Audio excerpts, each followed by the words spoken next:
The woman begs them to stop, claiming that it is her child. The man holds the child.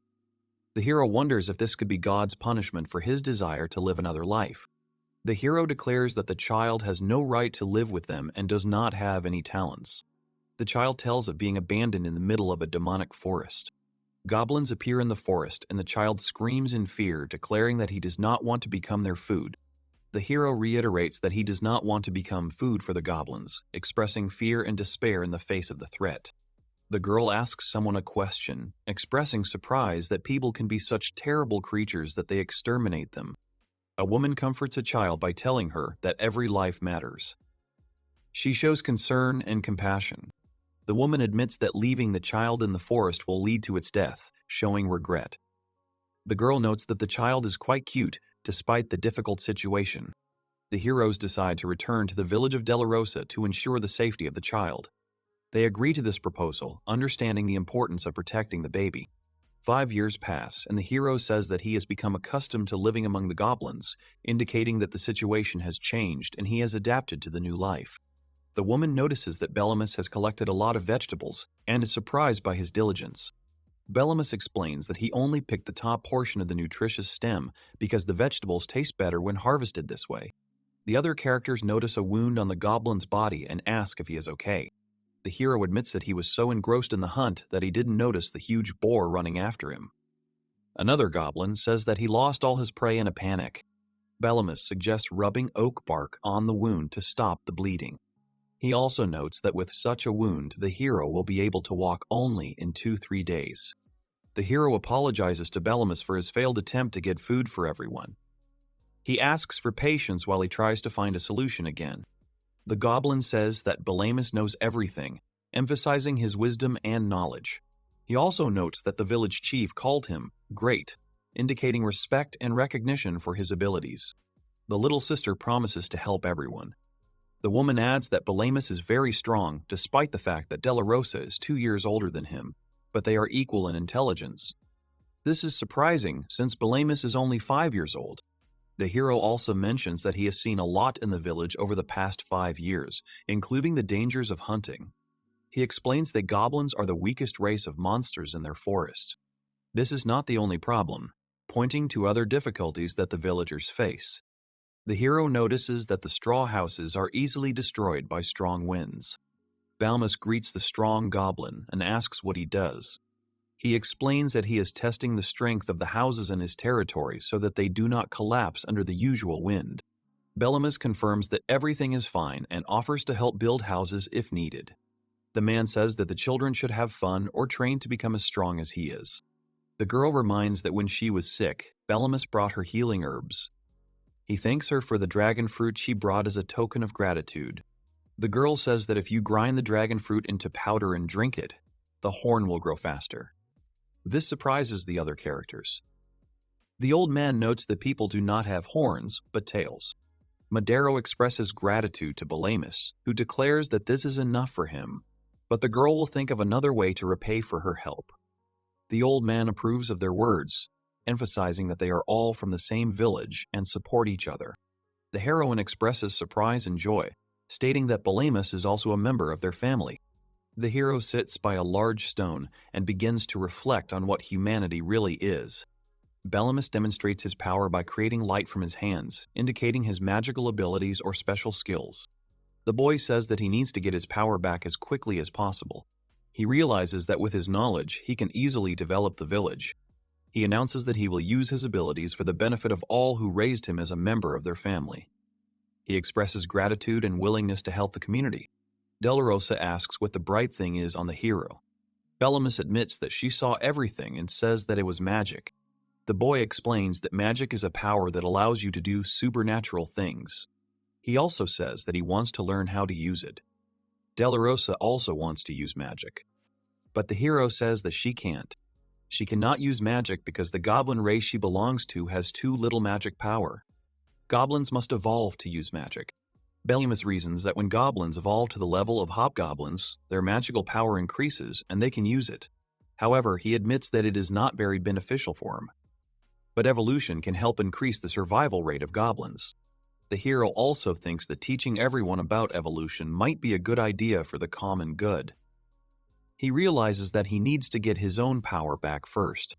The girl shows envy, stating that she also wants to learn how to do the same thing that the other character does. The hero admits that he cannot help with this. Delarosa asks why she is called Stamina. Bellamus notes that patience is strength and gives the example of King Ricordo, who built a great empire after suffering many failures.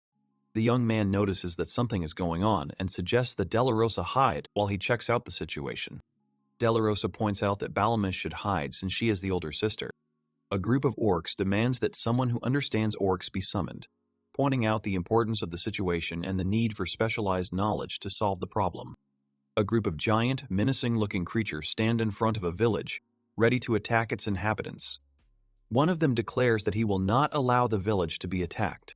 The village chief appears and tries to calm the situation, saying that everything will be fine. He holds a cane, demonstrating his authority. The village chief asks what these creatures want from them. He emphasizes his position by stating that he is the village chief. The Great King Raids declares that the territory is now his. He demands regular weekly payments of food to allow the villagers to remain in the village. King Raids threatens that if the villagers do not comply with his demands, the consequences will be severe.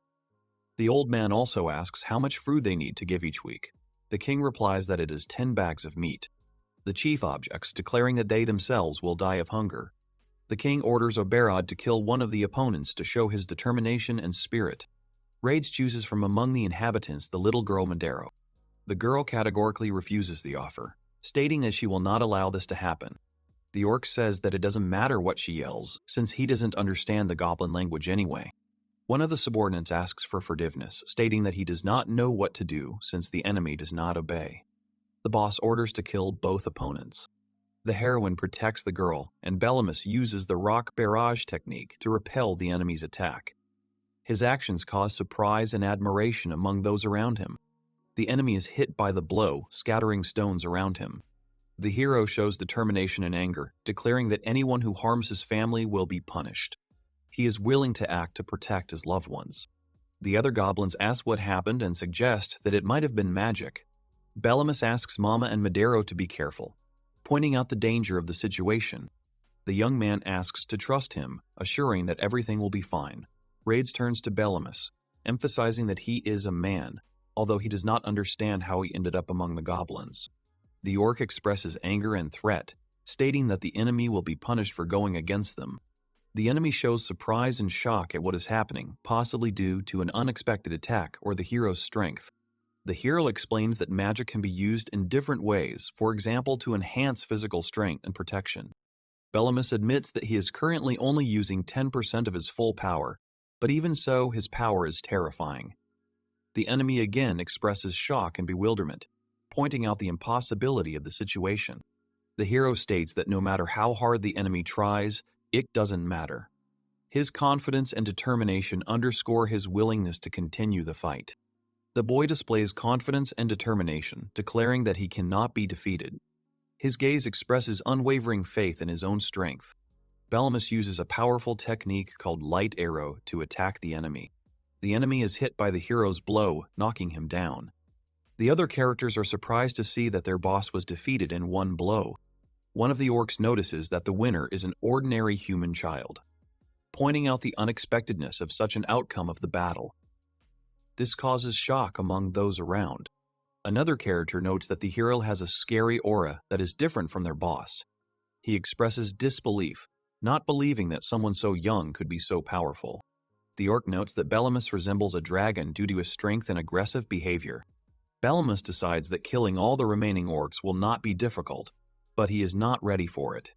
He agrees that as long as they are released, they will not pose a threat. However, if they return stronger, it could become a problem. Orcs fear those who are stronger than them, but show aggression towards the weak. The hero declares that he has defeated their leader. Bellamus says that he is now their new boss and asks them to take care of him. The orcs express surprise and disbelief when the hero declares himself the new boss. They ask if he really wants them to become his servants. He also asks if there is anyone against this decision. The orcs agree to this decision. The hero announces that when they finish work, everyone can go home. He also says that he will call them if they need help. Balamus warns that he can easily find them with magic, even if he is absent. The group of orcs cheers joyfully for their new leader, Balamus-sama. The mother expresses surprise as to why he acted so recklessly. She feels very worried about her son. Balamus admits that she was reckless, but he believed in his chances of winning. She agrees, although she feels a little guilty. The young man apologizes to his mother for causing him trouble. He shows concern and gratitude for her support. The elder asks for Ares' forgiveness, pointing out that Balamus saved everyone. The group of characters proposes to celebrate their victory, expressing joy and gratitude for the rescue. Balamus becomes a hero in the eyes of the other characters, who pick him up and admire his actions. They recognize him as their hero. Atreza addresses Balamus with warmth, showing her respect and appreciation. Her facial expression shows pride and love. The heroes note that this was predetermined by fate, indicating that their meeting and events were not accidental. Della Rosa reminds Balamus of his promise to teach her magic, expressing dissatisfaction or disappointment that this has not yet happened. The hero expresses confidence that after his actions, everyone will want to learn evolution. He still decides to teach them this process. The goblin asks his father to watch, showing satisfaction with the results.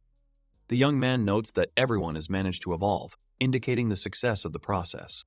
The hero also notes that the difference between normal creatures and demons is that demons can evolve. He explains that evolution occurs when certain monsters are consumed. Balamus states that the village's defenses will be much stronger now that they have evolved.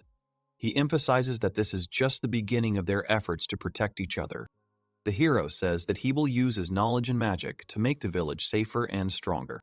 The elder begins a conversation about the recent orc attack, pointing out the importance of discussing this event. The old man addresses Balamus, expressing gratitude for his help and support during the attack. He acknowledges that without him, there could have been many casualties. The elder asks Balamus to teach the villagers magic, emphasizing the necessity of magical power to survive in the forest. The elder explains that by observing Balamus, he has come to understand the importance of magic in protecting the village. He encourages the village chief to raise his head and not to give up. Balamus agrees to teach everyone magic if it will help him repay those who helped him. The hero announces that it is time to begin a magic lesson for everyone gathered. He stands on a wooden stump and prepares to teach them. Children show interest and surprise, asking if they will be able to master magic. They express excitement and joy at the upcoming learning. Atreza apologizes for being late, stating that she was too stressed the night before and was unable to get enough sleep. Her condition evokes sympathy from the other characters.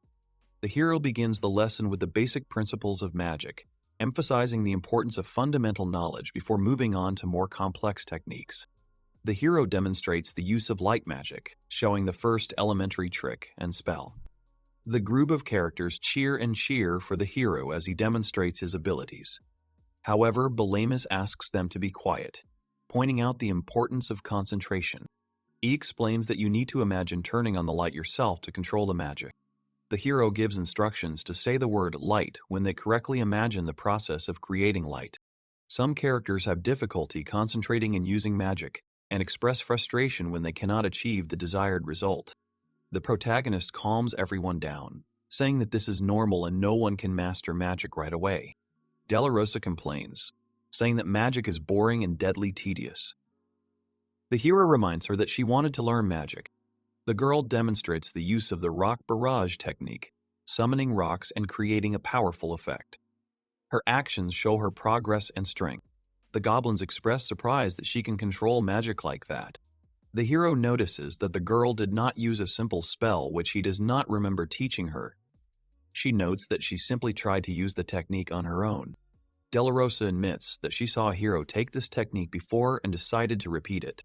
The heroine shows confidence and determination, stating that she will try another magic technique. She intends to use Light Arrow, causing surprise among the other characters. Balamus says that the expenditure of magic power for the Light Arrow was significant, indicating its power and influence. The other characters note that the village is about to be blown apart by its actions. The other characters envy her success and acknowledge her talent. The hero expresses joy and pride in her achievements, especially that she was able to reach the highest stage of evolution.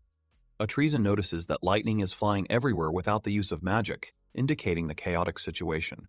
She expresses displeasure and surprise at what is happening. A woman asks for forgiveness for the actions of her child who created chaos.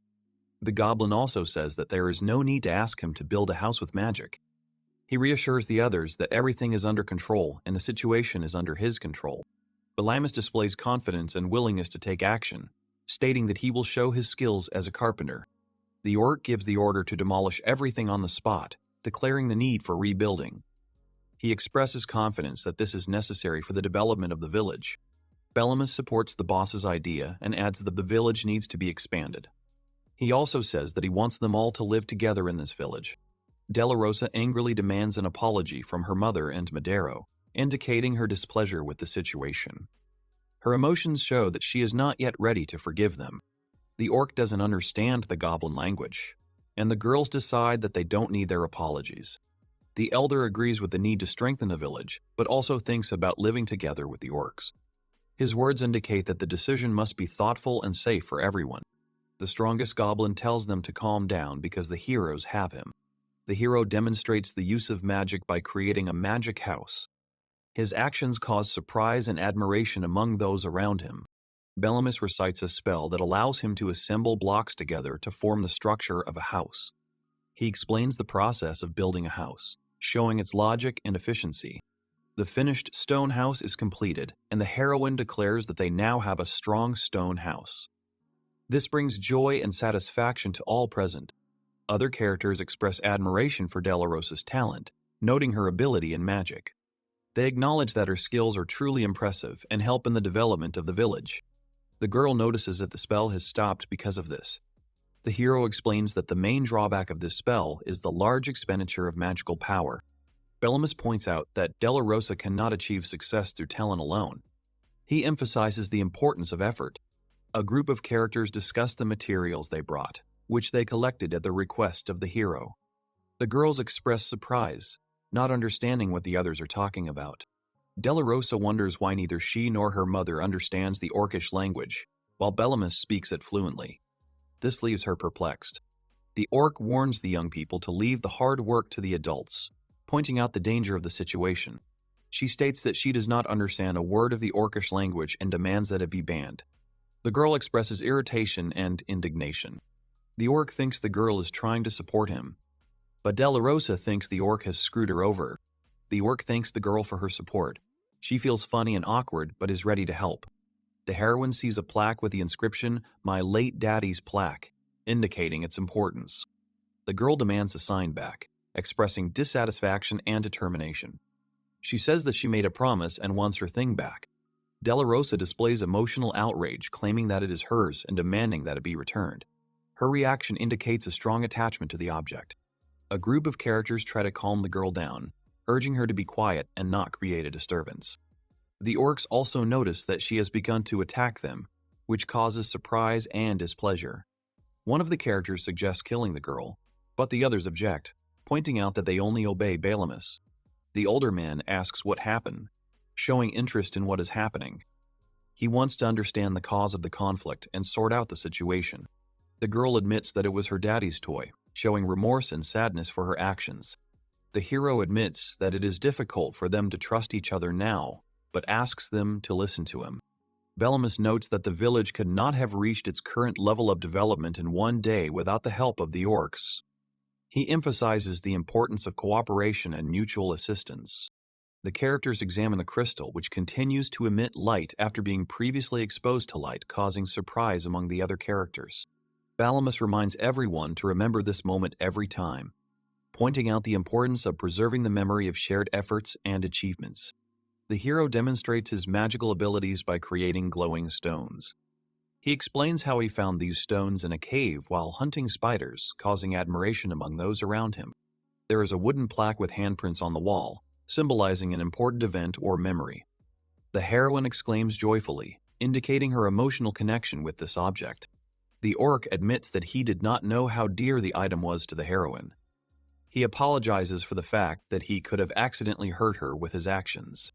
Other characters notice that there was a misunderstanding due to the language barrier. They explain why it was important to keep the sign from breaking. The elder emphasizes that this is a unique event that he never expected to see. He expresses surprise and admiration at how they were able to understand each other, even though they spoke different languages. The orcs demand more food, claiming that it is not enough for their needs. They ask for more food to be brought. The goblins express concern, pointing out that they could starve to death and reminding them that it was previously agreed to share everything equally. The orcs emphasize that they need more food than the goblins. Bellemus asks the leader to calm down, demonstrating an attempt to resolve the conflict and offer a solution to the problem. The hero promises to solve the problem with food supplies in the near future, asking everyone to be patient for a little while. He also expresses his willingness to cooperate in solving this problem. The leader thanks Bellemus for saving him, and admits that the orcs could indeed be the cause of the food shortage. The hero declares that he will start farming in their village. He expresses determination and readiness to act. The elder asks what farming is, showing surprise and confusion at the term. His reaction indicates that this is a new concept for him. The group of characters wonder what exactly they are looking for, emphasizing the importance of choosing the right crops. They discuss the need for fruits to start farming. The hero explains that farming is not magic, but a very useful thing. The girl shows interest and desire to participate in the process, demonstrating her enthusiasm. The boy notices berries that could be used for farming. However, other characters point out that the berries are poisonous, indicating the need for caution when choosing plants. Atreza greets the group of children, pointing out that they have found suitable crops to grow. She notes that the children are tired but is pleased with their progress. The girl notices that they are melons and says that they look delicious. The woman agrees, adding that Bellemus is sure that everything will be fine. They decide to wait for the results. Atreza asks why exactly he is going to grow berries, pointing out that it might be a waste of time. She suggests growing other crops that are more beneficial instead. The hero boy suggests starting with plowing the land, pointing out the need to prepare the field for planting crops. He expresses his willingness to act quickly. Bellemus uses mole waves, earth magic, to cultivate the soil. The hero notices a cloud, which he calls Tuchka. He prepares for the next step, watering. It starts to rain, and the heroes notice that the rain is falling directly over the field, indicating the effectiveness of the magical effect. The hero also explains that this way you can ensure uniform watering over the entire area. He warns that water generated by magic should not be drunk as it contains poison. Another heroine asks Bellemus what he is thinking when he suggests watering poisonous berries with poisonous water. Bellemus replies that he is waiting for the harvest, demonstrating his determination and willingness to act. The hero calls for everyone to gather in 2 weeks, pointing out the importance of further action and planning. A group of characters notice that it is time for dinner, indicating that they are ready to begin eating. Atreza is surprised to see Delarosa suddenly start eating the berries. Her reaction is one of surprise and confusion at her action.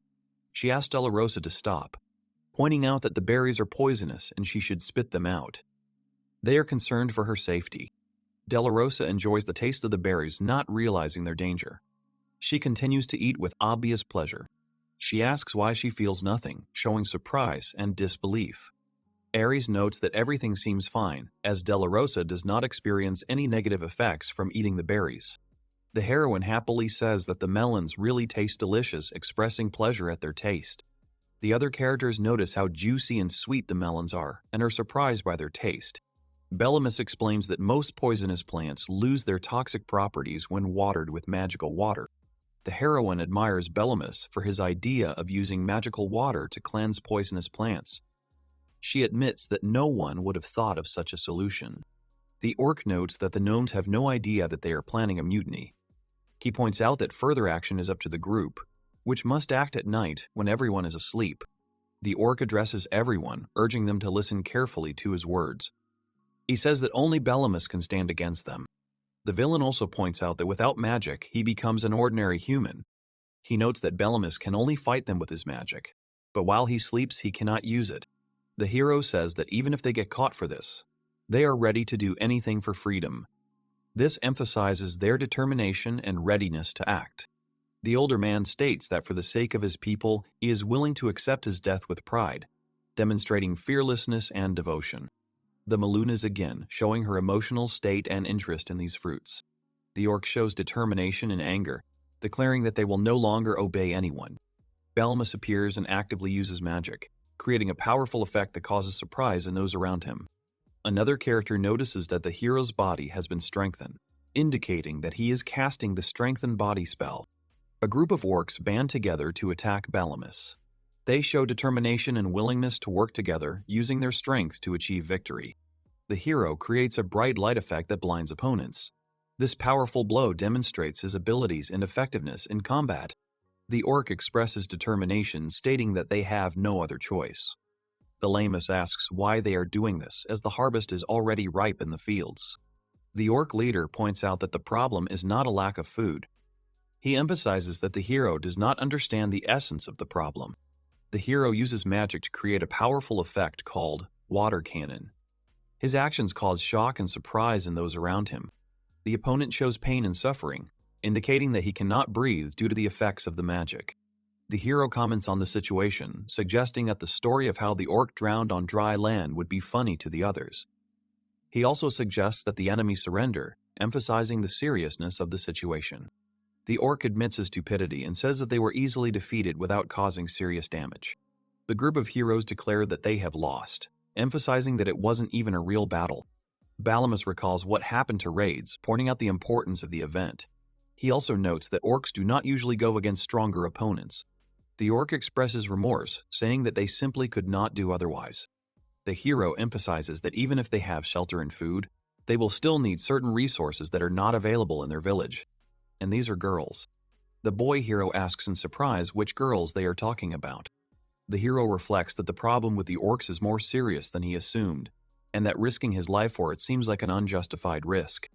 Balamus understands how good it is to share a pillow with his beloved, demonstrating thoughtfulness. The hero offers to find them girls to settle the situation.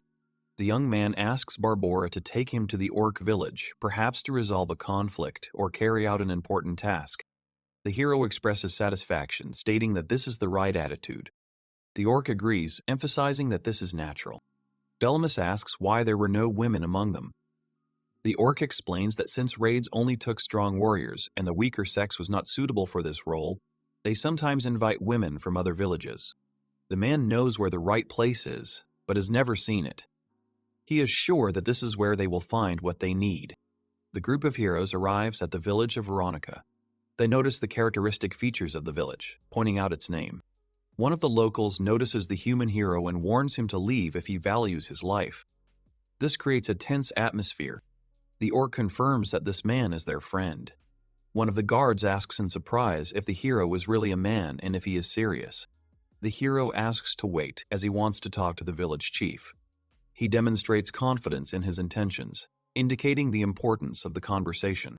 The orcs see that Balamus respects the great orcs and knows their language. This surprises them, and they notice that he actually understands the orcish language. The hero says that he once knew one of them, and that is why he learned the orcish language. The orc asks how old the main hero is, and he answers that he is 5. The village chief, Radel, welcomes the guests. His appearance indicates a formal meeting and discussion of important matters. The village chief is very similar to Raids, and the orc himself notices this. The hero also thinks that the chief is very big. The hero introduces himself as Balamus and explains that out of respect for the orc's appreciation of strength, he has learned their language. He says that it is an honor to meet them. Balamus declares that if they wish, he will prove his strength here and now. His confidence surprises those around him. The orc leader, Rydell, admits that he likes a human hero who can speak orcish. He notes that humans can be strange. The hero reports that there are no girls in the orc village for the orcs living there. He asks if there are any among them who would like to move in with them. Rydell agrees, stating that if anyone wants to join, he's fine with it.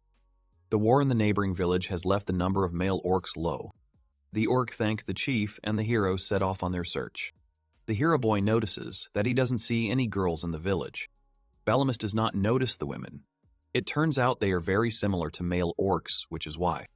The orc approaches the girls, inviting them to spend time together. The woman asks why she hasn't seen him before, pointing out her sudden appearance. The orc invites the women to come with him, but his offer is met with a negative reaction. The girl categorically refuses, declaring that she prefers to die alone than to spend her life with such people. Bellemus also notes that his approach is too pushy. He advises the orc to act more subtly, pointing out that girls are easily seduced by beautiful words. The orc speaks admiringly of the girl's beauty, comparing their eyes to the sun sinking into the ocean. His words demonstrate his admiration and admiration for them. After yet another refusal, the orc declares that he does not want to hear anything more. The hero boy asks for forgiveness. He admits that they cannot use force to solve the problem and decides to return home. Bellemus will come up with a plan for the self-improvement of the orcs. The orc asks about the plan for self-improvement. The other characters express surprise, not understanding what it is. Bellemus explains that to win the hearts of the girls from Veronica Village, you must first become an amazing person and invites them to follow him. A group of heroes goes to the forest near the village of Veronica. They receive instructions to look for blue rat holes. Others express confusion, asking why they are going to Veronica Village and why not for the girls. One of the characters calls the boss to join them. The hero discovers a burrow of blue rats and states that they need to catch about 50 rats. The orc explains that while they may be useful, the rats will not come to them on their own. The hero uses magic, creating a water cannon to lure the blue rats out of their holes. Bellemus actively commands, indicating that the rats will run out now. Indeed, the rats appear and the hero orders to attack them. The hero warns everyone to close their eyes before using the light attack. This action demonstrates his willingness to use various techniques to achieve his goal.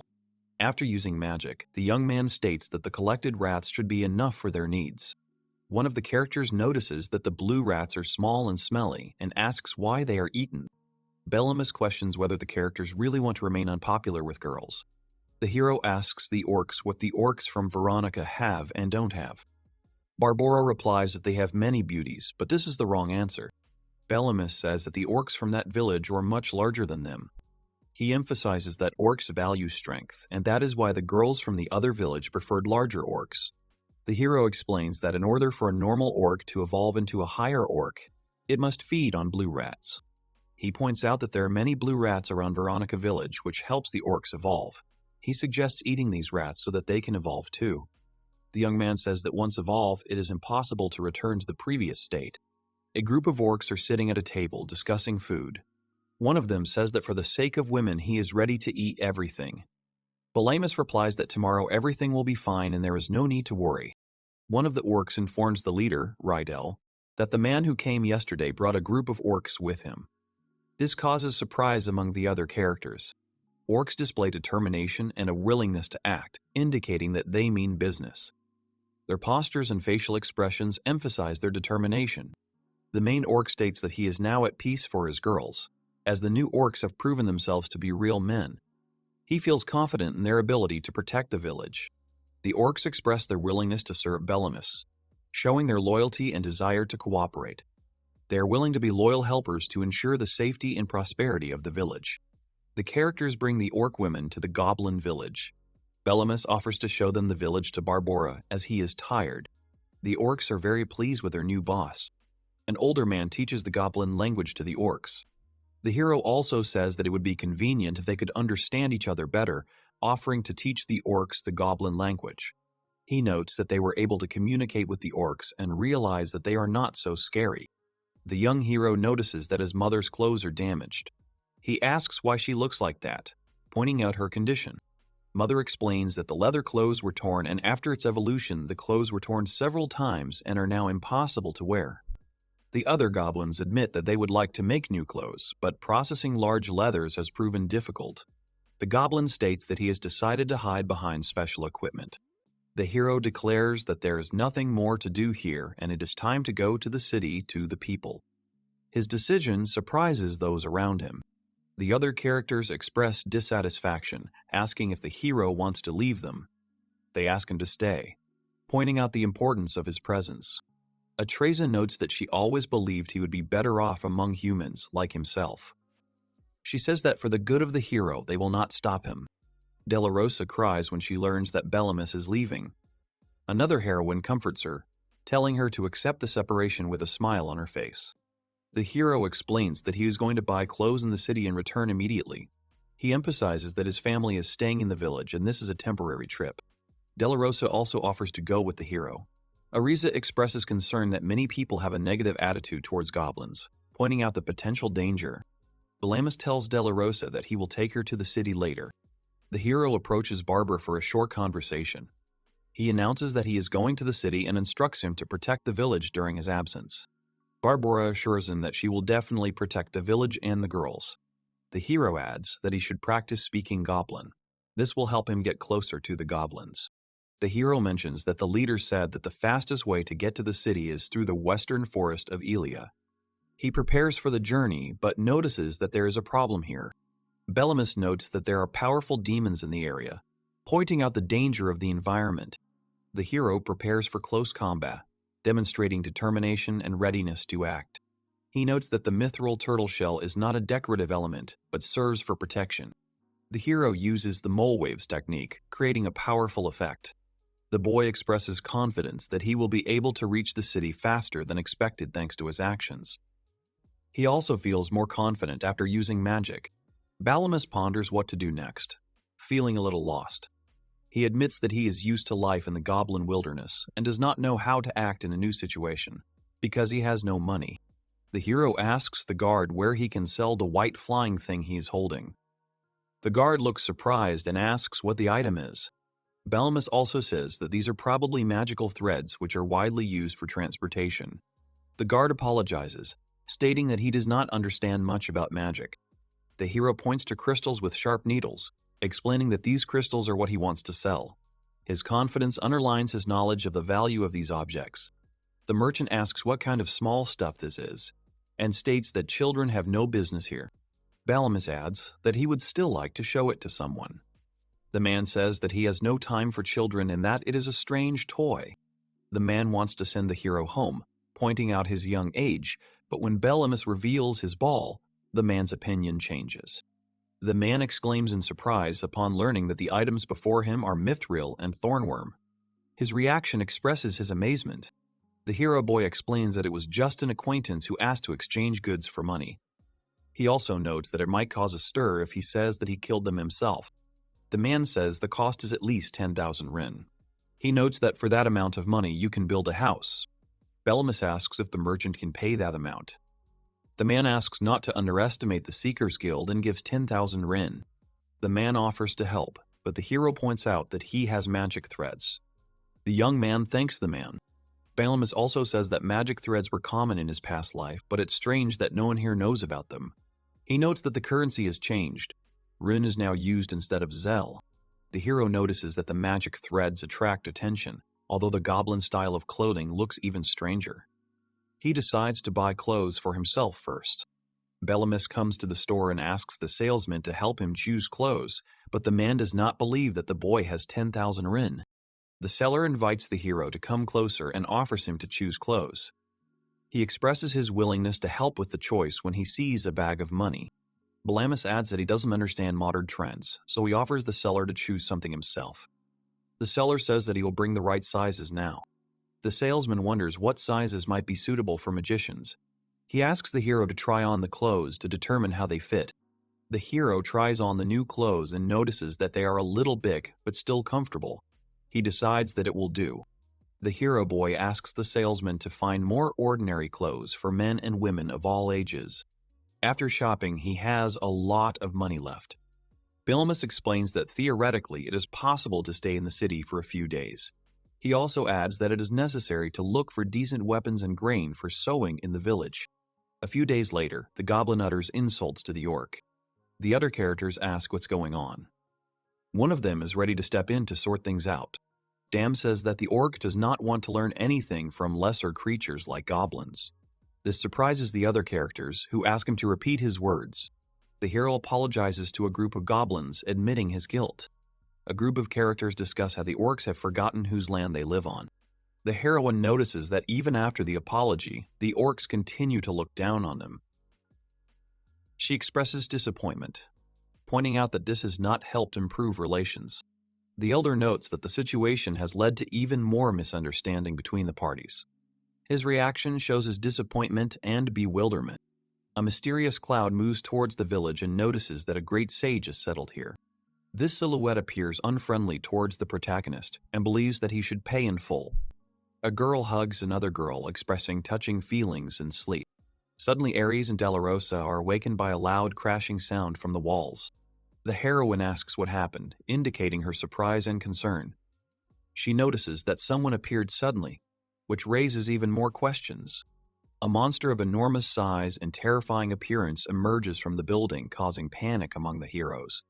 His imposing figure and angry expression create a tense atmosphere. The other heroes show shock and surprise, not understanding how the monster got here. They spring into action, calling each other to run to the chief's house for protection. The elder emphasizes that time is short and a decision must be made quickly. He asks what the heroes will choose, to run or to fight. The heroes decide to defend the village, pointing out that Belamus has done a lot for them. They realize that their deaths will only sadden him. Aretha reminds them that they have been practicing magic all this time, preparing for this moment. She suggests using their skills to fight. The elder says that if they work together with the orcs, the chances of victory will increase. This emphasizes the importance of cooperation. Dam notes that the orcs have already fled, indicating that the situation has changed. He adds that they consider them inferior creatures. The orc urges Barbara to run away quickly, saying that they must defend the village, even though the wall will soon fall. The orc notices that the goblins have already abandoned everything and fled. He assumes that even Mr. Belamus will not be angry about this. Another character states that there is no need to risk their lives for the goblin village, as it is not their village, which surprises the other characters. The hero says that the leader has always been a coward despite his current situation. Barbora admits that he is indeed scared but understands the importance of the situation. Barbora reminds them that Mr. Belamus always treated them equally and helped everyone regardless of race. He notes his strength and importance. He admits that he gave his beloved girl to Rados because he was too scared and fled from the battlefield more than once. Barbara states that they have no right to call themselves orcs, especially males, pointing out their shortcomings or weaknesses. The other orcs saw their kin go into battle with Barbora to defend the village. They were very surprised. A group of orcs prepare to attack, showing determination and readiness to act. The orcs call out to the Cyclops, saying that they are his enemies. The orc hero expresses pain and suffering by making a sound, indicating his physical strain or injury. A group of orcs are in a difficult situation, under a heavy load. Cyclops, with a furious expression on his face, shows aggression and attacks, which surprises the other characters. But a bunch of rocks fly into his face. Delarosa suggests using magic to bring down the huge creature. The heroes decide to flee the village, pointing out the danger and the need for rescue. Dam urges Aretha to run faster, but she tells them to wait. One of the orcs states that they will defend the village with their own hands, demonstrating their willingness to act and defend the territory. Aretha expresses shame as she thought the orcs had already fled, but they are still here. She addresses her friends, pointing out the importance of the situation and the need to act together. The orcs are aggressive, threatening the enemy and promising victory. They believe that they now have reliable allies for protection. Cyclops takes a huge punch to the face. The other characters notice that this big guy is quite tough. They realize that the situation is serious and that serious problems may arise if they cannot deal with this enemy. Delarosa uses light magic to create a bright effect that attracts the attention of everyone present. The group of heroes orders to shoot the creature's head with all the remaining magic reserves. They understand that this is their last chance to defeat the enemy. The creature continues to attack, but the heroes insist on throwing all their efforts into capturing and defeating the enemy. The orc hero displays strength and determination, stating that their village should not be underestimated. His confidence earns the respect of the other characters. A group of heroes celebrate their victory, expressing joy and relief after successfully completing a battle. Their emotions show that they feel victorious. Dam admits his mistake and thanks the orcs for their help. He says that without them, the village would be in danger and expresses his deep gratitude. Barbora notes that as villagers, they will naturally protect the village. They believe that there is no need to apologize or thank each other, as it is their duty. Another orc admits that he used to look down on the goblins, but now realizes that they are worthy allies. He emphasizes that they can live peacefully in the village with the orcs. The elder hero admits that without each other's help, they would not have been able to win this battle. He emphasizes the importance of unity and support for each other. A group of characters come together, deciding to join forces to coexist in the village. They express their willingness to continue living together. Bellamus notices the strange behavior of the orcs and goblins, who communicate with each other in a friendly manner. This surprises him. Della Rosa explains that after the village was attacked by a huge monster, they united and became friends. She notes that the situation has changed and now everyone lives peacefully. The hero boy realizes that after hardships and trials, relations between different races have improved. Bellamus suggests calling everyone in so they can choose their clothes. The other characters agree and begin trying on new outfits. The heroine asks how she looks in her new dress, expressing pleasure at her appearance. Barbora asks if they have clothes too, but the sword doesn't have any sizes for them. A strange silhouette laughs at the villagers. He didn't expect that they would be able to defeat the Cyclops. Bellamus's reaction when everything collapses before his eyes. He hints at future changes in the village during the year. The heroine declares that the watering is ready, indicating the successful completion of the process. Bellamus explains that he had planned to head to the northeastern cave for the glowstones, but due to the large number of demons, he decided to gather a small team for the mission. Della Rosa also mentions that they have a supply of these stones in the village. The hero notes that if the light stones are used for a month, they lose their properties. The heroine assures that she is definitely suitable for the mission, pointing to her strength and confidence. She says that she is the strongest in the village, not counting the protagonist. Atreza acknowledges that Della Rosa is indeed very strong, especially during the battle with the Cyclops. She also notices that Della Rosa actively practices magic in her free time and even repeats simple basic spells that she did not like before.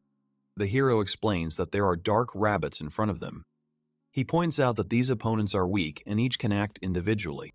One of the orcs compares these opponents to a Cyclops, stating that they are much weaker. This emphasizes their confidence in victory. Della Rosa uses magic to create a fireball that attacks one of her opponents. The hero notes that while the basic magic was not powerful before, it is now significantly stronger. He notes that the use of fireball indicates that Della Rosa's magical power has increased. Other characters note that no one was hurt during the battle with these rabbits, indicating that the battle was a success. But Della Rosa is very thoughtful. The boy hero says that the fastest way to become stronger in magic is to evolve into a goblin mage. He notices that the heroine has already reached the required level of magical power. You need to sit down 10 shad spiders, which makes Della Rosa very surprised. The heroine expresses surprise when she learns that she must eat 10 spiders whole. She does not understand why so many at once, when 3 legs were enough before. The hero calms her down, saying that it is not necessary to eat everything at once. You can eat in parts, in small portions. The girl decides that she must do this to become stronger, even though the food looks disgusting. Bellamus points out that eating too many spiders at once would be too cruel, even as a punishment for a child. He suggests eating them in small portions. Della Rosa is adamant that she will eat anything if it will help her evolve. Bellamus sees that the girl is serious and she ate everything. The hero explains that if Della Rosa eats a portion for breakfast, lunch, and dinner, she will evolve in 10 days. This creates a sense of hope and optimism. Della Rosa happily declares herself Goblin Mage Della Rosa, demonstrating the success of her evolution.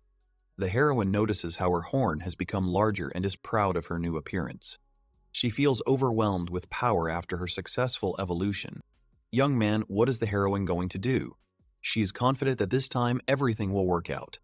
Demonstrating determination and optimism, Della Rosa explains that she is going to build a magical home, despite the fact that they already have adequate housing. Her decision surprises the other characters. The heroine admits that she wants to apologize for the previous incident when she tried to build a house. Bellamus reminds the heroine that she still blames herself for the previous house. Della Rosa hopes that Dane will like the new house, showing that she cares about his opinion. The boy hero expresses surprise as he looks at the structure in front of him. He notices that it looks a little strange. Bellamus offers a rough image of what the building should look like, pointing to the need to improve architectural knowledge. The boy hero starts the conversation by wondering what to draw. The girl asks him in surprise what he is doing, pointing out his unexpected behavior or actions. He offers to pose for a drawing, as his mother has bought art supplies in town so that he can sometimes take a break from his duties. The hero explains that he finds it difficult to sit in one place for long periods of time. Madero agrees to help, offering to sit in the designated place. She expresses her willingness to help, although she is a little embarrassed. The girl admits that she feels a little awkward when people stare at her like that. The boy hero explains that to create a good painting, you need to study the subject carefully. She admits that she herself does not know much about drawing, but notes that his work looks cool. Balomus admits that once at an exhibition there were a lot of people who wanted to shake his hand. He notices that she can see her own essence in her work, even if she usually doesn't notice it. The hero invites the girl to learn drawing with him. The girl is surprised to learn that the hero has already finished his work during their conversation. She asks to show him her painting and find out his opinion. The hero comments that he tried to depict characteristic features in his work, demonstrating attention to detail. Della Rosa asks what this is about, pointing to a picture of Madero. The other characters note that it does not really look like Madero. She also asks if the hero can draw. The girl notes the similarity between this drawing and the buildings of Balamus, pointing out that the difference is small. The boy hero expresses surprise, not understanding what the meaning is. He claims that his paintings cannot be bad, since he has been drawing all his life. The young man says that this is obviously a portrait of Madero. The girl thinks that telling the truth might offend Balamus. The girl admits that Balamus shows amazing self-confidence, although he himself feels like a fool. The hero also notes that in his past life his paintings were always praised, but now he feels stupid. He wonders if perhaps his previous compliments were simply because he was a great sage. One of the orcs notices that Balamus's face looks strange and asks if they were attacked. Balamus shows a painting of what the orc said was an aloe spider. The hero decides to be more serious and careful when drawing. He asks Barbora to pose for a new portrait.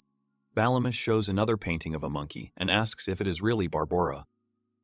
The orcs notice that even Balamus sometimes loses confidence.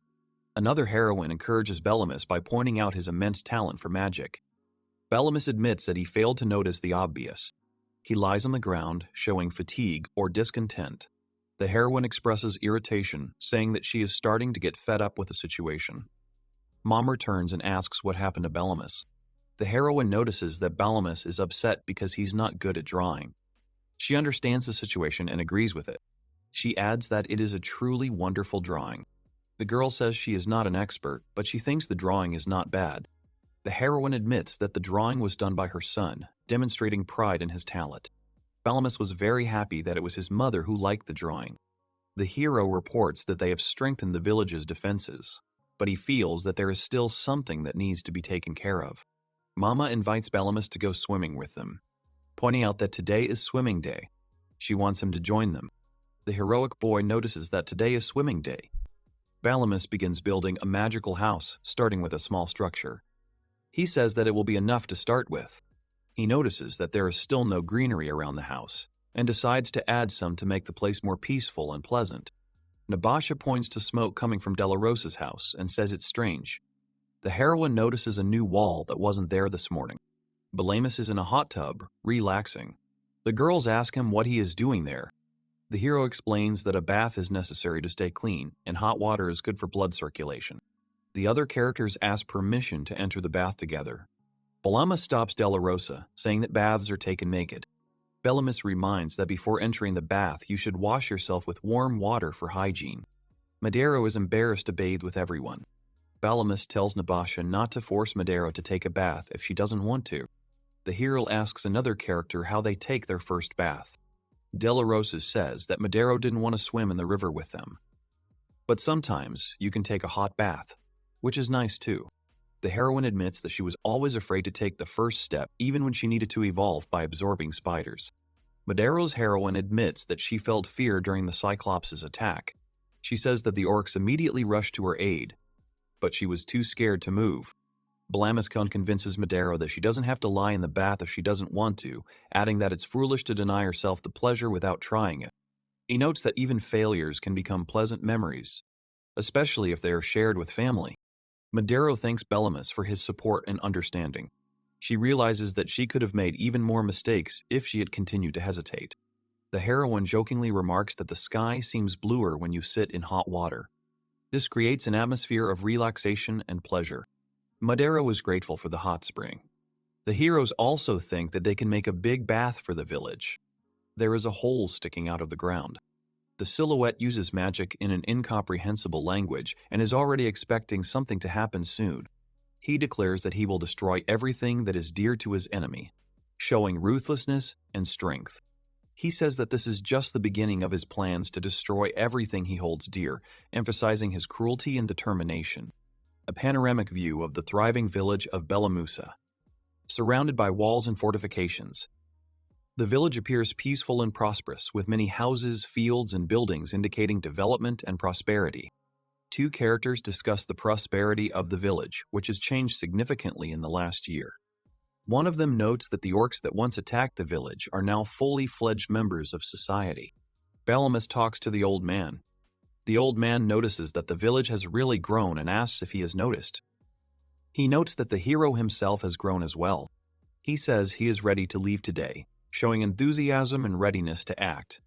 Delarosa is resolute in her desire to help Bellamus. She fights confidently using a sword, and the hero notes that all participants have reached a decent level of skill. The girl happily greets the other characters who trained with her, noting that thanks to their combined efforts, they have learned to hold swords and feel confident in their abilities. The interlocutor expresses irritation and insists on ending the discussion. The goblin suggests fighting again and asks not to talk about the previous duel anymore. The hero declares that he will no longer train with Navasha, considering her too aggressive and without limits.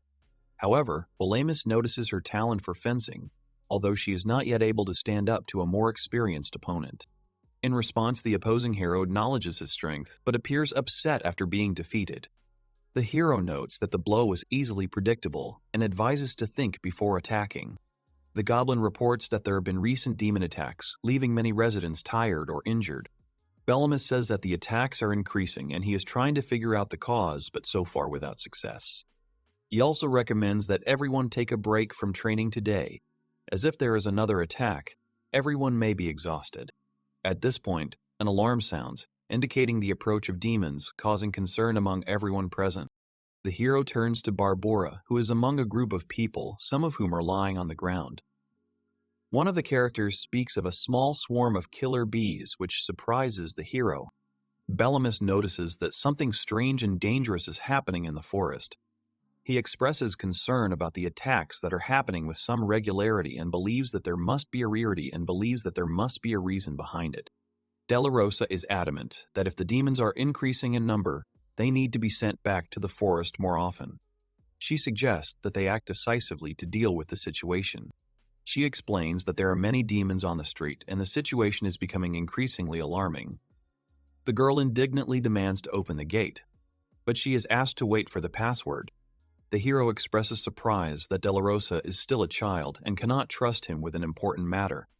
However, this character insists on his strength and confidence, stating that he is ready to act. The girl ran away but claims that she is strong and can handle any situation. She feels underestimated. Nabasha says that if she becomes stronger, she will be able to catch up with Bellamus in terms of skill. She shows determination and a desire to evolve to match his strength. A group of heroes discuss the possibility of going outside and fighting the demons. They acknowledge the danger of the situation but still want to take part in the battle, showing their enthusiasm and willingness to act. Delarosa notes that there is little point in killing weak demons and suggests waiting for a stronger enemy to attack together. The next day, the heroes watch as a group of people in armor and with weapons train in an open area. The hero expresses surprise and irritation at yet another attack on the village. He asks what is happening in the forest, feeling that the situation is becoming more and more serious. Dam points out that this time the attack is much more serious than the previous ones. He calls the opponents Alrounds, emphasizing their danger and strength. The hero notices that there is a huge army of enemies in front of the village. He exclaims that there is a whole army of them, showing shock and awareness of the scale of the threat. The boy thinks that it is too much for him alone, but if they all fight, they might win. He thinks that the Alrounds are excellent mages. The young man will not be surprised if they suffer losses. Bellamus wonders why they decided to attack them. The guy thinks that this race has great knowledge and a kind soul, and that they would not attack without reason. The girl loudly calls to open the gate. The woman asks if this is a goblin village. On behalf of her people, she says that they hold no grudge, but the goblins must leave. The girl says that if they leave now, there will be no casualties. The goblin wonders if they speak their language. Being on edge, the hero carefully examines his opponents. There are many girls standing there, covered in bruises and abrasions. Balamis thinks about the fact that they have a lot of wounded. The girl screams that she will not repeat it. She says that if they do not leave, the girl and her army will immediately begin an attack. The guy says that they are all bruised and that they can't defeat them. He also says that they have over 500 goblins and 100 orcs. The nervous orc in the background calls out Mr. Balamis. The hero says that the enemies don't know how many of them there really are. He thinks that if the Arounds realize that they have no chance, they might just leave. The orc says that it's clear to him. The warrior girls are worried that the enemy has as many as 500 goblins and call out to Lady Alinsi. Balamis asks that they don't want to commit suicide so quickly, also saying that they should leave quickly. The leader says that he doesn't understand anything. The woman says that for them to retreat now would be to commit suicide. She adds that it seems they have no other choice. The young man is very confused. The girl raises her hand at the ready. Alensi loudly gives the command to attack. The warriors send a multitude of magical missiles at their opponents. The village gates are under intense attack. The orc offers to go out and fight them. Balamis stops him and says he has an idea. The hero thinks that they are desperately trying to take the village away from them, that they definitely have some special circumstances. The guy concludes that this means that they can be negotiated with.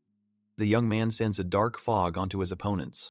The warrior girls are confused, they don't see anything and don't understand what's happening. The guy is about to use another spell. He used a night vision spell. Balamis saw the leader of the Alrounds in the fog. Alansi is surprised. The female leader was captured from the thick fog. The hero tells the warrior girls that if they don't want their leader to die, they should stop attacking. The warriors are discouraged and outraged by such meanness. Alansi says that her capture is pointless. The girl insists that even though she is tied up, she can still do magic. The woman lets out a loud scream. The young man offers to talk, thinking that they have a way to resolve things peacefully. Alansi is perplexed. The boy asks why they attacked their village. The girl leader says that she has nothing to talk about with him. Ilama says that if she doesn't want to negotiate, he'll just ask others. The leader, in fear, agrees to talk. She tells that their settlement was attacked by a large army of enemy demons. She managed to escape with her comrades, but now they had nowhere to go. The hero says he has a proposal. Ilansi is excited. The warrior girls are happy and eating at the table. Smiling goblins bring them food. Goblins provide first aid to female warriors. The warrior girl calls Mistress Alensi to eat, and she, in a slight confusion, tells them not to worry about her. The female leader asks Balamis his name and what he is planning. She asks why anyone would willingly feed their enemies. The guy replies that he was just getting rid of the reason for the war. The woman says she doesn't understand. She says that no matter how you look at it, from their point of view, they are a threat to their lives. The female leader says that even their races are different. The young man replies that this is not a problem for their village. The guy says that everyone here lives in harmony. He says that he was saved by a creature of another race, since they are talking about it. The hero says that they just help each other in trouble. Ilansi is very surprised. Balamis apologizes to the village chief for his unauthorized decision to give the girls their food. The old man says that thanks to him, there was no bloodshed, and that everyone is grateful to the boy. The girl leader asks what kind of village this is. She muses that two races live together, and the village itself is run by a human child. The woman looks at the village, stone houses, vast arable lands. She thinks it's just like human cities. Elanti doesn't understand. She says there are a lot of strange things here. The girl leader calls Balamis. Elansi says she's glad they came across their village and thanks the guy profusely. The young man, goblins, and orcs stand and smile good-naturedly. Balamis asks the leader for her name. He also asks her about what she said about an army of demons attacking them. The hero asks her to tell him more about it. The female leader asks if he has heard of the Ant Legion. The goblins wonder what it is. The orc asks Balamis if he knows anything about this. The hero thinks about the Ant Legion. He says that when they grow up, They form colonies of more than 10,000 individuals. A multitude of ant legs are walking. The guy says that these are the most dangerous S-class demons. Balamus says that the Ant Legion are very dangerous S-class demons. The orc asks worriedly about the Ant Legion. Elancy says that the Ant Legion is a group of ant-like demons that build their nests underground. She says that they are weak on their own and defeating one is not a problem. The goblins ask worriedly. The girl says that the problem, however, is that they will multiply endlessly unless the so-called ant core is broken. She says that once they form a large army, it will be almost impossible to deal with them. The leader says that immediately after birth, their size is not much different from the size of ordinary ants. However, the larger their group becomes, the further they evolve and, eventually, reach human size. The woman says that the legion that attacked them were all about the same size as the goblins in this village. Elancy says that means there are probably tens of thousands of them already. Everyone is in shock. Goblins and orcs cannot believe such numbers. The young man says that it is still somehow strange. The guy starts to explain that when ants grow very large, they pose a huge danger. The nests of legions of ants that begin to grow so rapidly are quickly destroyed, and unremarkable legions are usually left alone. The female leader confirms his words. She says that initially they all knew about this nest, but since the ants did not hunt much and did not pose a threat, no one touched their core. Balamus is surprised and asks why they suddenly started to become so ferocious. Elancy doesn't know the answer to that. She says that in any case, the ants took their villages, and not only them. The woman says that they have already driven out many demons from their own homes. She suggests that perhaps this village will suffer the same fate. Goblins and orcs are thrown into panic, fear, and rage by such news. Belamus's mother is sad. The goblin woman says regretfully that they have been trying so hard in developing their village for a whole year. Everyone around is discouraged. The hero yawns. The guy says he wants to go to sleep. Stunned by his leader's calm, the orc shouts and asks how he can behave like that in such a serious situation. The young man says that this is why he wants to restore his magical powers. The orc is confused and asks if the boy really has a plan. Belamus says that the ant core makes them stronger, but at the same time, it is their weakness. The orc is speechless. The guy says that if the ant core is destroyed, the legion will be finished. He concludes that he will simply sneak into their nest and get rid of the core. The old man, the village chief, asks if it is too dangerous. The hero replies that the main part of the ant army is on a sortie. He says that most likely there are only a few left in the nest.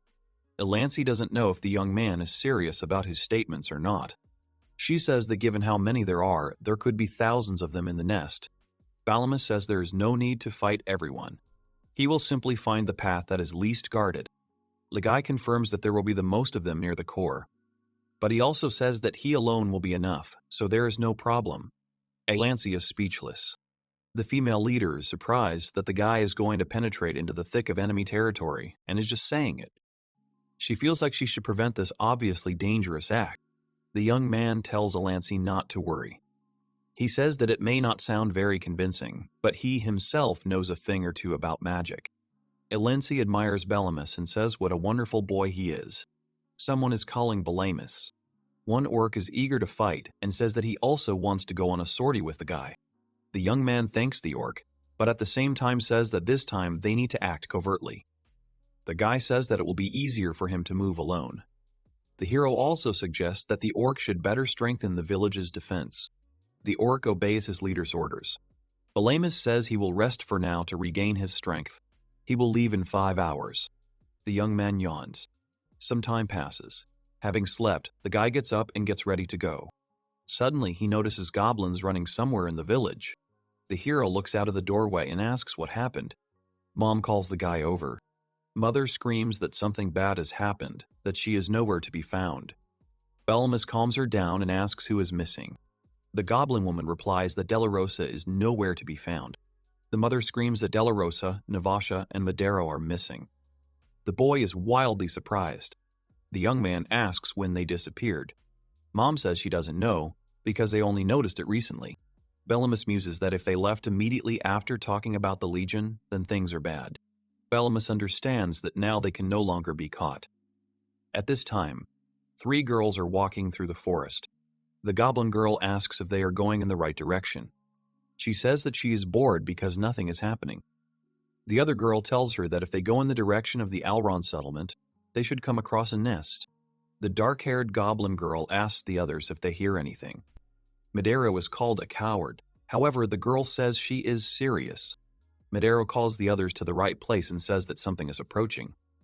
The other two girls confirm that they also hear some noise. The girl sees a monstrous crowd moving in some direction.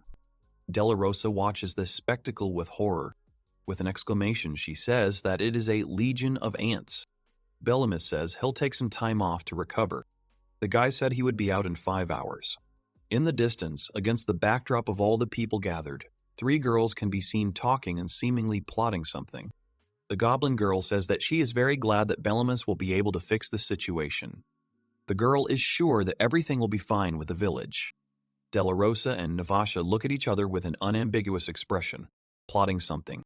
Madero begins to guess what is going on. One girl suggests to another to go and destroy an ant nest. The second girl agrees. Madero shouts at them that he fundamentally disagrees with this because it is dangerous.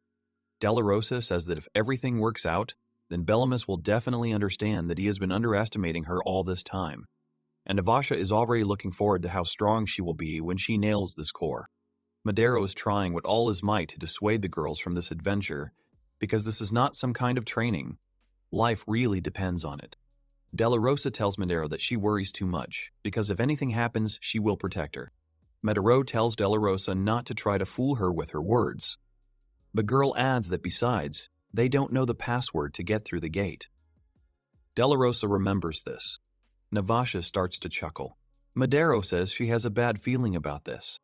Navasha says that she overheard the password just for such a case. Della Rosa is happy about this, unlike Madero.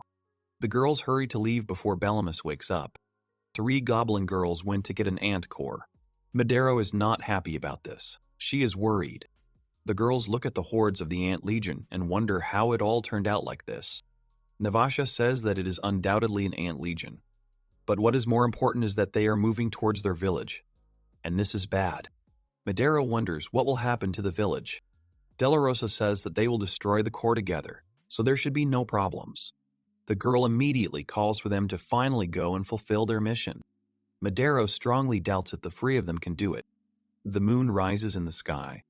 One of the girls calls the others to look at something. 3 girls are standing near a hole in the ground. Navasha asks what kind of hole it is. Della Rosa says it's quite big. The girls look into the hole with curiosity and apprehension and think. A large ant suddenly starts to crawl out of the hole. Della Rosa and Madero get scared and start screaming loudly. The ant's head is cut in half. With the help of the sword, Navasha dealt with the enemy without further thought. Della Rosa praises the girl. Navasha tells her friends that they still have a lot of growing to do if they are afraid of such weaklings. Della Rosa is irritated by this remark. Madero thinks that if Navasha hadn't been there, she would probably have been killed easily. She thinks that sneaking into the ant legion's nest is too much for her. The dark-haired goblin girl suggests that maybe they shouldn't do that after all. Meanwhile, Navasha says that this hole will lead them straight to an ant nest. Della Rosa agrees to go there. Madero, very confused, asks why so quickly. The girl says she thought it might be deep, and the nest would probably be crawling with ants. Before she can finish, Madero notices 2 other girls already descending into the hole. She asks where they are going. Madero looks into the pit with great fear. The girls who have already descended ask how long it will take her to decide to descend. The girls also declare that they will leave without her now. Madero says she doesn't want to go down, but being alone on the surface is even scarier. With those last words, she falls into the hole. The goblin girl stumbles into the hole. The next second, she notices something. Navasha and Della Rosa meet a girl who has just come down. Della Rosa asks where they should go. Navasha says it doesn't matter. Della Rosa chooses a passage and tells them to go there. Navasha follows her with a cry. Madero stays behind, calling the boys. The dark-haired girl is scared and says she wants to go home. Madero says she feels like she needs to move a little more carefully. The other 2 girls notice the ants and run to fight them, arguing over whose turn it is. Madero is worried and thinks that there is clearly something wrong with these girls. Navasha and Della Rosa engage in battle with the ants. The first girl defeats the enemies with a sword and the second with the help of fireball magic. The girl with the sword is a little confused because she didn't feel any resistance. The girl with magical abilities says that ants are still weak. Madero says it's a good thing she didn't have to help. Navasha tells the girls to stand. The girl says she hears footsteps. The girl guesses that there are probably about 10 of them. She warns the others to get ready. A multitude of ants appear. At their head stands a formidable ant with 4 arms, in each of which he holds a sword. Madero says that it is different from all the others. De La Rosa confirms her words and says that the ant is huge and seems strong. Navasha chuckles and wonders if it is a high-ranking fighter. The girl with the sword jumps on the leader ant with screams. A powerful collision occurred. A strong ant blocked Navasha's strike. Navasha thinks that he hasn't moved from his place. The ant looks menacingly at the girl. Madero says that she must help Navasha. Madero thinks about her body shaking with fear. The dark-haired goblin girl's head is filled with many meaningful memories. The ant general swings his sword. Navasha is confused. Something very powerful hits the ant. Navasha is surprised. Madero says she is scared and afraid to fight, but she also wants to become strong. She is the one who used magic to help Navasha. Madero says watching her friends get hurt is much more terrifying. Madero tells De La Rosa to cover for Navasha. De La Rosa says she understands. The first girl throws a fireball at the ant. The second one throws an ice spear. Both spells hit the ant. The smaller ant took the brunt of the spells. The girls were surprised by this. Navasha says the little ant became a shield for the big one. De La Rosa says they are strong. Madero says that's good. She continues, saying that if he's so desperate to protect himself that he sacrifices his comrades, then he sees them as a serious threat. The girl calls for everyone to attack the ant together. She asks if the others are ready. The girls confirm their readiness. They all attack together. The 4-armed ant stands and takes the attacks in its direction. De La Rosa exclaims that they can handle it and that their tactics are working. In the heat of battle, Navasha notices something. The girl asks what is going on behind her back. The trio of goblin girls notice another horde of ants behind them. However, they are white, unlike the first horde, which is black. Navasha says that these are reinforcements and that they are surrounded. The girl is upset to see that at the head of the new crowd there is also some strong representative of them. The second ant general runs towards the girls with his weapon at the ready. Navasha is very tense because of the approaching threat. Suddenly, the white ant leader pierces the black one's head with his sword. The girls are very surprised by this turn of events. The leader of the black ants begins to fall. The leader falls, and the ants for one crowd stand opposite the ants from the other. The ants begin to fight each other. Navasha does not understand what is happening. She assumes that this may be a rebellion. The white ant general defeats the black ants en masse. He delivers a powerful blow with his weapon.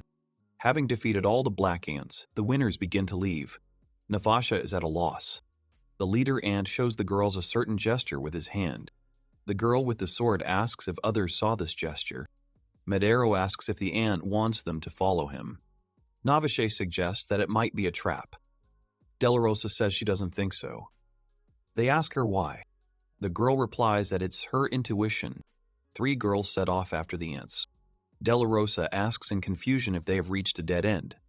The ant leader touches the wall and tries to say something. The wall opens. De La Rosa exclaims that it is a secret door. The girl is happy and says that this is an invasion of a secret base. Madero tells her to wait. Navasha grins and says that they didn't come this far to retreat now. De La Rosa is taken aback. Navasha asks her what is going on there. Madero is worried. There are many ants standing in different groups. De La Rosa says there are a lot of white ants here. Navasha wonders if they can be trusted. She says that on the other hand, she thinks they won't just attack them. The dark-haired girl says excitedly that there are many of them. De La Rosa notices something. The leader of the ants gestures, pointing his hands towards the girls. De La Rosa asks if that means wait. Madero says it does. Madero looks at the ants nearby and gets nervous. She thinks that maybe they are peaceful, but she still feels uneasy. Then someone greets the guests. An ant woman appears and declares that she is the queen of this ant legion. She says that her name is Medina. Madero thinks the queen is very beautiful, almost crystal white. De La Rosa is surprised to see Medina speaking in goblin language. The queen ant asks if the girls are also fighting the black ants. She wants to ask them for help. Navasha is perplexed. The girl asks the queen if she controls these ants. De La Rosa is very indignant. She insists that because of her, the All-Rounds came to them and threatened their village. Medina gets upset. De La Rosa is surprised by her emotions. The ant woman begins to cry and sincerely asks for forgiveness. The goblin girls are confused. De La Rosa asks why the queen is crying. Medina says she knows what it's like to lose your home. But, she says, they are not strong enough to fight off the black ants. De La Rosa asks why this is so, since she is the queen. Medina confirms this and says that, in general, no one in the Legion should obey her. The queen asks if the girls were attacked by black ants. She asks if they knew that originally all the ants in the Legion were white. The girls are surprised by this. Medina explains that the Black Ant Legion is currently under the control of an evil being. De La Rosa wonders what kind of evil being this is. The queen insists that she does not know the details, but the one who took control of the Legion from her called himself Hellardane. A dark and sinister creature says that the preparations for the banquet are complete and that it is time to have fun. The unknown creature says the name Mercules. Belimus runs, his face reflecting menace and determination. Medina begins the story by saying that it happened a year ago. The queen says that they have always tried to avoid serious conflicts with other races. She explains that in order not to bother them too much, they tried to slowly increase the size of their nest. De La Rosa is speechless. She listens attentively. Medina continues when they finally managed to reach the 10,000 mark. Suddenly, out of nowhere, he appeared. The dark silhouette with the most sinister face says that his name is Hellardane. The mysterious creature stands on an ant core and apologizes for his suddenness. He declares that, however, the power of the ants will now be his. The queen asks where he came from and orders her warriors to capture him. Hellardane touches the core and laughs. Medina is very surprised and stressed. She screams that the core is turning black. The warrior ants standing around the queen begin to turn black. The queen is in great shock. The ants turn completely black, acquiring a menacing appearance. The dark ant warrior swings his weapon straight at Medina. She doesn't understand what's happening and starts screaming loudly, expecting to be hit. The white hand stops the black ant's weapon right in front of the queen's face. A white ant general appears and begins to protect the queen.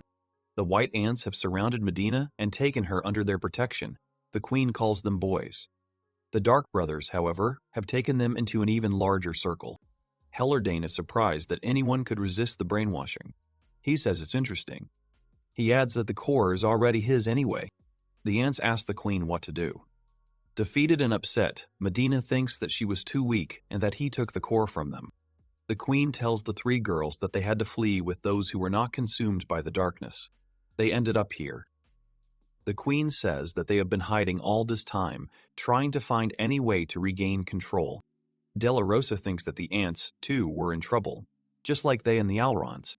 De La Rosa says regretfully that she didn't know. Navasha asks if that means they're all in big trouble because of this Hellardane. The queen says they couldn't leave things as they were. Medina narrates that the villain continued to develop the nest under his command.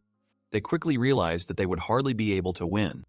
When the white ants were about to give up, they learned that a large number of black ants had come out and were roaming around. The queen said that the goblin girls had arrived at about the same time. De La Rosa became tense. The ant leader says that they now have every chance to defeat Hellardane. She adds that she has heard about the girls' abilities from Ragnar. The queen asks the three girls for help. De La Rosa enthusiastically agrees. Madero is worried. De La Rosa says that they had an operation to destroy the core. However, if defeating the dark villain is enough to save their village, then that will do. Medina asks to refrain from destroying the core as it will make them disappear. Navasha says she doesn't care as long as she fights someone strong. She asks Madero if she's ready. The dark-haired girl very hesitantly says she'll help them too. The Queen of Ants thanks the heroines profusely and shakes De La Rosa's hand. Medina suggests that everyone hurry and move towards Hellardane. Belimus looks somewhere attentively and asks what it means. The boy is puzzled because ants are supposed to be white. He adds that, however, it is not important now. The hero says that the main task now is to destroy their core in order to protect the village, Della Rosa and the others. It will take too long to find the entrance, the young man thinks. He concludes that he will have to try a little harder. Bellamus uses a magical sonar spell. He learns that there is a huge cavern underneath him which appears to be their nest. The guy uses the maximum power of his magic. He uses the mole wave spell. A hole forms in the ground. A young man jumps into a newly formed hole of large dimensions. There are many black ants in this place. Bellamus says that he is terribly sorry. The guy notes that, however, he has little time, so the ants should not expect mercy. The hero says that he has little time, so let the ants not expect mercy. The warrior ants begin to charge towards Bellamus. The guy cuts through the enemy's weapons with his magic swords. The ants stand in confusion. At the same time, they are killed by the hero's blows. More and more enemies run towards Bellamus. He uses a spell to strengthen his body. The ground beneath him begins to crack. The guy's movements leave small craters. Gaining great speed, the boy warrior rushes past the crowd of ants in the opposite direction, cutting through them with lightning speed with his swords. Many enemies fell in the battle. Bellamus stands silent. The young man thinks that they are all the same because it doesn't matter whether it's an ant or a person. Everyone on the battlefield has looks filled with despair and fear. The guy notes that they react like people too. The ants scatter in different directions. Bellamus says that it is possible that they may run into the girls somewhere else, so he will not let them escape. The hero uses dark fog magic. There's a massacre going on inside a thick tangle of fog. Something shoots out of the fog and into the open. The ants, pierced by the magic sword, fall to the ground. The sword begins to return to the guy. The young man returns the sword to his hand. A wounded warrior ant crawls out of the fog. Bellamus starts to appear from behind him. The ant tries to turn around to look at the guy. Like a man, he screams the word demon in fear. Bellamus finishes off the warrior with his sword. The young man says to call him whatever they want. He continues by saying that he has those to protect. A frightened baby Bellamus lies alone near a tree in the forest. The entire large goblin family looks at the little human with affection. A guy walks away from a mountain of defeated enemies. The dark villain says that he feels his power, that he is here. Hellardane calls Mercules his old friend and says that he has been waiting for him for a long time. He goes on to say that they once grew up together, walking the same path in life. He asks if it is possible to find such an old friendship as theirs in all the world. The villain says that today, however, this friendship will end. He says that Mercules will taste the bitterness of despair. The children are running on the grass. The girl says that Mercules has won. The tired boy lies on the grass and chuckles, saying that he doesn't think he can beat him. Mercules replies that it's okay. The hero says that who knows what will happen next time and calls his friend Hellardane by name. Mercules offers his hand to Hellardane. Hellardane reflects that he wonders when he stopped being his friend and became an insurmountable wall. Hellardane remembers that no matter how hard he tried, he could not win. He resigned himself to this until he encountered magic. He says that he loved magic more than anything in the world, so he definitely didn't want to lose here. He also practiced a lot. The young man studied day and night, devoting himself entirely to magic. He says he learned through blood and sweat. He continues by saying that he went through pain and suffering.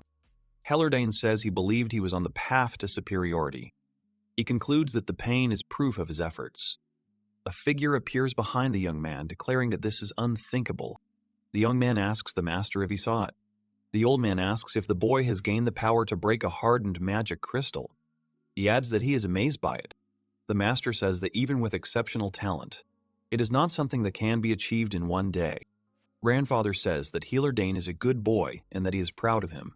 The boy is surprised. He thanks the master.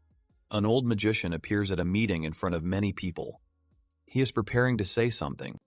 The master says that he would now like to announce the best student of magic of the year. He almost says his name. With an inspired face, Hellardane looks at the master. The boy overcame many difficulties and trials to achieve something greater. Mercules is declared the best student of magic of the year. The young man stands and rejoices at his achievement. Hellardane is incredibly discouraged that he is not the best student of the year. In the background, there is a lot of praise for Mercules. He is congratulated and told who would have won if it were not for him. The boy thanks everyone for their congratulations. Hellardane is very upset. Merkels notices his friend and calls him over. Hellardane begins to tell Merkels that he is simply amazing. Merkels denies any credit and says it's all because everyone helped him during training. The boys shake hands. Hellardane congratulates the young man. The young man calls Merkules his friend and says that he is proud of him. Merkules worriedly asks his friend what's wrong with his hand. Is everything okay? The second young man leaves and says that it is nothing special. Years later, says Hellardane, when his name had acquired some fame, Merkules was already called the Great Sage. There was no one in the whole wide world who had not heard of this name, says Hellardane. Hellardane says that yes, it is the right time, and that it was already late. The villain reveals that the innocent feelings he once had for magic have turned into regret and despair. He says he wanted to take everything from Merkules and smash it to pieces. Hellardane says he was never able to organize a massacre because of the students who were constantly hanging around Merkules. No matter how many years he waited, nothing changed. He thought he would take this rabble inside him with him to the grave. But then Hellardane realized that Merkules had managed to create the magic of reincarnation. The villain thought that in the next life he would be able to take back everything he had, and would have. And for all this, he paid with his body and soul. With everything he had. He used the forbidden technique to become the devil himself, no longer bound by the mortality of the human body. He waited. Hellardane says he waited, whether it was a year, 2, 10, or 100. He could wait as long as he wanted until Merkules was born again into this world. Hellardane says that today his wish will finally come true. The villain says that Merkules could have been killed immediately after birth, but that would have been too boring. Hellardane says it would be more fun to let him have something he'll treasure and then destroy it all before his eyes before killing him. The villain tells the black ants to bring Merkules here. Hellardane also says that the ants should not forget to get rid of the mice. There is noise in the cave.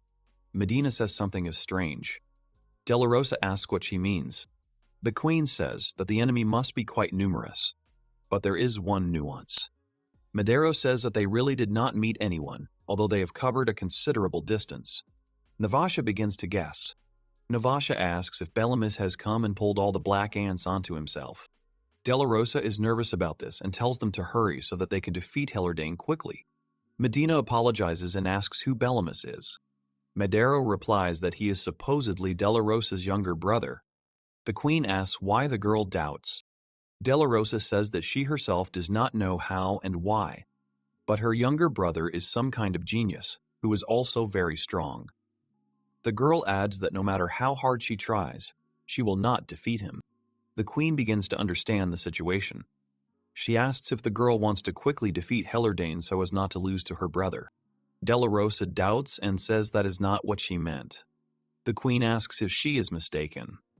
Della Rosa replies that it is not that she wanted to win or not to lose. The girl continues by saying that he is just her little brother, but he treats her like a child, and she feels hurt because of it.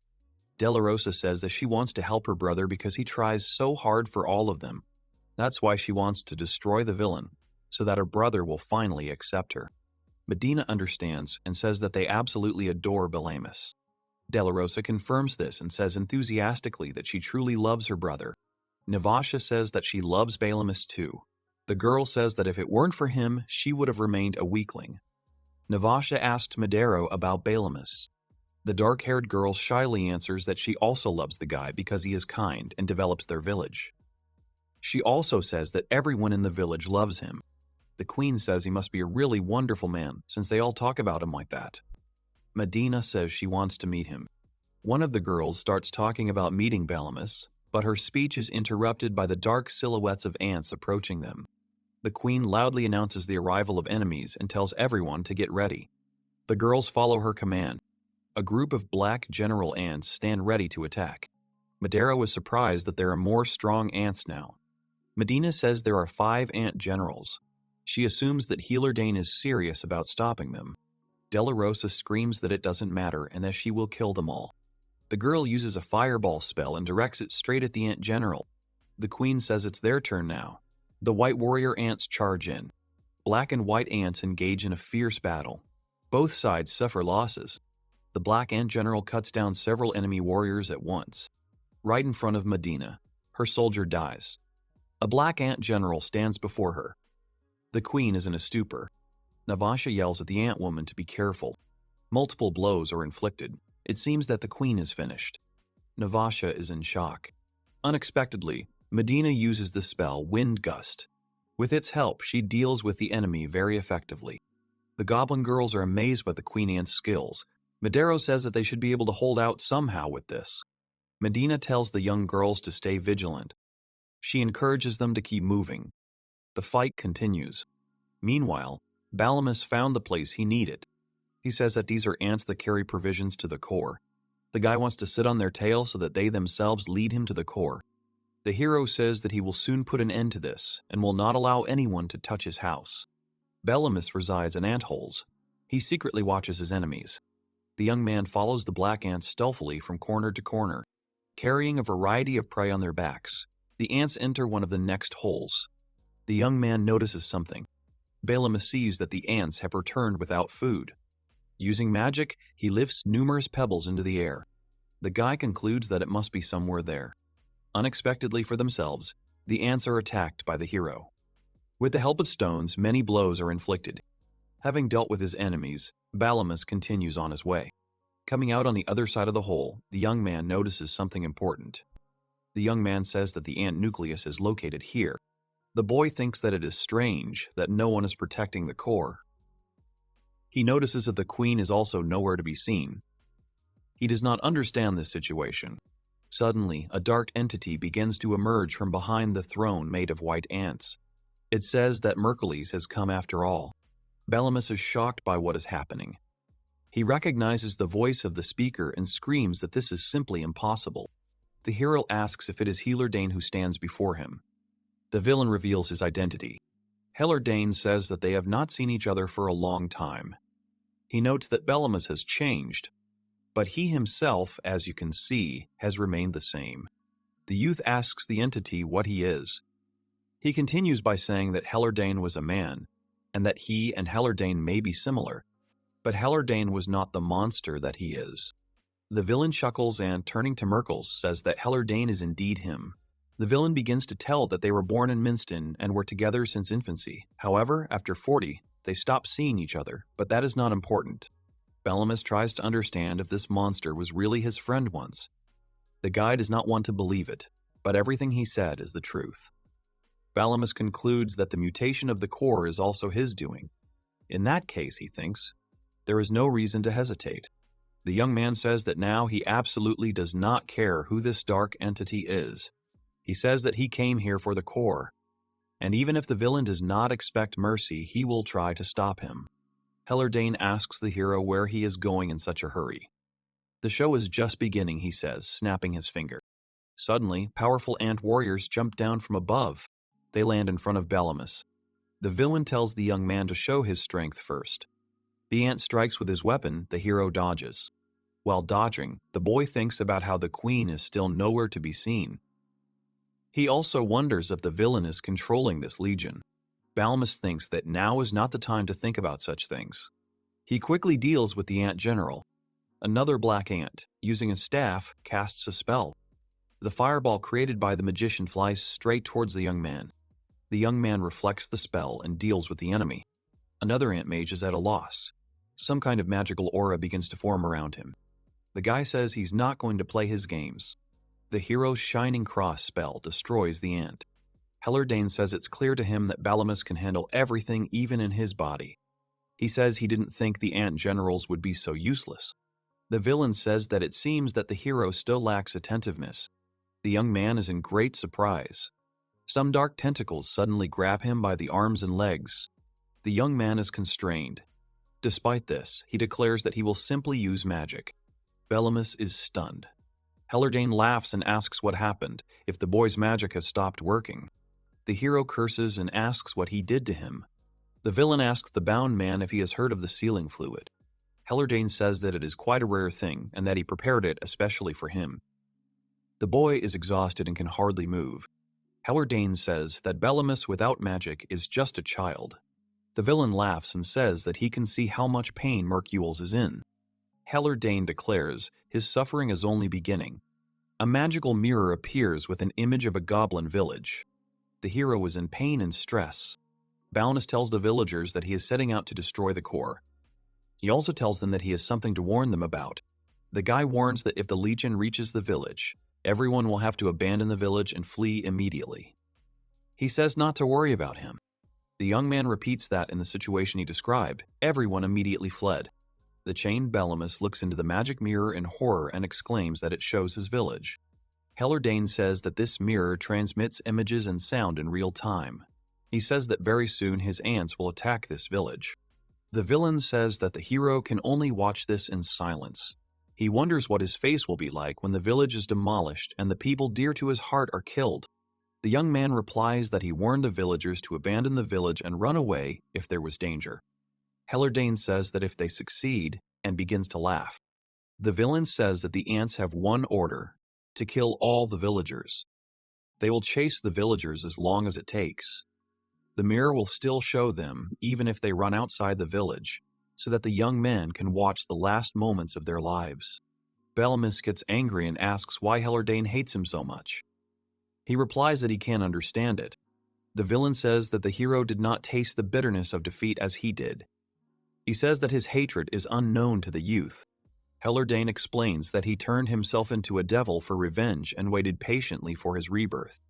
He says that killing Bellemus immediately after his rebirth made no sense. The villain says that destroying everything that is dear to the young man is the only way for him to know true despair. The hero asks if Dane did all this purely out of envy. He says that his friend could not be such a worthless thing. The villain says that Bellemus will never understand the feelings of a loser. Dane, using a mirror, notices that the black ants are already near the village walls. He asks the boy his opinion on how far his family can run. Bellemus is in great agitation. Many goblins and orcs run out beyond the walls to fight the enemy. A fierce battle ensues between the villagers and the ants. The hero sincerely does not understand why the orcs and goblins are fighting when he ordered them to run away. The villain calls them fools and says that their end is probably near. The young man screams furiously for his family to run away quickly. Dane apologizes and says they can't hear him. Bellemus is extremely worried about his mother and family. The young man shouts at the top of his lungs for them to run. During the battle, the black ant's spear almost hits one of the orcs with its blow. Suddenly, a stake from underground pierces the warrior ant. The orc remains unharmed. The orc looks up and sees a large number of silhouettes on the village wall. Bellemus's mother, using magic, says that they will never allow the village that Bellemus built for them to be destroyed. Goblins and Aurons stand on the wall and use magic.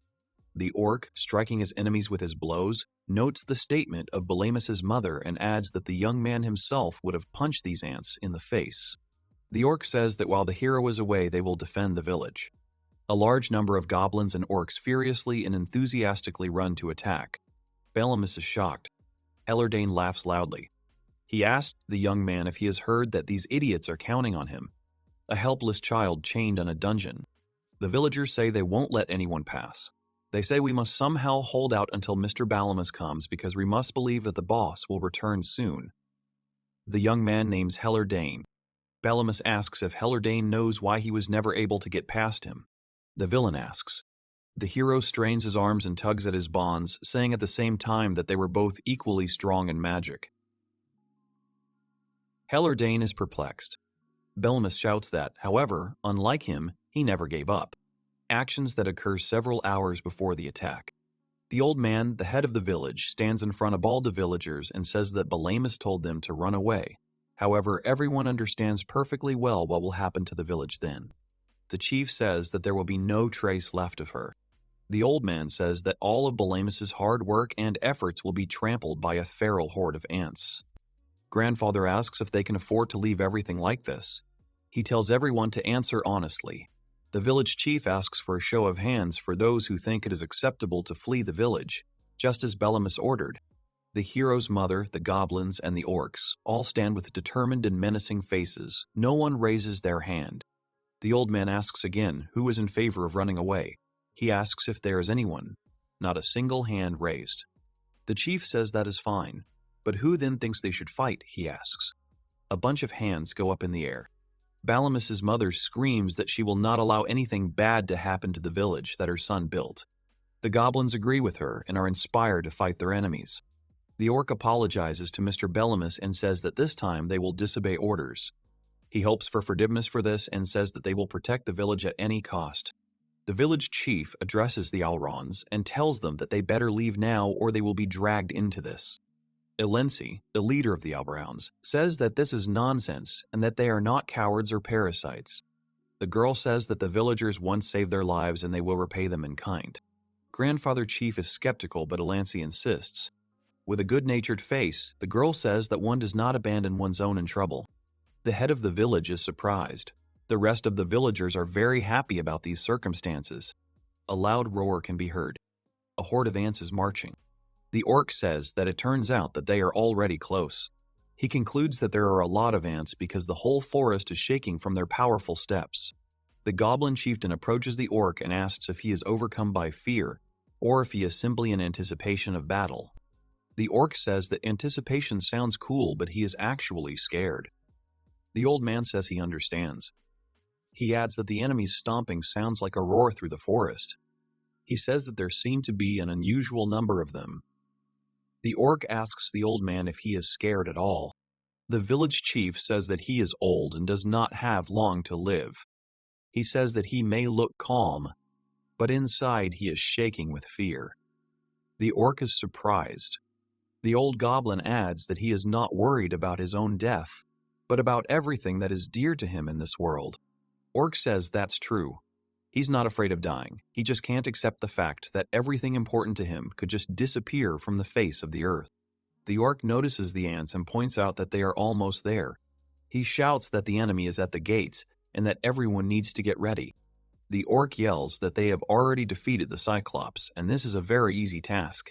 Then he calls on everyone to go forward and fight for the village. The goblins and orcs scream and raise their weapons into the air. Hellerdane asks Belamus what he said. The villain says that this is nonsense, that he could have defeated him if he had not given up. Hellerdane says he wants to explain something to him. He says there are things in this world that cannot be achieved through ordinary efforts, and the hero, by the way, is in the same situation now. The villain asks if the boy seriously thinks he can free himself if he does not give up. He demands an answer from Hercules. The young man says that he also wants to clarify something. The hero says that he is not Mercules here.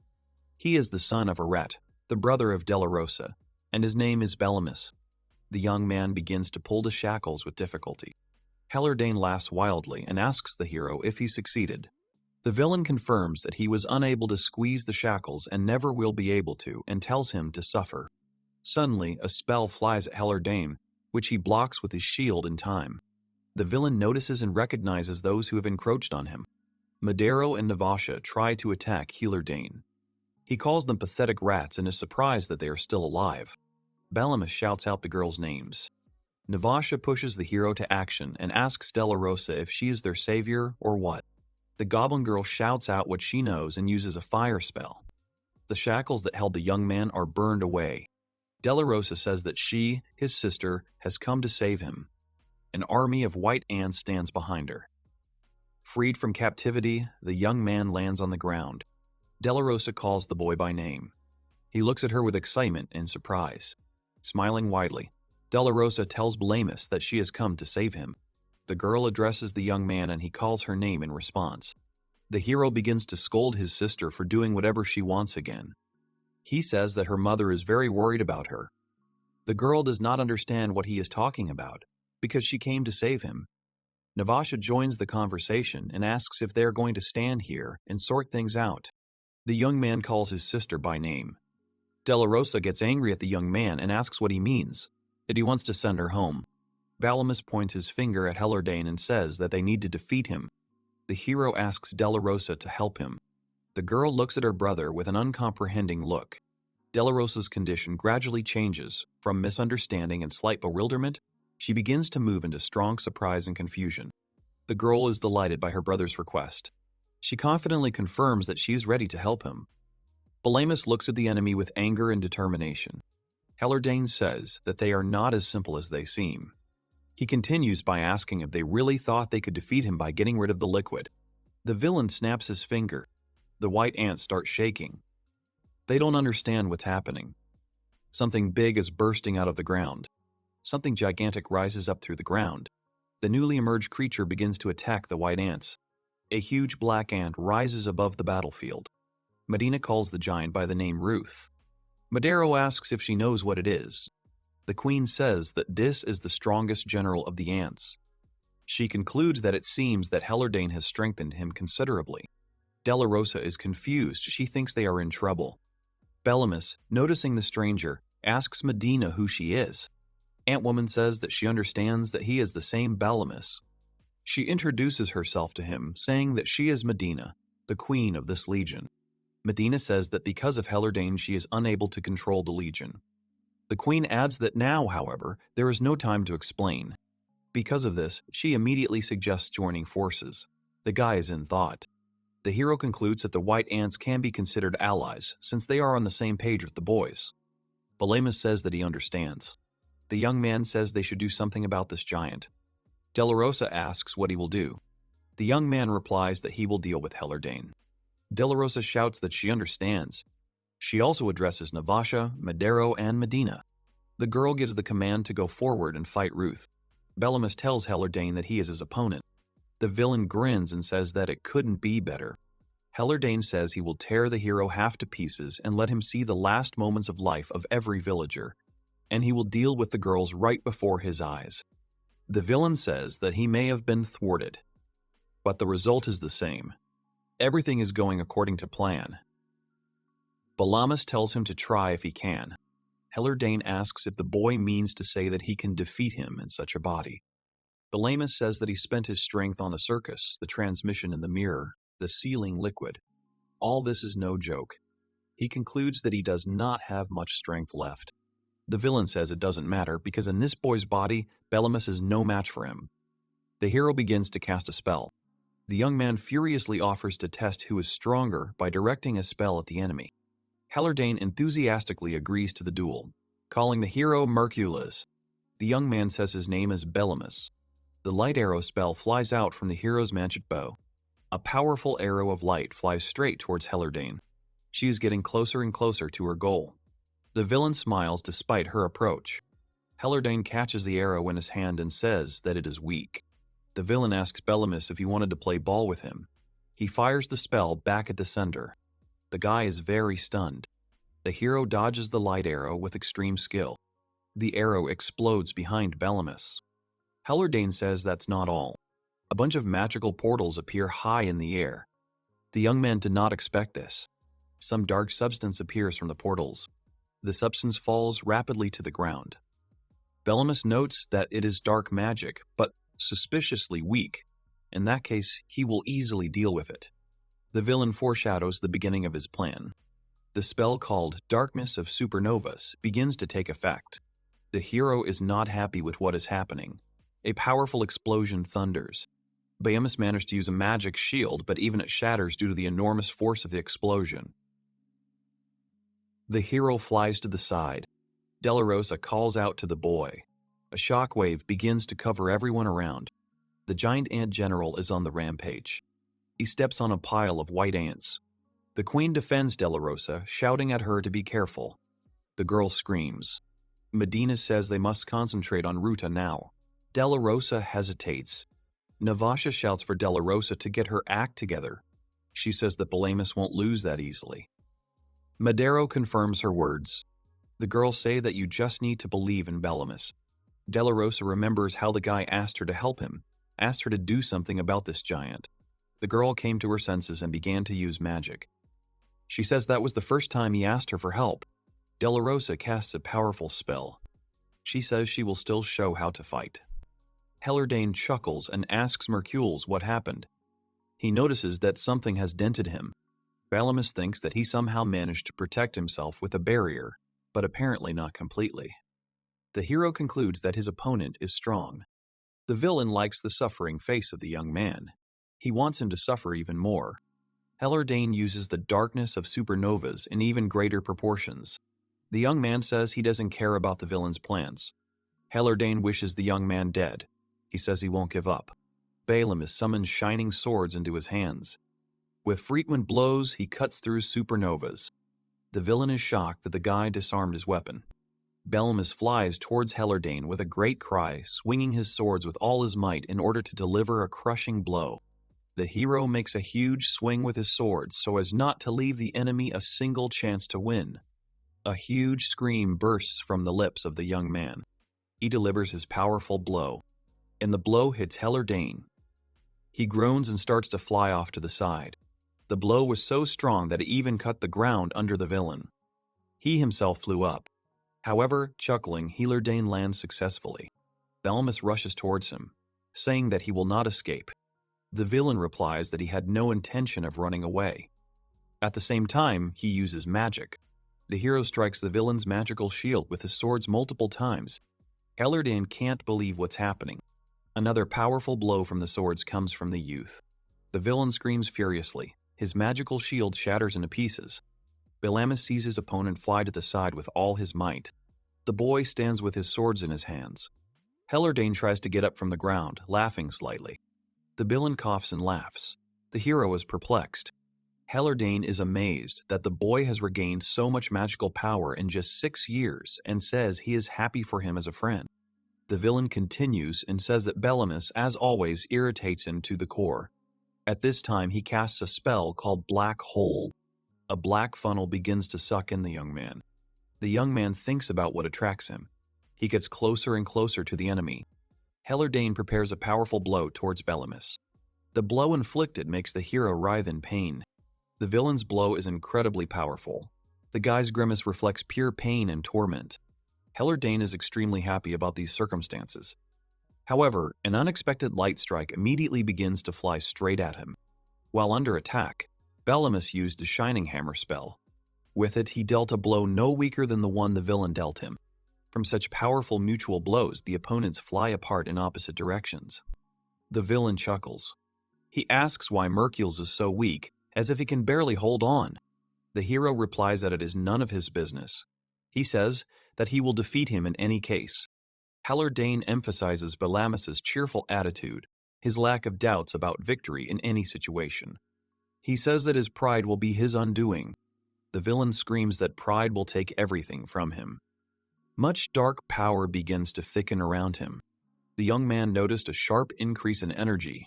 He thinks that Hellardane wants to finish everything with one blow. The boy thinks that if this is so, then he will respond in kind. He just needs to concentrate all his remaining strength and finish this.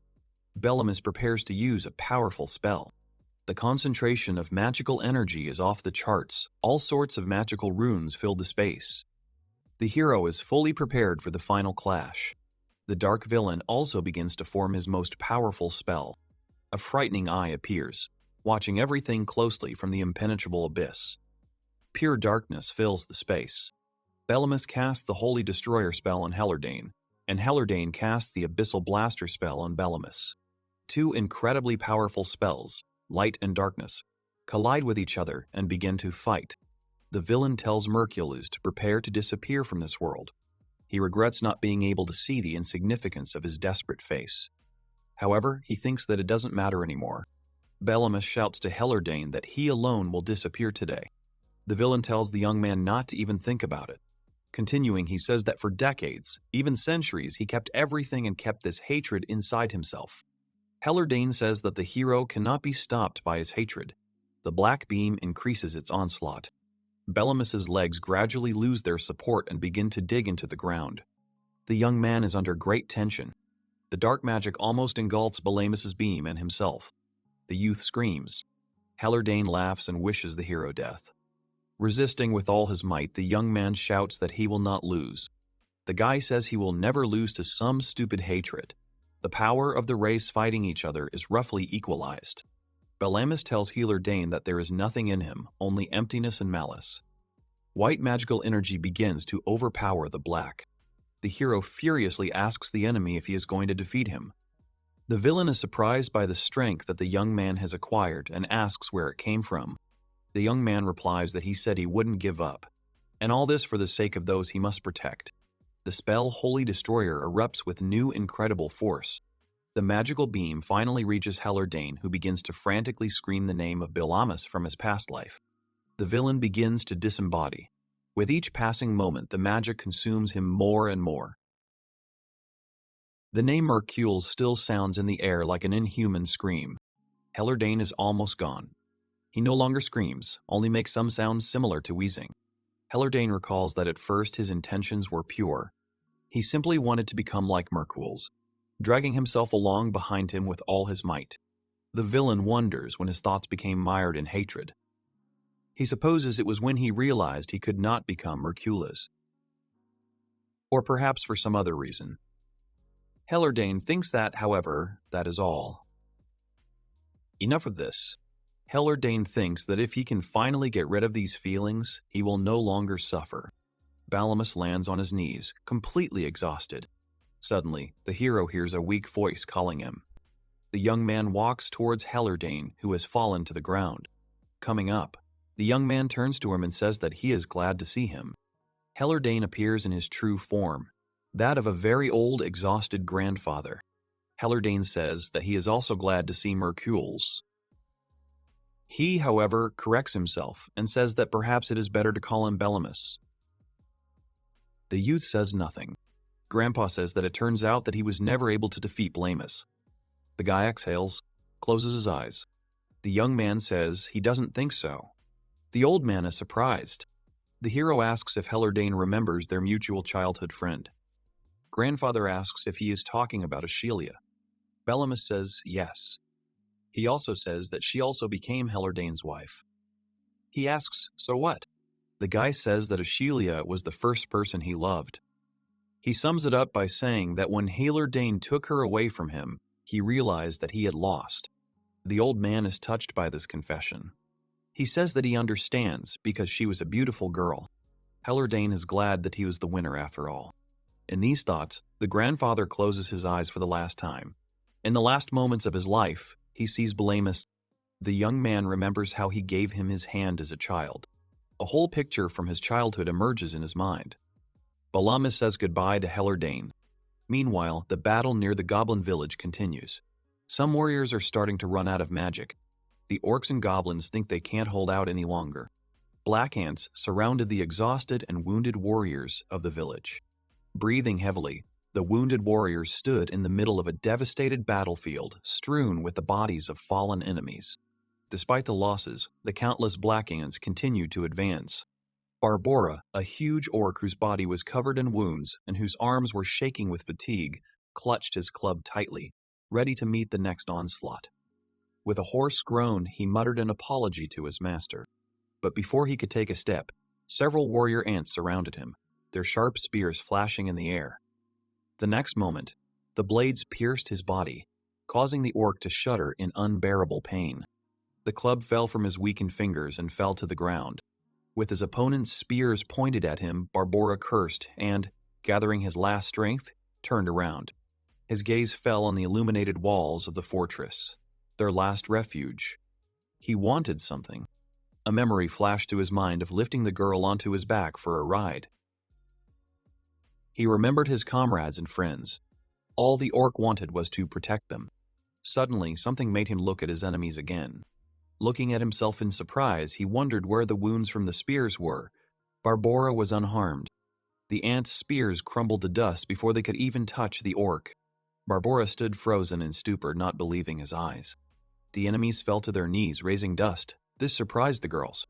The fingers of the fallen opponents, which had recently been clutching weapons, gradually turned to dust. The ants continued to disintegrate, shaking. This astonished the already tired goblins. To the surprise of the fighting orcs and goblins, the entire enemy army soon began to disintegrate, leaving behind only a cloud of ash. On the walls of the fortress, the defenders, exhausted by the battle, at first did not understand what was happening. Gradually, they began to guess why the ants were defeated. Their victory could mean only one thing. Balamus had succeeded. The joyful residents shared this news with each other. At that moment, a loud cry rose into the night sky. The fighters raised their weapons. Those who remained on the wall echoed them in jubilation. One of the goblins on the battlefield sank to the ground in relief. He thought they would all die here. The other replied that he had no doubts about Balamus. Barbora, still not quite believing what was happening, was also relieved at the victory. He admired his boss, but grumbled that it took him so long to figure it out, because he almost died. The elder, surrounded by jubilant villagers, praised the fighters and made a proposal. Children with their mothers, goblins, orcs, were happy that they were finally safe. The leader suggested throwing a feast in honor of the victory. The girls screamed hysterically. It turns out that she was angry at the disintegrating enemy because she wanted to defeat him and did not allow him to disappear. Behind her stood armed friends ready to defend themselves. The White Ant Queen suggested that Balamus had defeated Hellardane and that the black ants he controlled were turning to dust because of that. The white ants were also getting tired. At that moment, the once black core cleared and became white again. The Legion was glad that everything had finally returned to normal. Meanwhile, the girls discussed what had happened. Della Rosa was indignant because it was so uninteresting. Navasha bragged that she would have beaten him anyway. Madero, embarrassed, asked them to stop, because everything was already over. But suddenly, someone called out to them, asking if they were okay. Della Rosa turned around first. It was Belamus, who was shaking from his wounds. The protagonist could not stand on his feet properly. Madero covered her mouth with her hands, horrified by his condition. Navasha screamed in concern about how battered he was and asked if he was okay. He held out his hand, trying to assure them that he was fine. But he spoke with difficulty, taking his time. His eyes slowly closed. Suddenly, he swayed weakly and fainted, managing to say that he would live. Della Rosa immediately rushed to him. She excitedly picked up the boy amid the worried cries of the others. After examining him, the girl realized that he had simply fallen asleep.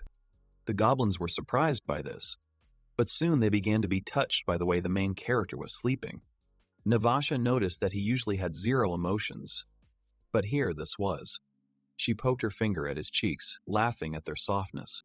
Della Rosa said with a smile that they should have seen Belamus as a child when he was even cuter.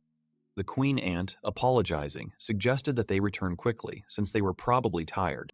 Madero felt a little sorry, but she called the girls to leave. The others agreed.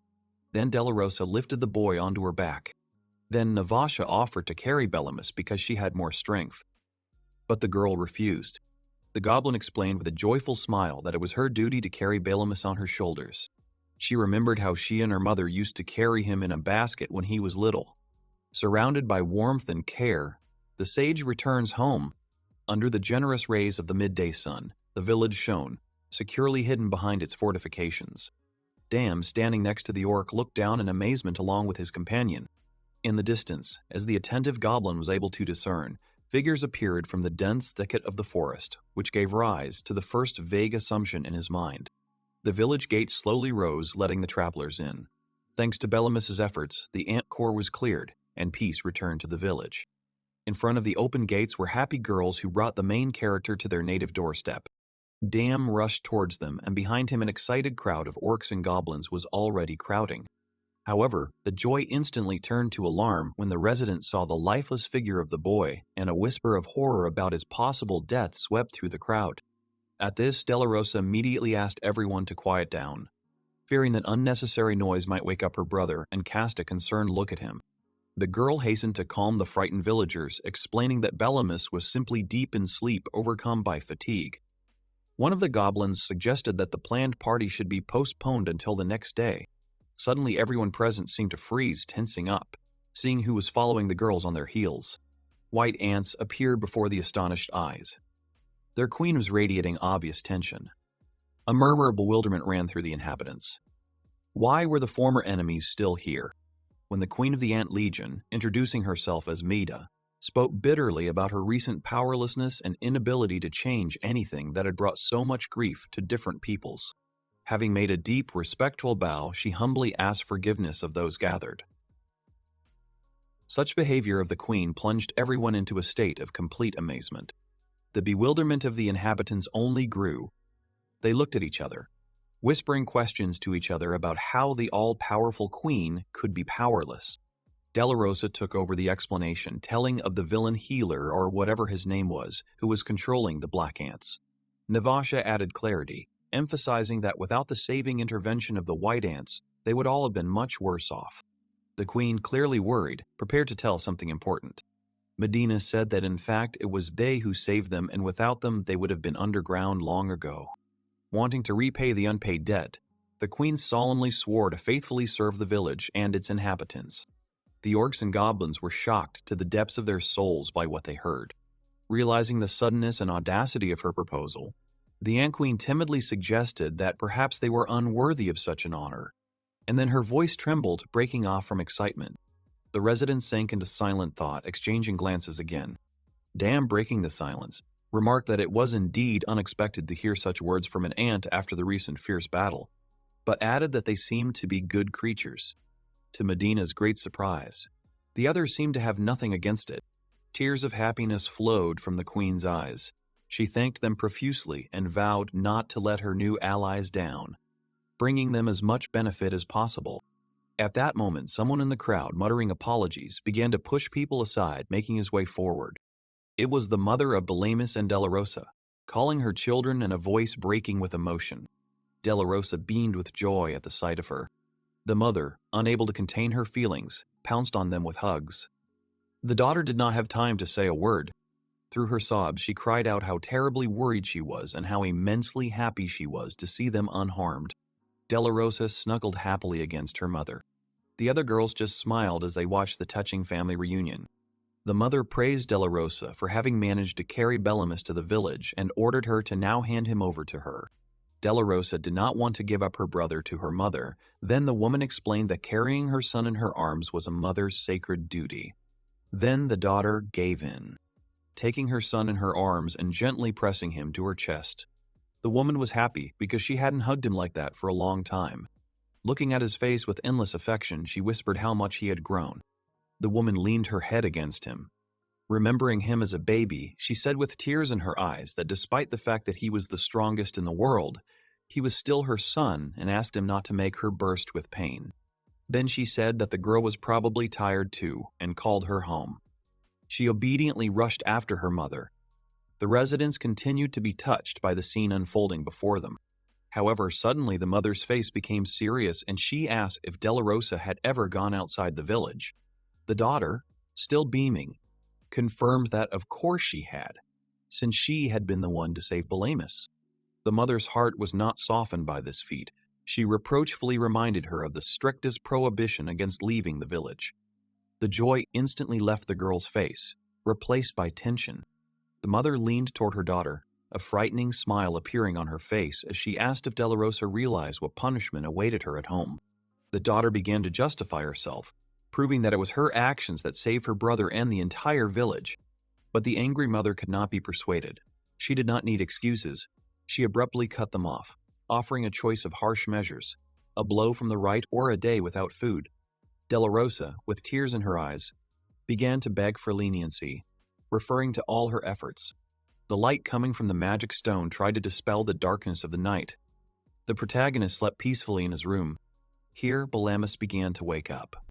Looking around the familiar walls, the boy was surprised to find himself at home and tried to understand how much time had passed in oblivion. His first thought was worry about his mother and Delarosa, and he didn't know where they were. As he went outside in search of answers, he heard a noise coming from afar. The musician was beating out a rhythm on the drum, and the clanging of the mugs being filled merged into a general hum. A juicy piglet was roasting on a spit set over a huge fire blazing in the night.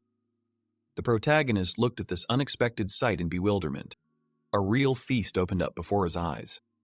The joy embraced all the inhabitants of the village without exception.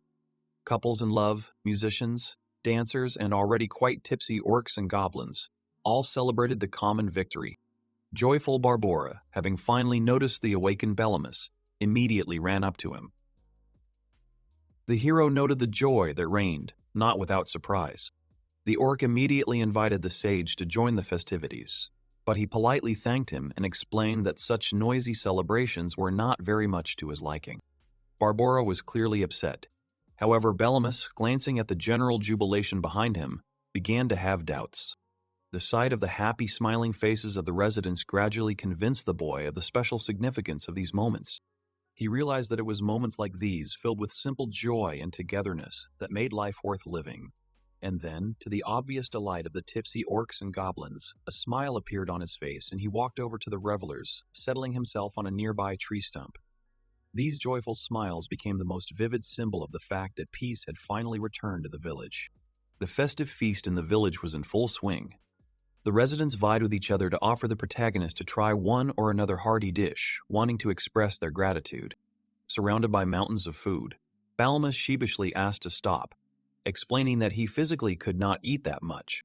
Suddenly, someone called out to him. At that moment, Medina appeared, the same ant girl whom Balamus remembered from past events. She began to tell how her people had decided to stay in the village to work off their debt of honor. Having finished her thought, the girl asked if the sage objected. The protagonist listened carefully and expressed his consent, provided that the rest of the residents would not be against it, believing that additional allies would not hurt. Medina, looking at the jubilant residents, admitted with warmth in her voice that despite the fact that they had only been in the village for a short time, she understood why Balamus was spoken of with such respect. She expressed her gratitude enthusiastically and promised that her people would do their utmost. In response, the boy smiled and asked only not to let them down. After this, the Elrons, led by Alensi, approached them. The fragile girl remarked on what a wonderful evening it had been. The sage agreed with her. The Elrons wanted to thank them again for saving them. The protagonist objected, because they also fought, for which he should thank them. During a warm conversation, they raised their cups. Elrons for the prosperity of the village, Balamus for the valor of their new allies. Standing together, the Elrond and the human watched the continuous merriment around the fire. Alensi suddenly announced her people's plans to leave in 3 days. When the boy asked if they had somewhere to return to, the girl answered negatively. Then the protagonist suggested that they stay, promising to expand the fields and build houses. The sage explained that it was simple and would not take much time. But Alensi was worried that this would be a burden to Balamus. After taking a sip, the boy made it clear that he was not inviting them out of the kindness of his heart. The protagonist firmly stated that he needed the strength of their people. This statement confused Alrona. The girl asked the hero again with doubt. While sipping his drink, Balamus explained that in order to survive in the demon forest, everyone needed strong allies, and this was a win-win proposition. Alensi smiled, touched, noting his kindness. He only smiled in response. In front of all the villagers, Alensi sealed the agreement with a handshake. She solemnly said that the Elrond people had sworn to do everything in their power to ensure the prosperity of this village. The celebration continued. Delarosa, despite her mother's scolding, bit into a piece of meat. Medero and Navasha chatted merrily near the fire. The sage shared the general joy with the goblins. Evening came. After the feast was over, Balamus was finally able to sit in silence. He sat down and looked up. The main character admired the starry sky with pleasure and reflected on its beauty independent of circumstances. Suddenly there was laughter. The boy heard it and turned around. It was the village chief, a gray-haired old man who laughed at what the boy had said at the age of 6. He sat down next to the sage by the fire. Balamus was surprised by his arrival. After that, the elder began to list all the changes that had occurred with the arrival of the main character. Food in abundance, normal clothes, a huge defensive wall that protects them, people who have become stronger after evolution, restored houses, and most importantly, new allies. Unexpectedly, having seriously thanked the sage, the old man interrupted his embarrassed excuses about how it was his duty. The elder noted his good manners and thanked him very much. The boy did not know what to say. Then the chief shared that he had been thinking about something for a long time. Balamus looked questioningly. The elder had an important conversation. Balamus readily agreed to listen to him. Sitting in front of the fire, the leader began to share his desire. The next morning, the entire village gathered in the square. The sage stood on an improvised platform, the elder behind him. The villagers assumed that another party was planned. Then the boy thanked everyone for coming. He then shared with everyone yesterday's conversation with the elder and announced an important decision, taking on the duties of the head of the village. The crowd began to buzz with surprise because not much time had passed. Then the elder reassured them that Balamus had been the de facto head of the village all this time. The old man asked them to accept it. The head noted that Balamus had earned respect and no one considered him a child anymore. He said that there was no better candidate. The crowd then happily supported this decision. Della Rosa, the ever-curious goblin, asked how they should be addressed now. The protagonist explained that he could be called simply by his first name, and the wise old man decided to be the former head. Della Rosa and the residents were pleased with the resolution of the issue. The new leader's first decision was to name the village. At his sign, the mighty orc Barbora dragged a huge stone. The villagers watched attentively as the orc dragged the stone in. They waited with bated breath for the new name of their home. The runes Velastorl were carved on the stone tablet. The sage explained what this meant: the land of shared prosperity. Then he asked the people for their opinion. The Allrounds liked the name. Elensi repeated it with delight. The orcs and goblins also agreed, deciding that it was the most suitable. Mother and the Ant Queen also answered affirmatively. Balamus said that it seemed there were no objections. After listening to everyone, the leader announced the new name. At the end of his speech, he suggested that everyone walk the path of a bright future holding hands. At this solemn moment, no one even suspected that someone was watching them. A girl was eavesdropping on them through a large open-work mirror. Behind her stood a dragon in a tailcoat. The stranger whispered that it was very interesting, after which her lips stretched into a sinister smile. In the middle of the great forest of Phlazes rises a huge world tree. According to ancient legends, it was from the seed of this tree that the first demons once emerged, marking the beginning of their existence throughout the world. At the foot of the mountain was a frightening building covered in skulls and flesh. This was the Great Demon Temple, built to honor the origins of everything. Inside was a gathering of the 6 most powerful demons from all over the world. The first of them, a massive demon with a horned skull for a head, expressed his opinion that the last centuries had been unbearably boring, and only now something really interesting had finally happened.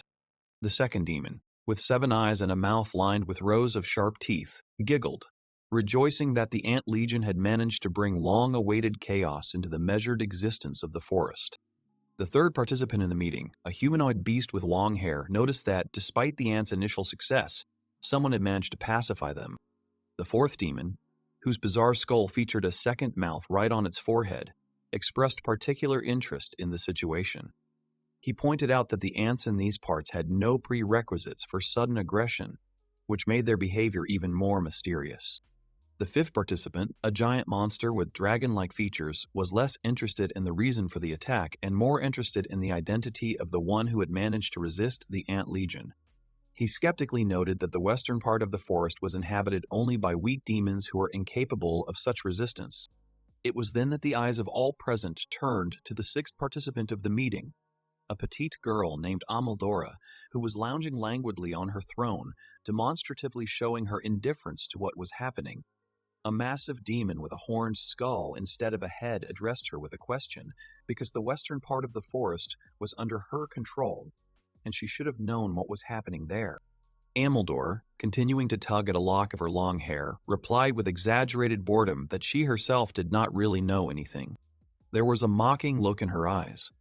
She looked slyly at those sitting with her wavy eyes and declared that she did not intend to waste time on such nonsense. Just like all of them, with feigned innocence, the girl suggested that the incident could have happened while she was sleeping. While the girl yawned demonstratively, the demon with a horned skull instead of a head mentally noted her lie, wondering what she was hiding. He could not understand why she could not be frank with him. Realizing the futility of further questioning, he officially declared the meeting closed. Yawning, the girl was glad that the boring meeting was over. As Amildor stretched in relief, she was greeted as she exited the temple by her loyal lizard butler, who bowed respectfully before her. The girl asked the clerk about news about Velas Doral, to which she received the answer that everything was calm in the village. With great interest, Amildor was glad to see Bellamus, who had dispelled the boredom of this place. But then, with a sinister grin, she noticed something. However, a sinister grin soon crossed her face as she noted to herself that things were going too smoothly. With a frightening smile, she suggested to the butler that a little difficulty would make the situation much more interesting. These words clearly excited the servant. While apologizing with emotion, the butler dared to remark that the destruction of the village might interfere with their own plans. After some thought, the girl, to the clerk's surprise, agreed with this argument. Then she urged on the clerk, who stood frozen in confusion. Continuing to walk across the clearing, Amaldor abruptly changed the subject. starting to give orders about preparations for the return to Robartle, clearly wanting to quickly finish their business and rest. Meanwhile, in the village of Velisdoral itself, in the main character's room, he stood at the window of his room, lost in thought. His gaze followed the orcs who were carrying logs for new buildings. The boy watched as different peoples, orcs, goblins, alrounds, and ants, worked together for the benefit of their common home. The ants carried food, the alrounds and goblin mages gathered the harvest, the orc goblin soldiers trained on a special field. At that moment, his cheerful little sister approached him, never missing an opportunity to talk to her brother. She enthusiastically stated that since he was now the official head of the village, he should have more free time to teach her magic. However, Balamus sighed and objected to her. Smiling, the sage replied that he only had more work to do and he already knew exactly where to start. Full of determination and new plans, the protagonist announced his intention to expand the village. These words caused genuine delight in Delarosa, whose eyes lit up with anticipation of the coming changes. A strong hand brought the axe down with all its might, and the sharp blade sank into the wood. The tree shook from the impact, slowly leaned over, and then crashed to the ground with a crash, raising a cloud of dust. The orcs, wasting no time, immediately set to work, their powerful hands deftly wielding their tools, clearing the space for future buildings. Meanwhile, the Alrunes, gathered in a small circle, raised their thin hands and circles of magic shimmered in the air. A gust of wind passed through the trunks. Many forest trees swayed and then, obeying an invisible force, one after another fell to the ground. The protagonist stood to the side, watching this spectacle with Alensi and Barbora, satisfaction reflected on his face. Balamus noted with approval that they were now getting the job done much faster than in the early days of developing these lands. Alansi, hearing his words, could not help but smile slightly. She was pleased to realize that they were no longer strangers here, but real, full-fledged residents. Barbora, preoccupied with further plans, decided to clarify whether they were going to expand their possessions. The boy, without hesitation, answered affirmatively, after which the main character shared his plans. He explained that the next step would be clearing the western section, where new arable fields should soon appear. The girl, having listened to him attentively, asked if they had enough fields. The sage said that, apart from the melons, they had almost no other cultures. He mentally noted that he had not previously thought about diversity in nutrition, since at first it was necessary to quickly solve the problem of insufficient provisions. The boy understood that soon everyone would get tired of eating the same thing. Out loud, he shared that, in addition to this, it was necessary to rebuild the wall, which no longer corresponded to the new scale of the settlement. At this moment, at the request of Balamus Delarosa, brought a group of goblins. He thanked his sister. He thought they should be enough. Madero asked what they would do. The protagonist, addressing the assembled, explained that he had gathered all those who could create magical houses. Then, the boy asked them to build housing and walls for this area. Balamus, meanwhile, counted about 500 Alrons in need of housing. The boy, realizing that without magic the construction would take a long time, politely asked for assistance. Elensi, slightly embarrassed, apologized for any inconvenience and thanked the builders. But the goblins immediately assured her that there were no problems and they were happy to cooperate. Delarosa, full of enthusiasm, was already ready to start construction, but the main character stopped her. Instead, Balamus asked her to take on the demolition of the western wall, which caused the girl obvious displeasure. Balamus, remembering Delarosa's previous creations, could not resist making a skeptical remark about her architectural talents. The girl flushed with irritation. Then Madero and Mother convinced Delarosa of the importance of this work. Madero noted that the wall was much bigger and more important. Therefore, it was a good opportunity to practice magic, and Mother asked if she wanted to become stronger. After that, the girl agreed. Meanwhile, the goblin mages, together with Madero, began to summon magical blocks for construction. Everyone was busy with their own work. The main character and his sister were dismantling the wall, and the Alrounds and goblins were busy with the trees. Evening came. The very next day, the village was transformed beyond recognition. Alensi and the others looked at these improvements with pleasure. The Alrons looked at the new buildings with admiration, and their joyful cries of gratitude echoed throughout the area. Balamus, although he thanked them, modestly noted that, in fact, they did all the work themselves. However, Alensi did not agree with this. She quietly said that without the help of the goblins and the main character, they would not have survived in this world. The girl said with embarrassment that for this reason the all-rounds would never tire of thanking them. These words made everyone present smile, and for a moment a warm atmosphere of mutual understanding reigned. Concerned that they were only receiving and not giving anything in return, Elancey offered her help in new endeavors. Bellemus thought about this. The protagonist asked them to help plow the fields in the southern part of the village. The girl readily agreed, expressing her desire to participate in other works as well. She was ready to do anything for the sake of the village. The sage fell into thought again, trying to occupy them. Elancey then asked Bellemus if they had decided what they would grow in the new fields. He just shook his head, admitting that there were no concrete decisions yet. The main character, considering his options, came to the conclusion that it was worth going to the human city. Perhaps he would be able to find something useful there. At that moment, a thought flashed through Elancey's mind. The boy looked at her questioningly. It seemed like the Alron actually had something that could help solve this problem. Bellemus, watching her confident actions, was clearly perplexed, especially when the girl asked him to wait a little. The boy, seeing her determination, completely entrusted this matter to the flower demons, not doubting their capabilities. Soon, Elancey solemnly held out a handful of seeds. It turned out that these bright seeds were of Alronian origin, which caused genuine amazement both in the main character and in the attentively observing Della Rosa. The latter even thought that in front of them were those very sacred seeds from which new Alrounds are born. However, Elancey was quick to clarify the situation. Although such seeds existed, and each individual could only produce them 3 times in a lifetime, these seeds had an entirely different purpose. The girl patiently explained that the Aurons had a unique ability to produce edible seeds, and that was exactly the harvest they had collectively collected over the past day. The protagonist was continually amazed by the hidden abilities of this amazing species, and he even began to doubt his knowledge of demons. Elancey shared that despite little contact with other races, everyone who tried the seeds found the fruits incredibly tasty, and the flavors seemed to be directly dependent on the color of the seed itself. It turned out that all the characteristics of the fruit depend on the flower that adorns the head, which gave birth to the Alround seed. As an example, the girl pointed to her own bright red flower, explaining that the fruits from her seeds would also be red and have a distinct spicy note. The news of the upcoming variety of flavors caused a general wave of joy and anticipation. Elancey also made it clear that in addition to excellent taste, these plants were remarkably resistant to temperature changes and did not wilt much. They could fully ripen in just 50 days. This information was exactly what Bellemus needed to hear. The Alrounds, according to the girl, were willing to make from 1,000 to 2,000 of these seeds, since this process was not particularly difficult for them. Having learned about such an impressive number, the protagonist immediately suggested expanding the planned field in order to use the seed's potential to the maximum.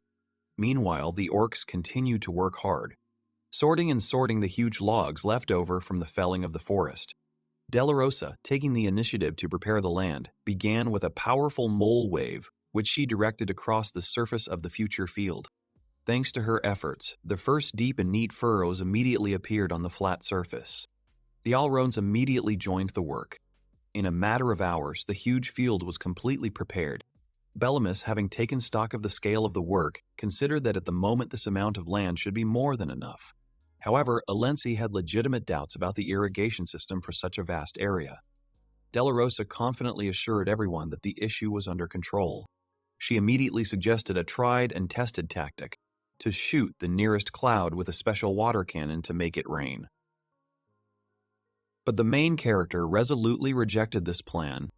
The boy patiently explained that such a method of saturating water with magic was suitable only for melons, as it neutralized their natural poison, whereas for any other plants such water would make the fruits deadly. The girl was clearly surprised by this non-obvious limitation. Elancey and the boy began to think hard about alternative irrigation options. Using water from the well was ruled out because it was clearly insufficient for the huge field. Then the Elrana suggested a pond. The idea of taking water from the river also turned out to be unfeasible due to the considerable distance separating the field from the water source. It seems that the girl had completely run out of possible ideas. At that moment, Della Rosa, playfully tugging at the cheeks of the thoughtful Bellemus, noted with slight displeasure that the main character, judging by his appearance, had already come up with a solution, but for some reason was silent. Continuing to hold the boy by the cheeks, the goblin woman literally did not allow him to speak.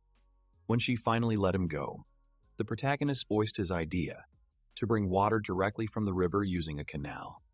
Elancy again expressed surprise because the river was very far away and the implementation of such a plan seemed impossible. While the girl was pondering the technical difficulties of this enterprise, the boy was thoughtfully looking into the distance, towards the river. Elancy thought that the canal would take even longer than their neighborhood. Suddenly, she noticed that Belamus was actively warming up his hands. She asked if he was listening to her at all, but in response, he only leaned over sharply, placing his palms on the ground. Concentrating. The protagonist activated his magic to its absolute maximum power. He mentally noted to himself that after the hard battle with Hellardane, his abilities had increased significantly, and now he should be able to reach the river. A dull growing noise and a strong vibration underfoot frightened Elancy and Della Rosa. The ground beneath Belamus's hands began to crack and split apart under the impact of the incredibly powerful mole waves he sent forward. A deep crack, as if alive, rushed towards the distant river, frightening flocks of birds along the way. Water from the river immediately rushed into the formed channel, quickly filling it. Soon the life-giving moisture reached the edge of the field, filling a large, specially created crater next to the boy. The protagonist noted with relief that he barely made it to the river with magic, and that he clearly needed more training for such large-scale actions. It seems that the young sage, as always, managed to surprise everyone present. The villagers began sowing the prepared fields. Everyone worked hard. Della Rosa dreamed of them growing up quickly. However, despite the overall productive atmosphere, Belamus had a multitude of unresolved issues swarming in his thoughts that required attention long before the long-awaited harvest. A beautiful and strong mother of a sage and an incorrigible fool. Meanwhile, on the training battlefield, someone was perplexed by the main character's words. The boy, driven by genuine concern for their safety, announced his decision to undertake their thorough combat training. Dam agreed with this plan, mentally returning to the recent battle, where he seriously feared for his life. Another goblin next to him quietly supported this thought, noting to himself that without the decisive intervention of the sage in that battle, they would definitely not have coped.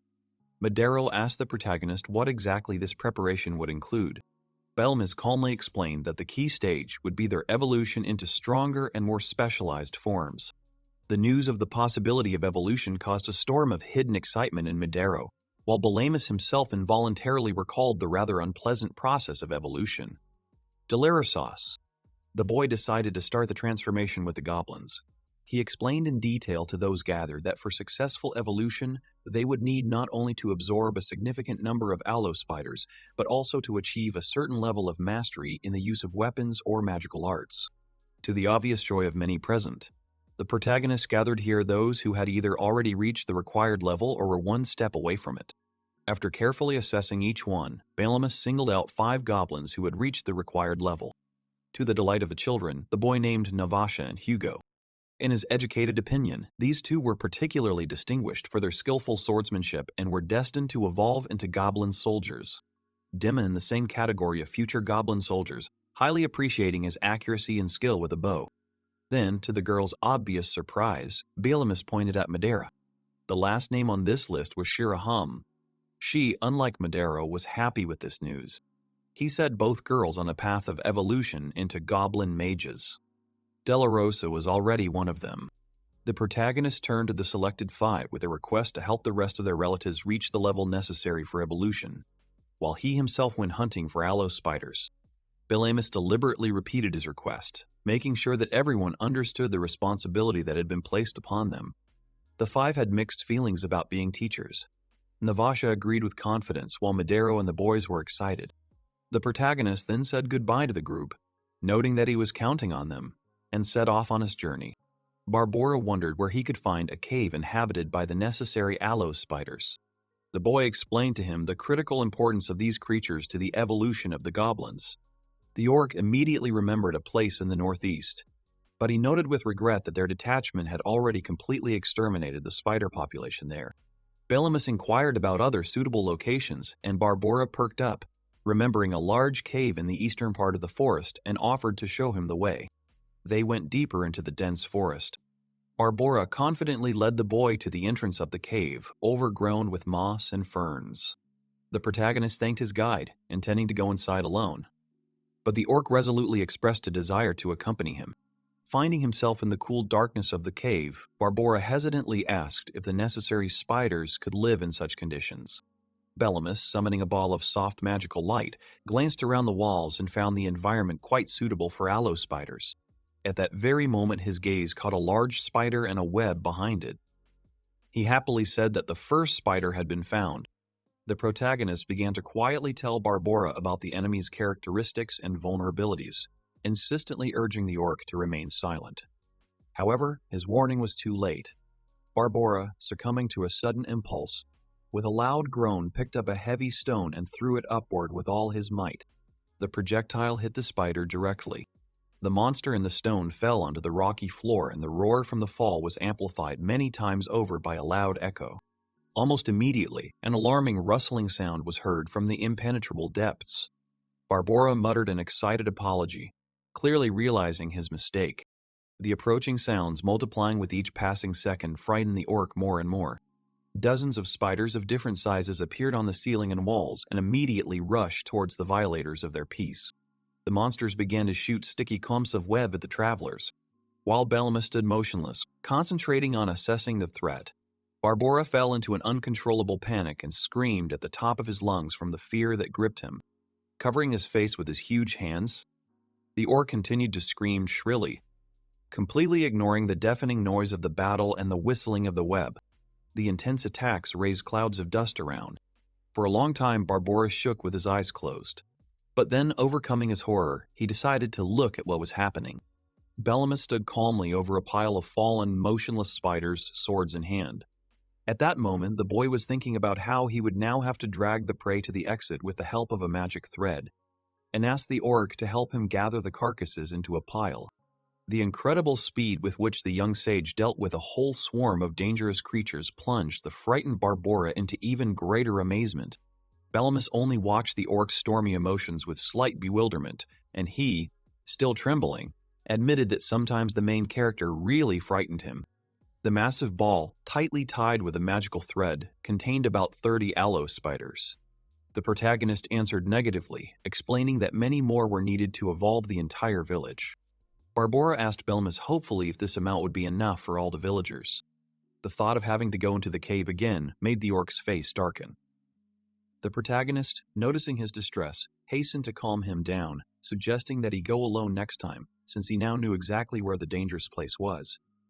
Barbora breathed a sigh of relief, and the boy added an apology for the great fright the orc had to endure in the cave.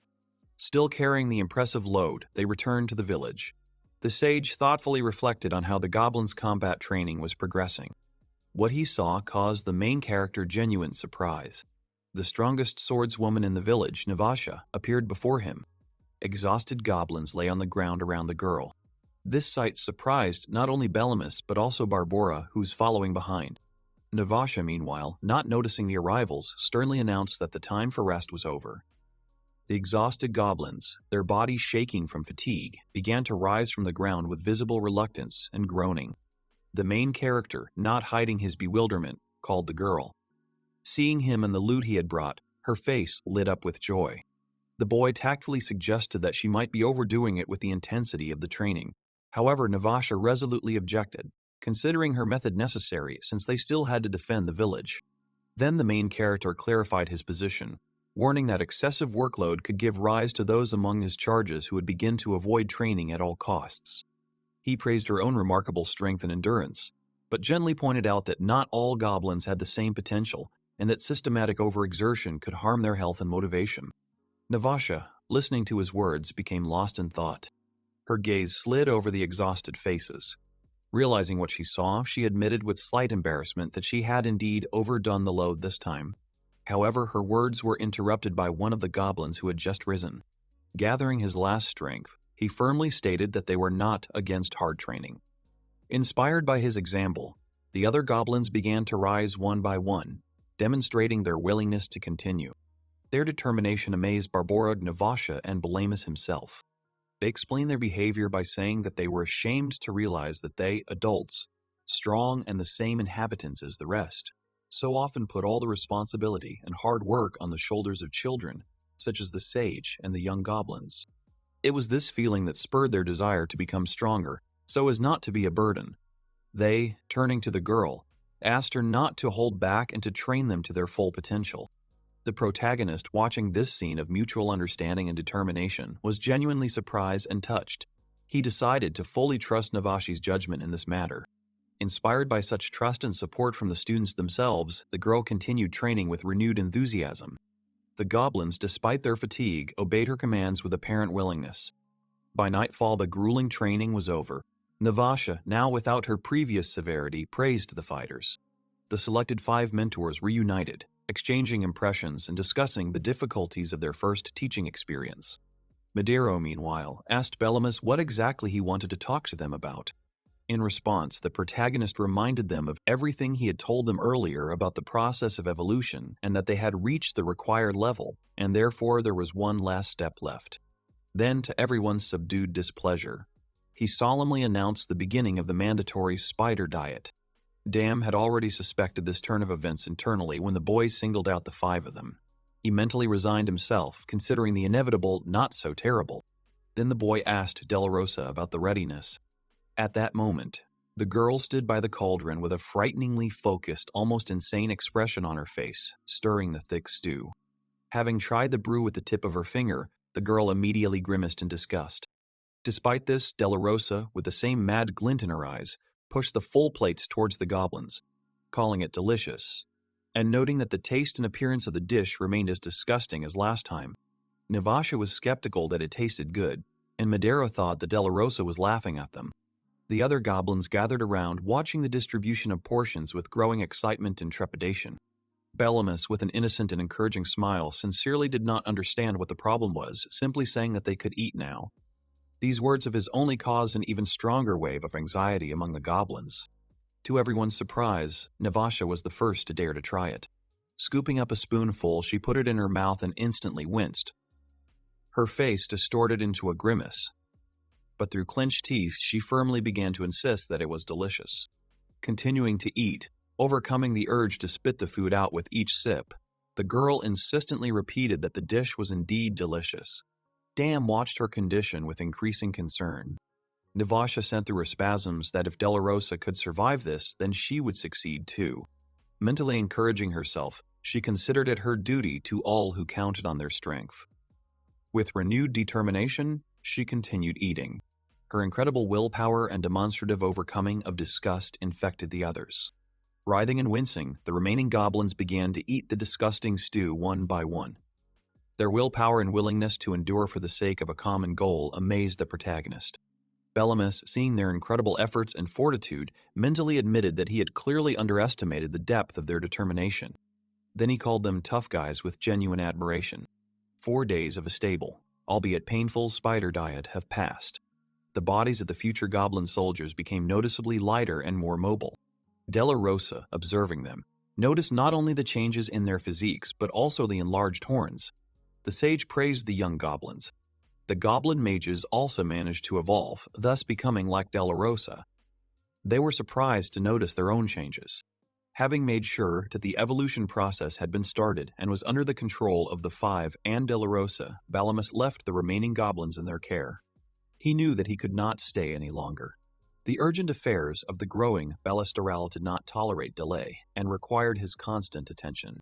The training field was filled with a roar and a din as the orcs, drenched in sweat, noisily fought with each other, competing in strength.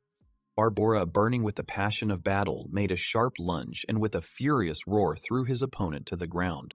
Without wasting a second, the orc, flushed with victory, immediately demanded the next opponent, while his out-of-breath relatives noted with obvious bewilderment his frantic, almost unbridled enthusiasm.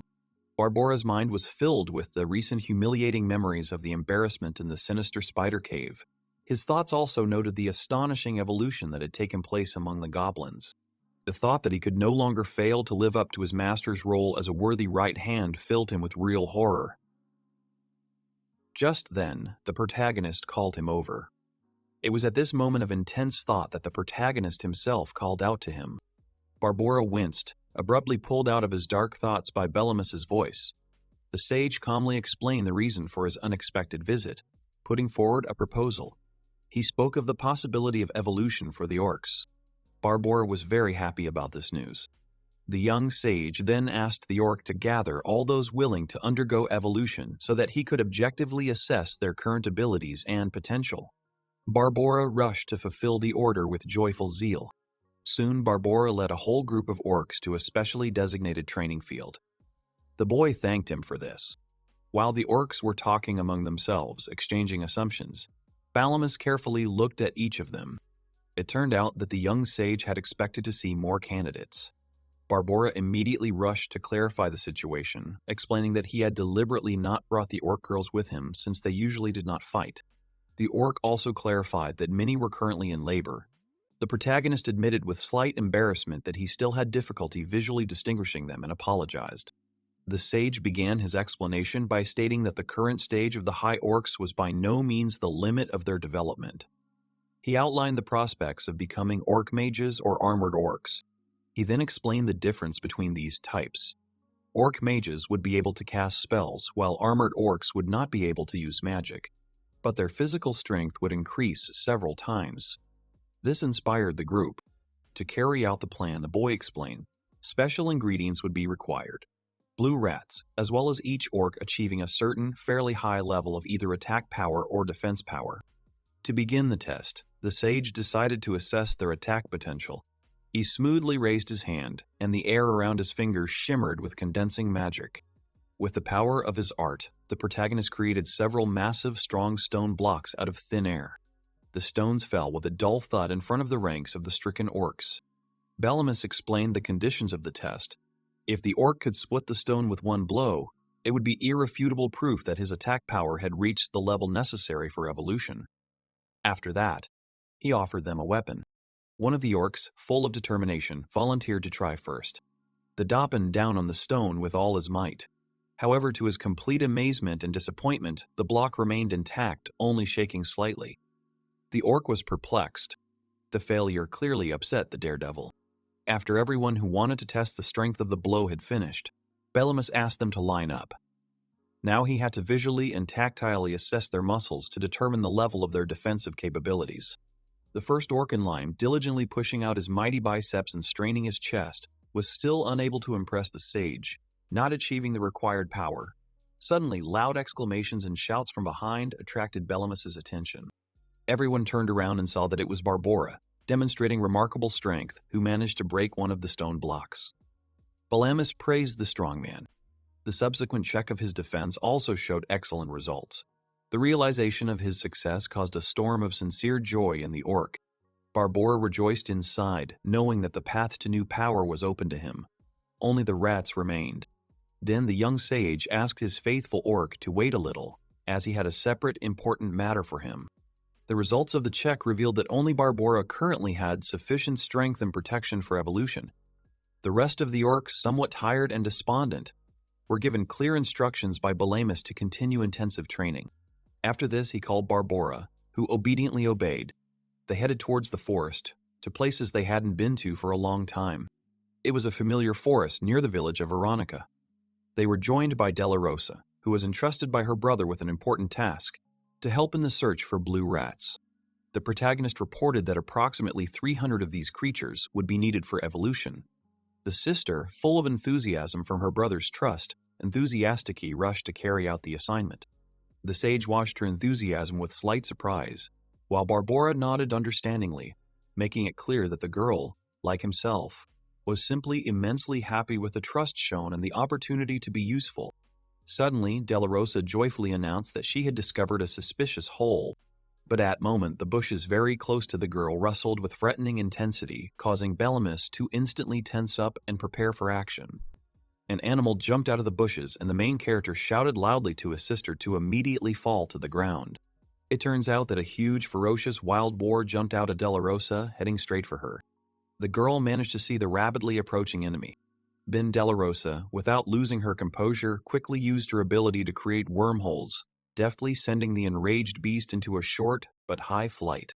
Barbora and Balamus himself watched with undisguised amazement as the boar suddenly flew up. When the animal landed with a heavy thud, stunned, Della Rosa was already happily anticipating the boar for her upcoming dinner. The orc and the sage only exchanged glances, impressed by her agility and composure. Barbora mentally recognized Della Rosa as a more than worthy sister of his master, desiring the same strength. The girl herself, without wasting time, began to urge them on, reminding them of the main goal, to catch the blue rats. She explained that otherwise their delay would cause worry to their mother, and all three actively went deeper into the thicket, continuing the search. Time passed unnoticed, and now evening had arrived. Barber had to bravely swallow a huge amount of disgusting tasting blue rat stew.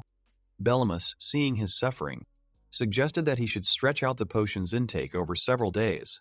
However, the orc resolutely refused the delay. After everything he had been through, especially the memories of Della Rosa's power, he couldn't afford to sit back and dawdle. The main character only smiled understandingly in response, because he knew very well that the path to true strength always lies through strengthening not only the body, but also the will. The next morning, Barbora achieved his long-awaited success. He underwent a major transformation and became an armored orc. Despite the obvious enhancement, the newly minted warrior felt some dislike for his scaly armor. However, Balamus's arguments about the prospect of the next stage of evolution, turning into an orc dragon, were convincing enough to outweigh his doubts.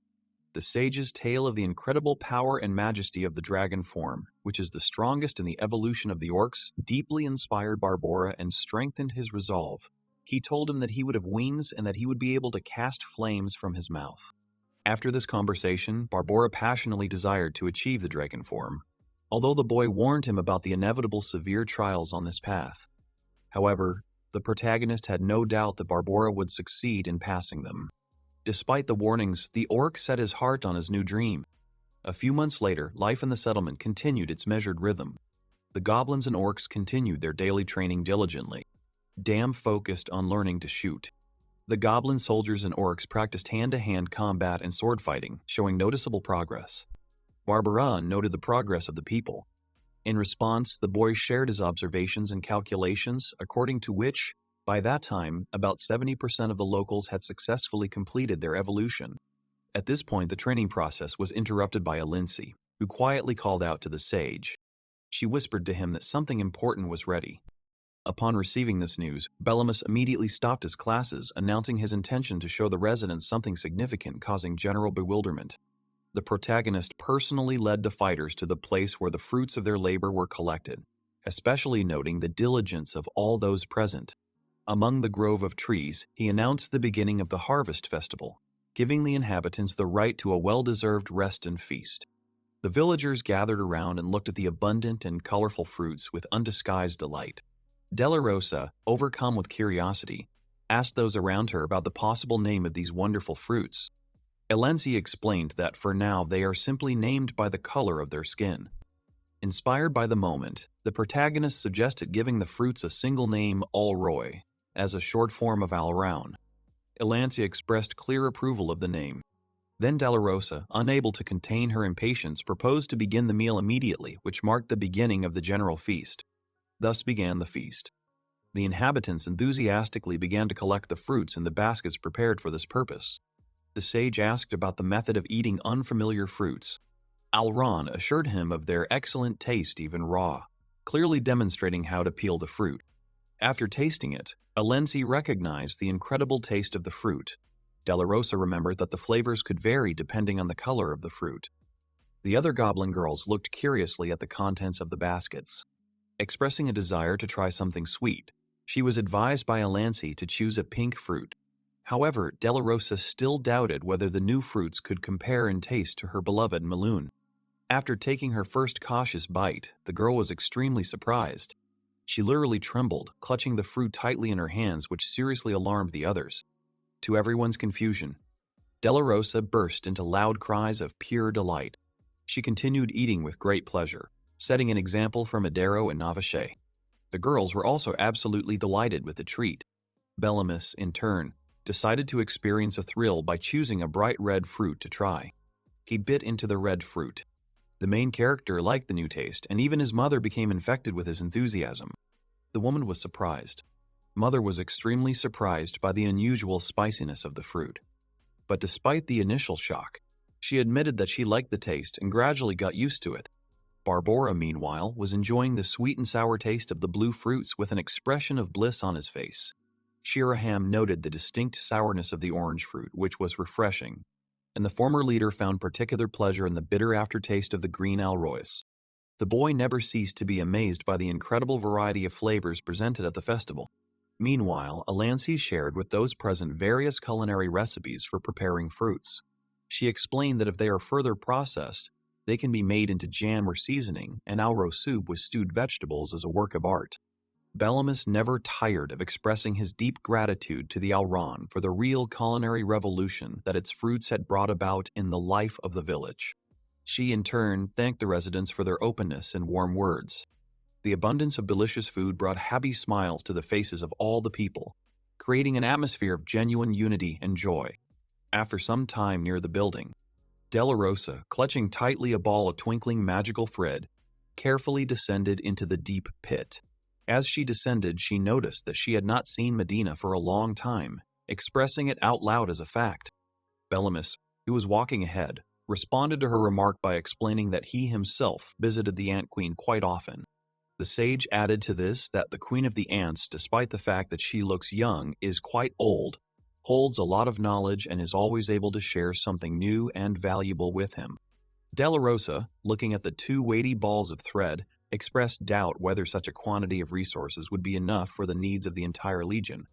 However, the boy reassured her, explaining that the ants themselves did not require food in the usual sense. The girl clearly did not understand this statement, which prompted the protagonist to give a more detailed explanation. The thread was needed not to feed the ants, but to feed the core, the source of life and reproduction of the colony. After the last major battle, the ant army's numbers had been reduced to a measly 20 individuals, and massive amounts of nutrients were required to restore the legion's former strength.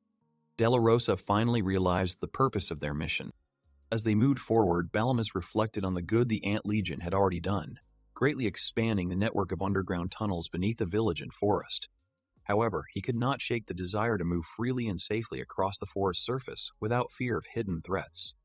He mentally put off resolving this problem for a more appropriate time. The brother and sister, immersed in their thoughts and conversation, did not immediately notice that they had already reached the goal of their journey. Queen Anne Medina greeted the guests with genuine joy. Bellamus, having begun to unravel the brought balls, clearly stated the purpose of the visit: the delivery of the necessary nutrition for the core. The queen began to thank them for their care, but her words were suddenly interrupted. The girl queen was clearly amazed not only by the fact of help, but also by the unexpectedly large number of fruits brought, which were also part of the gift. Medina felt genuinely embarrassed by such a generous offering, but her brother and sister hastened to reassure her, assuring her that it was within their power and desire. The worker ants, carrying heavy baskets of fruit, carried them to the core of the colony. All present watched the process with understandable excitement as the ants methodically threw food into the substance of the core. Almost immediately, the first newborn ant crawled out of the core. A steady stream of other newcomers followed. Both Medina and Bellamus agreed that this unusually rapid and abundant regeneration was due to the high nutritional value of the food they brought, especially the fruits. Della Rosa, counting carefully, announced the result: 59 new ants. The boy was pleased with this efficiency. His sister, in turn, expressed curiosity about what size these newborns would reach. The protagonist explained that the final size of the ant was directly related to the current total number of the legion. The larger the colony, the larger its new members could become. He immediately decided that next time he would bring even more nutrients to speed up growth. Medina again expressed concern that this would be a burden on the village. Bellamus again gently but firmly allayed her worries. Thanks to the Alrams, they now had plenty of food. As a token of gratitude, the queen ant expressed her desire to personally thank Elancy for the wonderful fruits. Elancy herself and other guests from the village with them on their next visit. The next morning, the peace was broken. One of the goblins ran towards Bellamus's dwelling in panic. It was Hugo who woke up the main character with loud cries of impending disaster. The goblin reported haltingly that a group of strange, unseen demons had appeared at the village gates. He had never seen anything like them before, and they spoke a language he did not know. According to Hugo, the creatures clearly came from far away. The protagonist, hurriedly dressing, demanded more detailed information about the threat. Hugo was able to identify their distinctive features, the presence of long black tails and sharp horns. Hearing this description, the sage immediately had a guess about the nature of the aliens. Bellemus climbed the watchtower. Looking down at the intruders, he immediately realized that he was dealing with imps. His guess was completely confirmed, which only increased Hugo's excitement. The main character immediately explained to the goblin that these creatures should in no way be underestimated since the imps have a very high level of magic. Quickly assessing the situation, the sage counted about 50 ordinary imps and internally concluded that he could handle them alone. Hugo asked what the demons were talking about, since their speech was completely incomprehensible to him. The boy explained that these imps knew many languages, and now they were insistently and in chorus repeating the same demand in different dialects.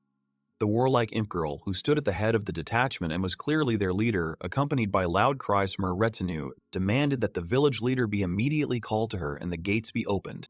Having assessed the situation and decided to act quickly, Bellemus, without wasting time on going down the stairs, decisively jumped from the height of the tower.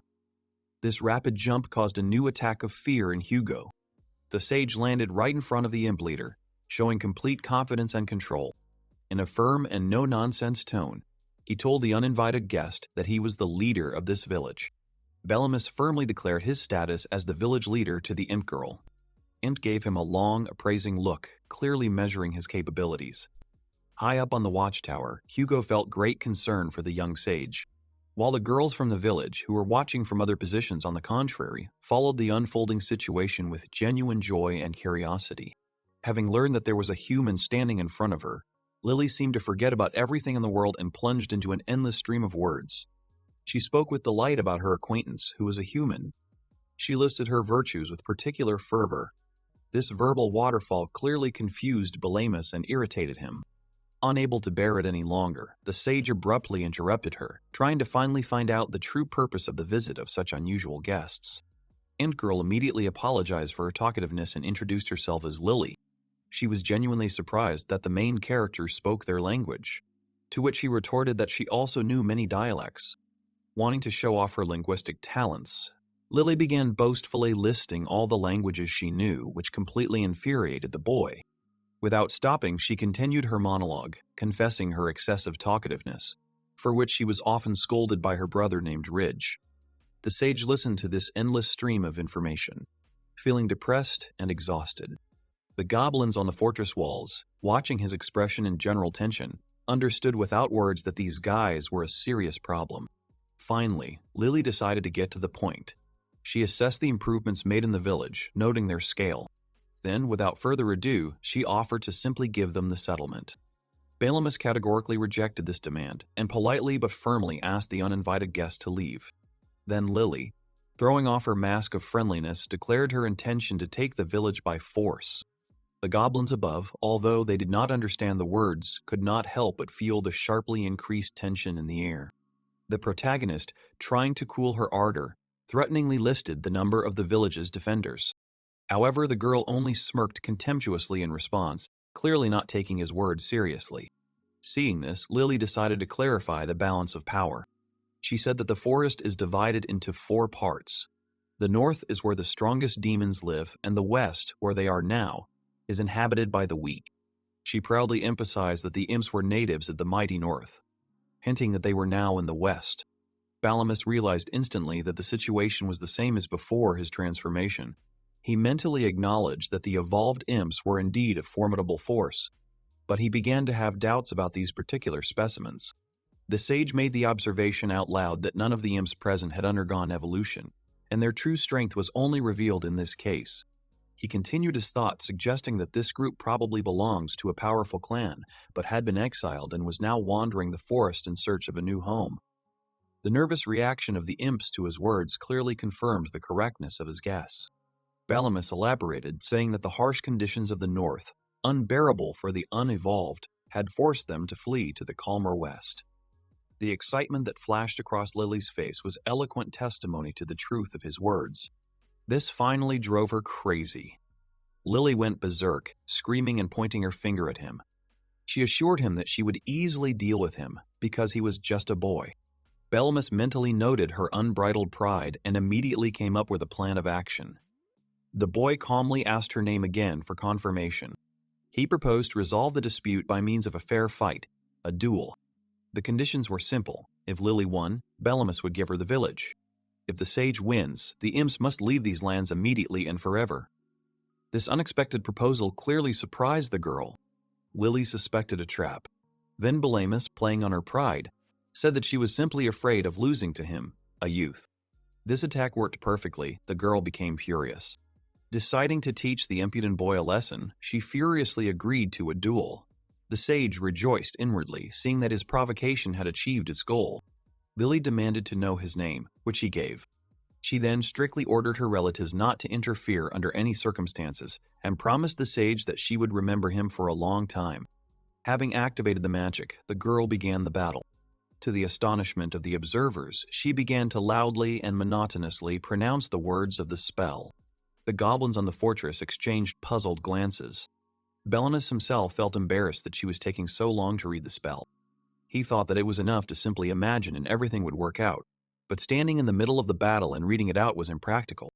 At this moment, the main character had a key guess. The boy realized that these imps did not know how to use magic properly. He wasn't surprised in his mind that they were driven out of the northern forests. It was impossible to survive there with such skills. Although Belamus realized that he would easily defeat his rival, for some reason he felt sorry for her. However, there was no time to waste. Finally, he decided to act and activated his magic, instantly, without a single sound, only by the power of thought and will. He calculated the force of the impact, believing it would be enough for Lily. Under the girl's feet, something began to appear out of nothing. Suddenly, strong magical shackles materialized around her body with a clanking sound, restricting her movements. One of the chains wrapped tightly around her mouth, leaving her with only inarticulate, muffled sounds. The worried imps, seeing their leader trapped, rushed to her aid. Belamus immediately warned loudly that if they took even one step forward, he would immediately use a suffocating spell. Lily, meanwhile, was writhing furiously in her invisible but strong shackles. The threat worked. The crowd of imps froze in place, full of rage and powerlessness. The sage calmly announced his victory and demanded that they leave immediately, as promised under the terms of the duel. After the shackles were gone, Lily stood there, blazing with anger and humiliation. Her cheeks were flushed with shame. The other imps crowded around her, worried and furious, expressing their support. Then, without another word, but clearly harboring a grudge, the entire group disappeared into the depths of the forest. Their departure was accompanied by loud, disgruntled cries. Lily promised that they would return. Belamus mentally noted their incredible noise. Night fell. Not far from the village, in the forest, Lily could not calm down, seething with indignation because of the humiliating loss. She peered out from behind the bushes towards the village, her face distorted with anger. Next to her, her brother Ridge tried to reason with his sister, telling her that further actions were unreasonable. But Lily was adamant. She couldn't let it end in such disgrace. Her brother watched her with growing fear, not believing what she was planning. And then Lily, clutching an object that radiated pure evil in her hand, decided to resort to a desperate measure, to use the forbidden scroll. Consumed by rage and a thirst for revenge, Lily made the fateful decision to activate the forbidden scroll, despite all its danger. Her brother Ridge desperately tried to reason with his sister, anxiously reminding her that such artifacts were intended only for situations of extreme mortal threat and not for resolving personal grievances. However, Lily, drunk with anger and resentment, only boasted that she had heard legends about masters who were able to subjugate the monsters sealed in such scrolls given a sufficient level of magical mastery. Ridge bitterly objected that her own skills were clearly insufficient for such a risky undertaking. Ignoring the warnings, Lily only became more determined to prove otherwise, confident in her abilities. Ridge protested again, but then his sister, suddenly serious and looking at him with an icy gaze, reminded him of the inexorable laws that reigned in their forest of flazes. The strong take, the weak lose. They had already lost their home in the harsh north. Now, to survive, they must take from the weakest inhabitants of the West, using any available methods, no matter how desperate they may seem. Ridge had no objections to this brutal logic of survival. But the main driving force for Lily remained the thirst for revenge that consumed her soul against that human boy who dared to mock her and humiliate her in front of her fellows. With a determination bordering on madness, she unrolled the ancient scroll. The surrounding imps watched the events with growing horror, sensing an inevitable catastrophe. The scroll, obeying the activated magic, soared into the air, unfolding and emitting an ominous glow, marking the beginning of the summoning of the sealed monster. Lily herself felt for a moment a wild joy from the awakening power. Then the world was engulfed in a blinding flash. Meanwhile, the protagonist enjoyed an unusually peaceful and quiet morning in the village. As he walked along the road, he couldn't help but think about yesterday's strange encounter with the Imsikalthi. Suddenly his thoughts were interrupted by a bright light shining straight from the wall of the forest, accompanied by a deafening, chilling roar that made the earth tremble. The boy instantly became alert. All his senses became heightened. From behind the edge of the trees, a giant silhouette of a monster emerged, resembling a monstrous saber-toothed tiger of incredible size. Balamus recognized him with astonishment and alarm as a behemoth, a monster of the strongest class whose appearance in these parts was unthinkable. He did not understand what could have attracted such a formidable creature to their relatively peaceful places. Putting aside questions about the reasons, the sage focused on the main thing: to immediately develop a plan to protect the village, striving at any cost to avoid casualties among its inhabitants. However, he was having trouble knowing how to ensure everyone's safety. His thoughts were interrupted by an unexpected movement. Right in front of the formidable behemoth, to the amazement of the main character, Lily stood confidently. The other imps, hiding at a distance, looked at her with a mixture of fear and involuntary admiration. The girl even tried to pet the monster, praising its power and beauty. And then she gave the order to attack the village. The monster seemed to react, raising its huge clawed paw. This gesture caused a surge of fear in Balamus, who foresaw destruction. But the horror of all observers reached its climax when Behemoth suddenly brought down his raised paw not on the village, but on Lily herself. The frightened girl barely managed to jump back, saving herself from the sharp claws cutting through the air. She stood there in complete bewilderment, not understanding why the creature she had summoned had turned against its mistress. In response, Behemoth only let out an even more vicious and threatening roar, full of hatred. This roar completely paralyzed Lily with fear. The other imps, overcoming their stupor, rushed towards her, trying to drag the stunned leader away from the enraged monster. In a panic, the entire group rushed to run back into the forest, hoping to hide in its thicket. However, Behemoth, furious and unstoppable, rushed after them, crushing trees in his path. Della Rosa, watching from a high tower, noted with regret how unlucky the imps were to bring such a disaster upon themselves. The protagonist, seeing his sister on the fortress, tensed up, fearing for her safety. The goblin on the tower showed determination to fight, but her brother tried to dissuade her, pointing out the incredible power of the enemy. However, a spirit of resistance has gripped many residents who have expressed their willingness to help. At that moment, voices were heard from below calling for the master. Balamus saw that not only goblins and orcs had gathered at the walls, but also ants led by Medina, and even Alrounds led by Alensi. All of them were determined to defend their common home. The protagonist doubted the wisdom of involving everyone in a mortal fight, but Medina firmly explained that Behemoth was too formidable an opponent and could only be defeated by united efforts. Alensi added that the village is now their home and they cannot stand aside. Touched by their unanimity and understanding the truth of their words, the protagonist agreed and expressed his sincere gratitude to them. Initially, the sage suggested a wait-and-see tactic, hoping that the imps would be able to lead the enraged beast far enough into the forest. However, these hopes were dashed in an instant. A panicked crowd of imps, led by Lily and Ridge, burst out of the forest straight to the village gates, desperately screaming for help. The behemoth, breaking trees, relentlessly pursued them, his rage only growing. Balamus's expectations were not met. The situation required immediate action. Without waiting for orders, Della Rosa and the other brave girls of the village rushed towards the threat with determined cries. The villagers, having united, blocked the monster's path, creating a living barrier between it and the panicking imps. Seeing their courage and realizing that the moment of truth had arrived, the protagonist gave a loud order to fight back with all their might, and without thinking, jumped down from the tower to his defenders, ready to lead the defense. The battlefield was thrown into chaos by the sudden appearance of the monstrous behemoth. The imps, overcome with primal fear, began to flee in panic. The sage used his inhuman speed abilities to rush towards the threat. With lightning speed, he rose into the air, falling upon the giant enemy from above. In flight, The main character summoned the light arrow. She wounded the beast. This magical attack caused the monster to let out a deafening cry, full of pain and rage.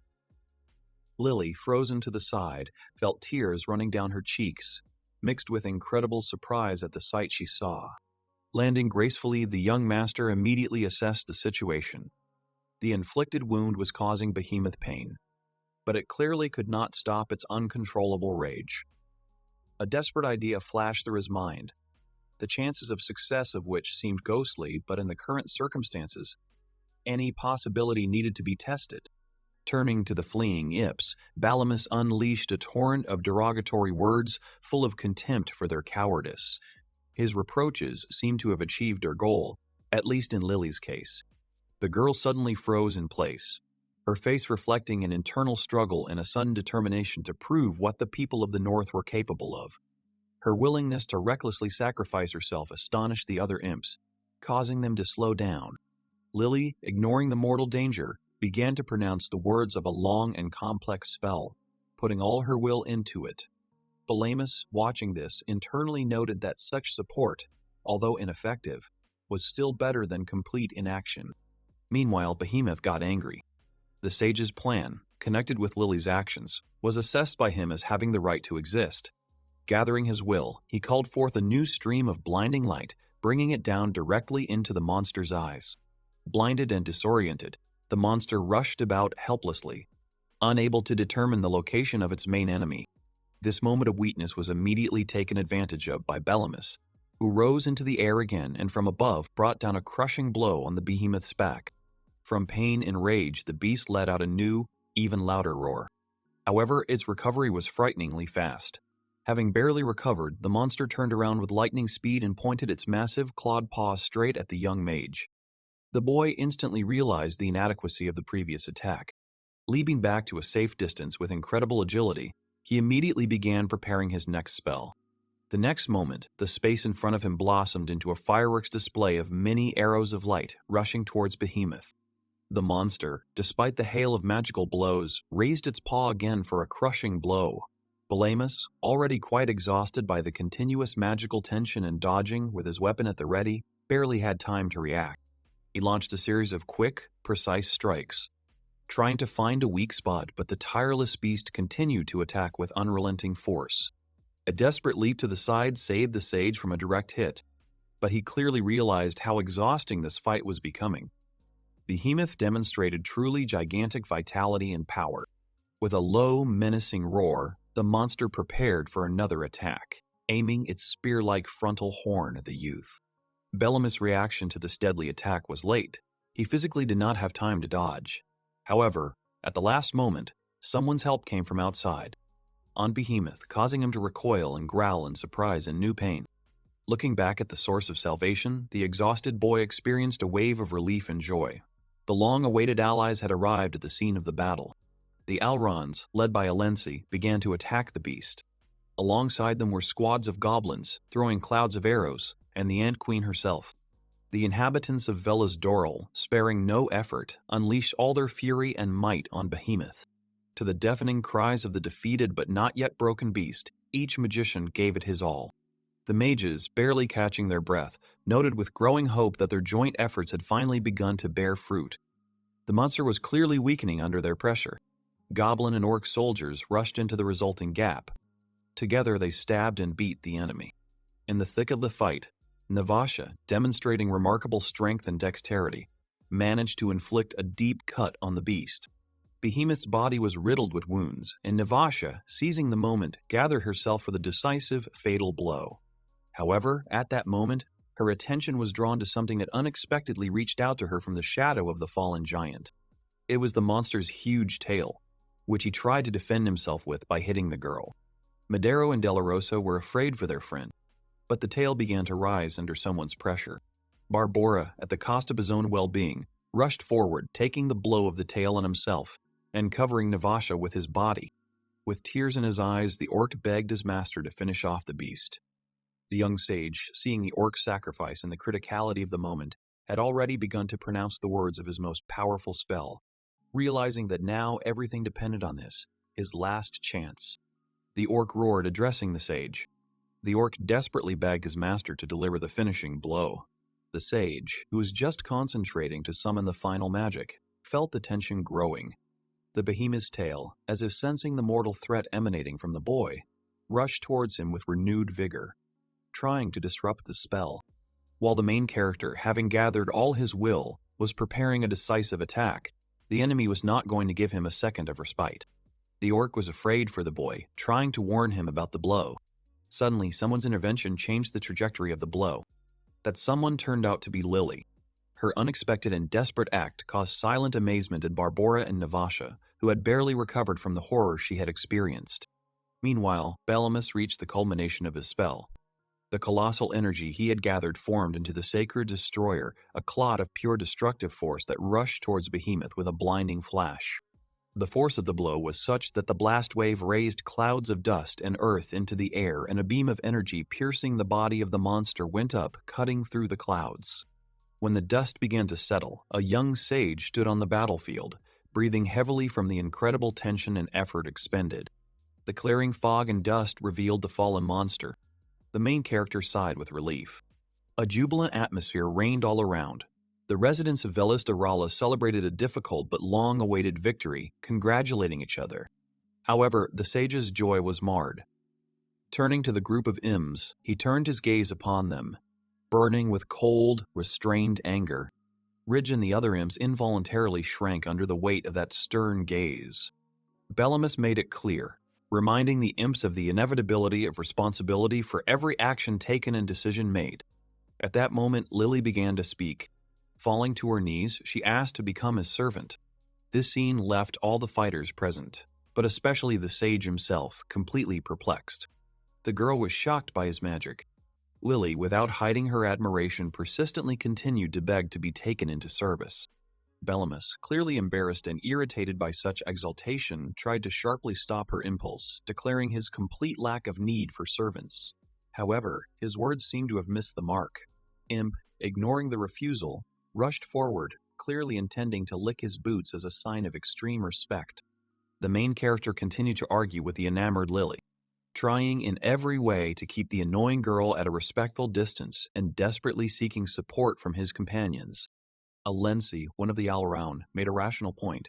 She noted that the imps could easily become comrades, new residents of Velis Doral, recalling that the Alraun themselves had joined the community in a similar manner. She also emphasized the practical benefits there was never a need for extra labor in their growing settlement. This gave Belamus pause, and his initial distaste began to wane. Then Belamus remembered that Lily had saved him. This softened his position. He decided to ask the other inhabitants of the fortress for their opinion. To his surprise, they were rather neutral or even slightly agreeable to the idea. Della Rosa noted the weakness of imps, which could easily cause them to die in the forest. The main character sighed. He extended his hand to Lily, who was still kneeling and beaming with delight, formally agreeing to accept the imp into the community. At the same time, he especially emphasized that they become residents of Velis Dorala, equal members of the community, and not anyone's servants or slaves. This news caused a mixture of happiness and extreme surprise among the group of imps.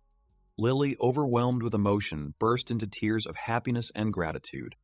In a fit of emotion, she once again clung to Belamus's leg, passionately swearing to fulfill his command to become a resident, but adding that she would do so as a faithful servant of her master, clearly unable to part with this idea. The sun rose above the fortress, and the sage wondered what Lily had in mind. In the evening, notes sounded over the fire. The residents held a feast in honor of the victory. Della Rosa enjoyed the delicious hippopotamus. Belamus said that his meat and bones were very valuable in the city of people. Upon hearing this, his sister enthusiastically suggested organizing a hunt for another behemoth. However, the protagonist firmly rejected this risky idea, rightly pointing out the hardships and losses he had just experienced. Looking at the noisily merry Lily, the sage noted that they would not be bored anyway. This was another addition to the ranks of Velis Dorala. It's early morning, the birds are already chirping, basking in the warm rays of the golden sun and as if rejoicing at the new day. The main character yawned and stretched his arms, which were numb from sleep, obviously having had a good night's sleep. Someone was still sleeping next to him on both sides. With a gentle voice, someone came up from behind and helped him put on his robe, calling him Lord. The young man, still sleepy, thanked him, pulling the robe over his shoulders. Standing up, he didn't know what to say. A girl with horns and a demonic tail stood behind him, waiting for something. On either side of the place where he was sleeping lay two girls deep in sleep. Looking at Lily indignantly, he immediately asked what she was doing in his house. To which she happily wished him good morning, and noted that he didn't even need to be woken up. He wakes up on his own and praised him. The boy reminded her that they had built them their own personal home, to which she became a little indignant, saying that she was a servant, and a servant should always be close to the master and help him in everything. The main character awkwardly scratched the back of his head, noticing that she had taken up her game again. The girl, still lying on the straw, suddenly woke up and immediately asked what was going on.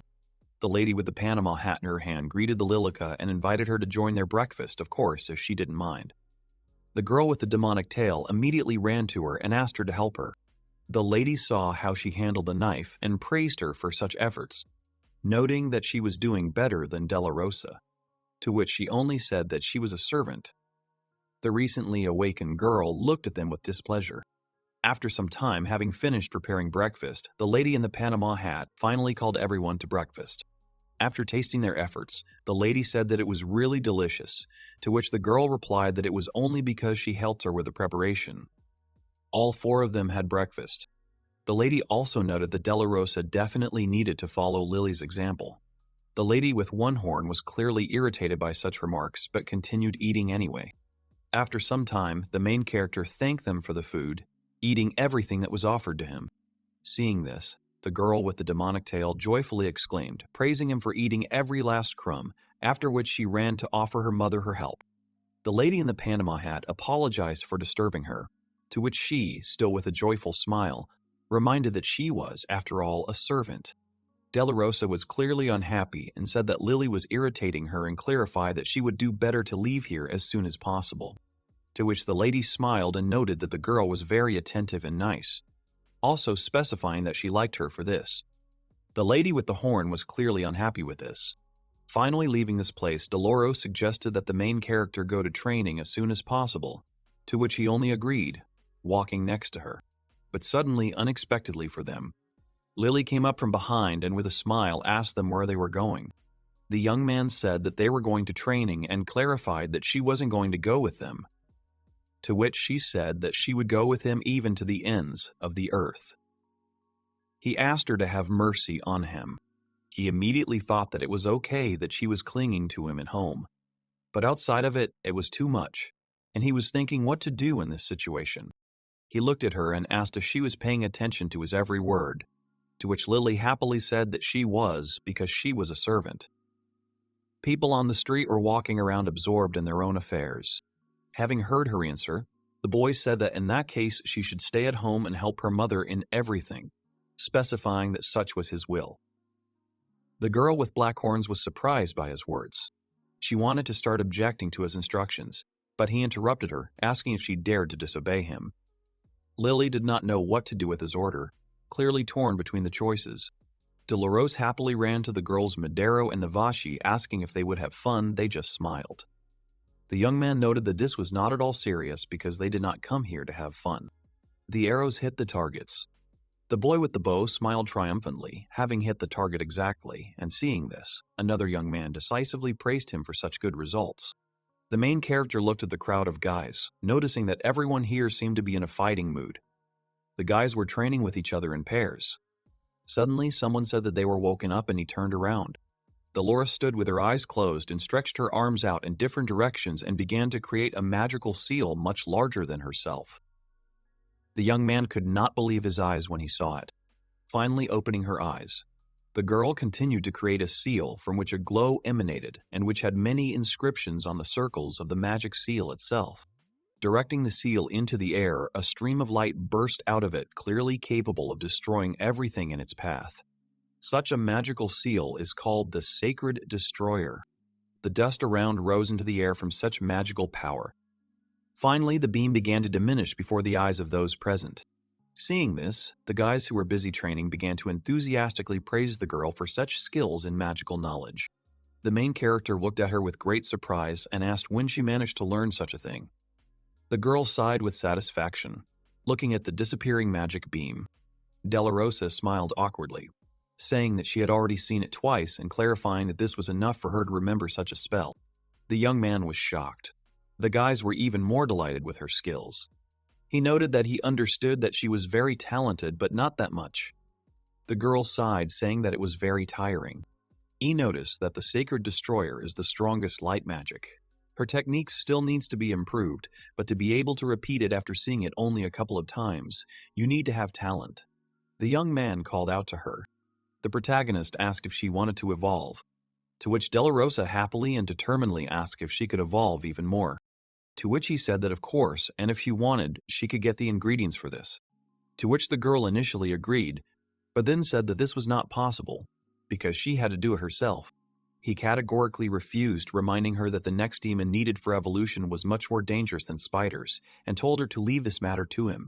She began to insist on her own and interrupted Bellamus, who wanted to start convincing her to rely on him. The girl confidently stated that if she does not obtain the necessary ingredients on her own, then how can they even know that she can evolve after all? She also noted that her readiness to evolve meant that she could defeat this demon. The young man was surprised by her determination, but when she finally finished her speech, he hesitantly asked if she couldn't. The boy noted that he thought that she was just being capricious again, but it seemed she had thought it through. After a short thought, the protagonist agreed and invited her to go hunting for the hellhound. The guys around were happy for her. Delarosa was happy to hear his consent. Walking through the forest with the main character, Delarosa asked what she was like, a hellhound. To which the young man turned to her and said that she was like a black wolf. The squirrel runs after the girl. He asked her if she hadn't seen wolves and clarified that they were relatives of dogs. The girl asked about dogs. The young man asked if she didn't even know dogs and remembered that there weren't any in the village.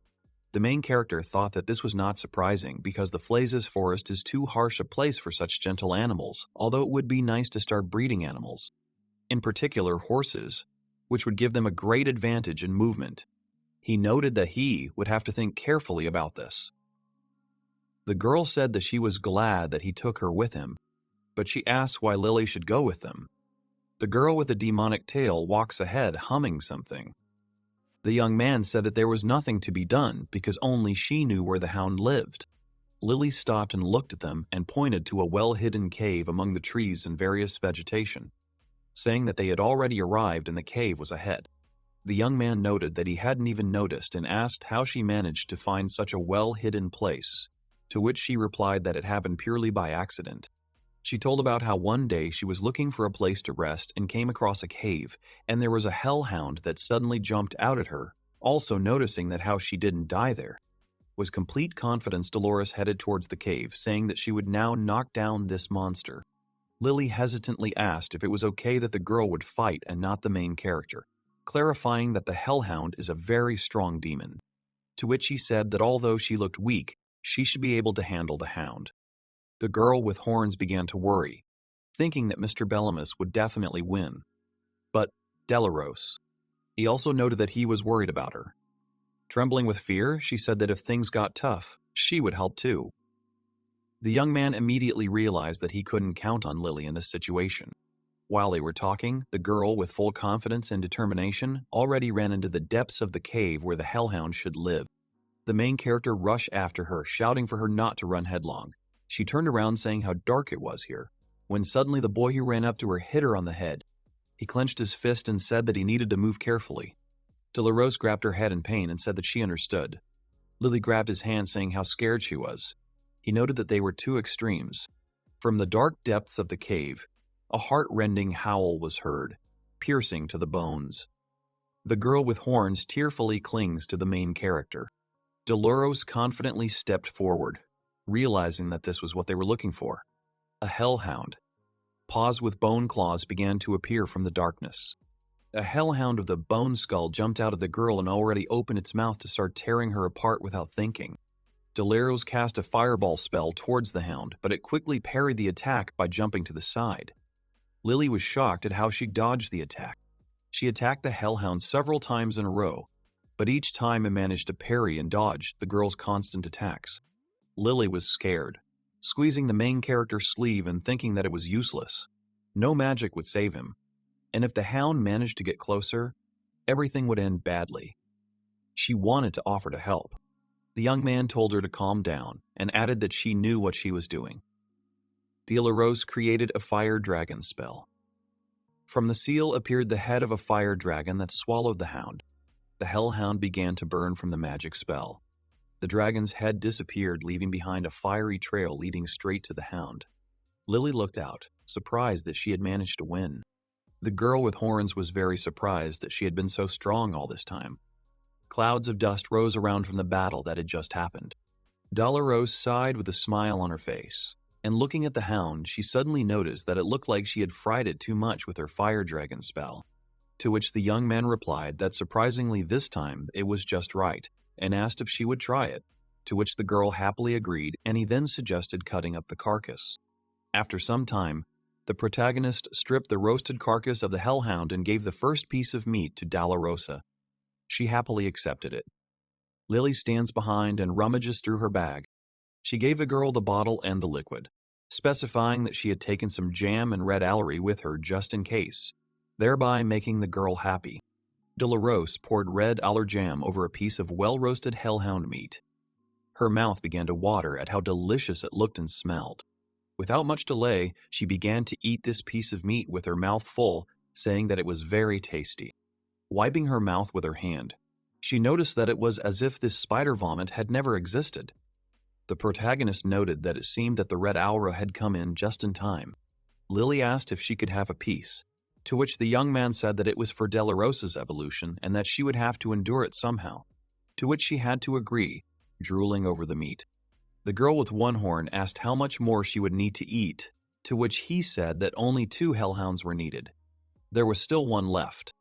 De La Rosa said that compared to the spiders that she swallowed by the dozens, the hound was a piece of cake, noting that if she took down another one, she could evolve. Lily smiled, thinking that even a hellhound becomes an ordinary puppy in front of them. That's what brother and sister mean. The girl's fears were dispelled, because Balamus is not the only young talent. De La Rosa thanked for the food and, putting her hand on her stomach, said that it was very tasty and asked if she could now evolve. To which the main character confirmed and said that tomorrow she would be a goblin witch.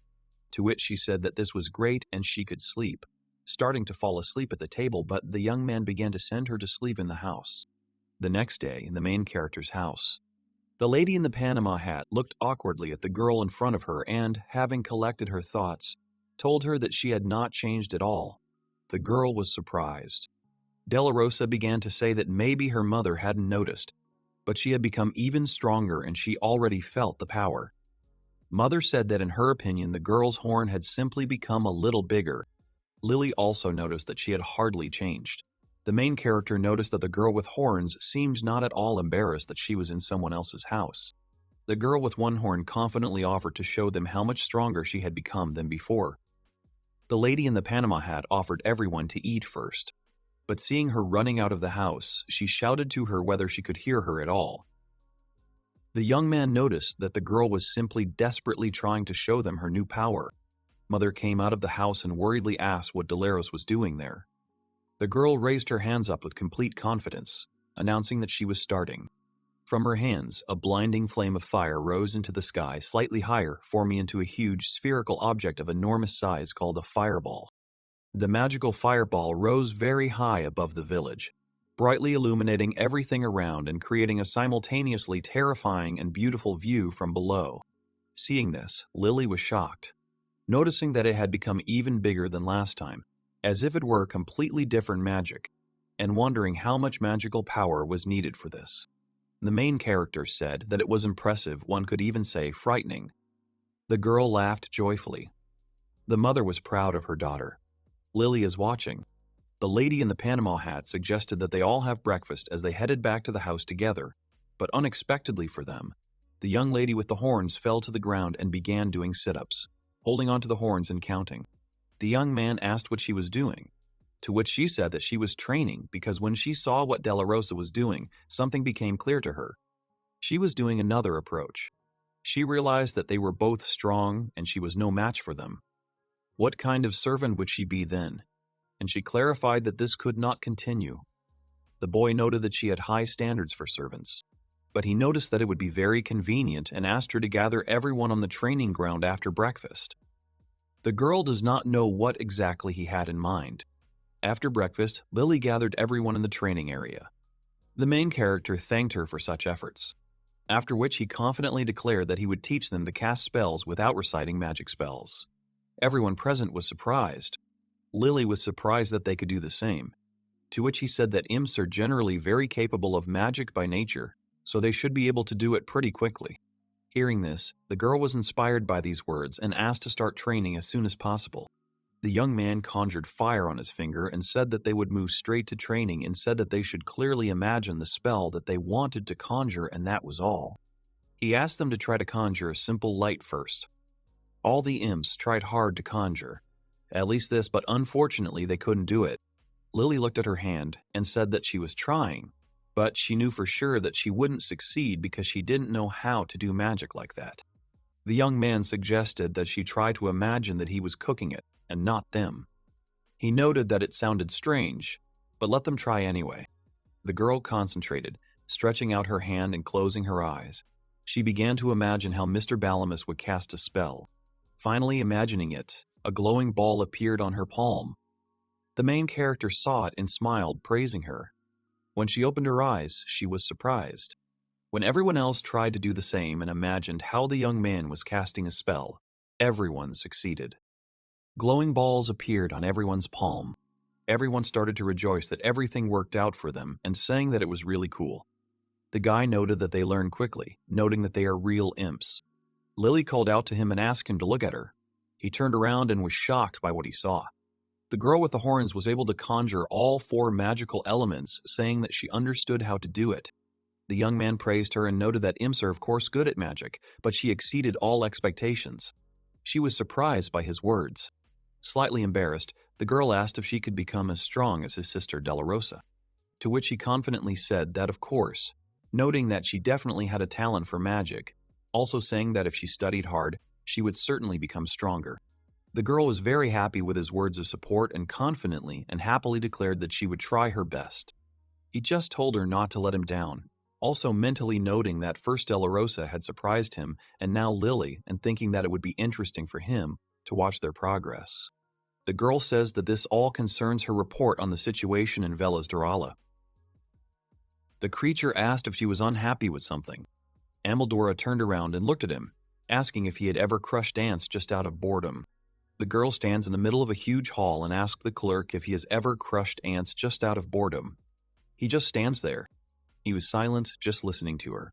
Amaldora looked at him, saying that growth and development are of course good, but life becomes much more interesting when problems arise. The clerk noted that, as far as he remembered, the hippopotamus was quite a serious problem. She also said that she wouldn't call it a problem, everything went too easily, and also added that something big was needed, for example, an attack by an ant legion. Also noting that she thinks that the crisis will even benefit Velas Dorala and will only contribute to its growth. Her bare feet take leisurely steps on the water. Looking at her eerie expression in the reflection of the water, she asked what she could come up with to carry out her plan. Clark noticed that his mistress really enjoyed causing trouble for someone. She asked him what he had just said, to which he replied that he had said nothing. She smiled and asked what they should do with this village. The village gates were visible in the huge mirror. Clark immediately noted that, let's say they do something with the Ancient One, but suddenly it will completely destroy her. But that's not what she wanted. The girl agreed with him, saying that it would be a pity, adding that they would somehow get through it. He shook his head. She turned around when he said he had one thought about it, to which she asked him to continue. He said that the leader of the village is an ordinary person. However, he is not just a mortal, but the son of Count Estrella. He disowned his son and threw him out in the forest, after which a goblin picked him up and sheltered him in the village. The girl, adjusting her hair, said that she knew about it. The father threw the child out, and added who is even capable of such a cruel act. He thought, who would talk? He also added that he studied the biography of Belamus and found out all the details of his birth, and also found out a little about the Count's family and learned something. After he threw out his son, the Count had another one. He turned out to be a complete mediocrity. No noble personal qualities, No intellectual or fighting abilities. Ameldor noted that the Count was clutching his head, also clarifying that what goes around comes around. Clark added that therefore, if you tell the Count about Bellamy's achievements, he will want to return him. He also noted that not everyone at his age becomes the leader of a village and the leader of an army of demons. He thinks that this will be an excellent proof of his outstanding abilities. The girl asked if it was so easy to make a child, whom he had already thrown out into the street, his successor. Wouldn't that mean a loss of reputation, since the Count would have to admit that he had thrown out his own son? Clark said that there is a solution to this too. For example, you can say that his own child was kidnapped by goblins. Also noting that the people have a high opinion of the Count, so they should believe. The girl agreed but asked that even if people decided to attack the village, would they be able to do anything to him, noting that people were not adapted to life in the forest. Clark, after thinking about her words for a while, said that he should think of something else. Ameldora agreed to his idea, saying that this time he would trust him completely, adding that he should make Velasdorel rear up. The girl came closer to him and, looking at him with her crazy gaze, asked if he would let her down. After some time, Clark stands on a small cliff in the middle of the forest at night and says that talking with the lady sucks the life out of him. He thought that if you back down even once, or dare to be relatively disrespectful to this seemingly innocent girl, you will disappear from the face of the earth in the blink of an eye. He remembered her look. He also thought that he had no right to lose face. The clerk was called out, after which he turned around and saw a black figure behind him and addressed him by the name of Bass. He handed the black figure a scroll saying that he had a job for Bass, and the scroll contained all the details. Having accepted the scroll, he unrolled it and quickly read the contents. He agreed to do this job, creating a seal beneath himself that emitted a glow. His original black lizard form began to take on a human form. Having fully assumed his human form as a blond man with a monocle, he smiled and announced that he was moving out. Amildor said that Bema should cheer her up. Her look was as creepy as always. The domain of Count Austria. This settlement is located near the Flazes Forest, far from the heart of the kingdom. The population is not so large, but it does not know poverty at all. The economy is thriving due to active gold mining in local mines. Men work tirelessly in the mines. The current head of the Austria family is Renist Austria. A young man rides a horse looking around. A man on horseback rides through the streets of the city, accompanied by his knights. Suddenly, right in front of the horse, the girl tripped and fell, dropping the vegetables and frightening the horse. The young girl immediately ran up to Mr. Astria, asking for forgiveness for her unfortunate daughter. The girl grabbed her injured leg. The man immediately noticed the girl's wound and took something out of his pocket and said to definitely anoint it with it. The girl objected, saying that she could not accept such an expensive thing, to which he said not to worry. He noted that it was his duty to protect the most important resources of their settlement.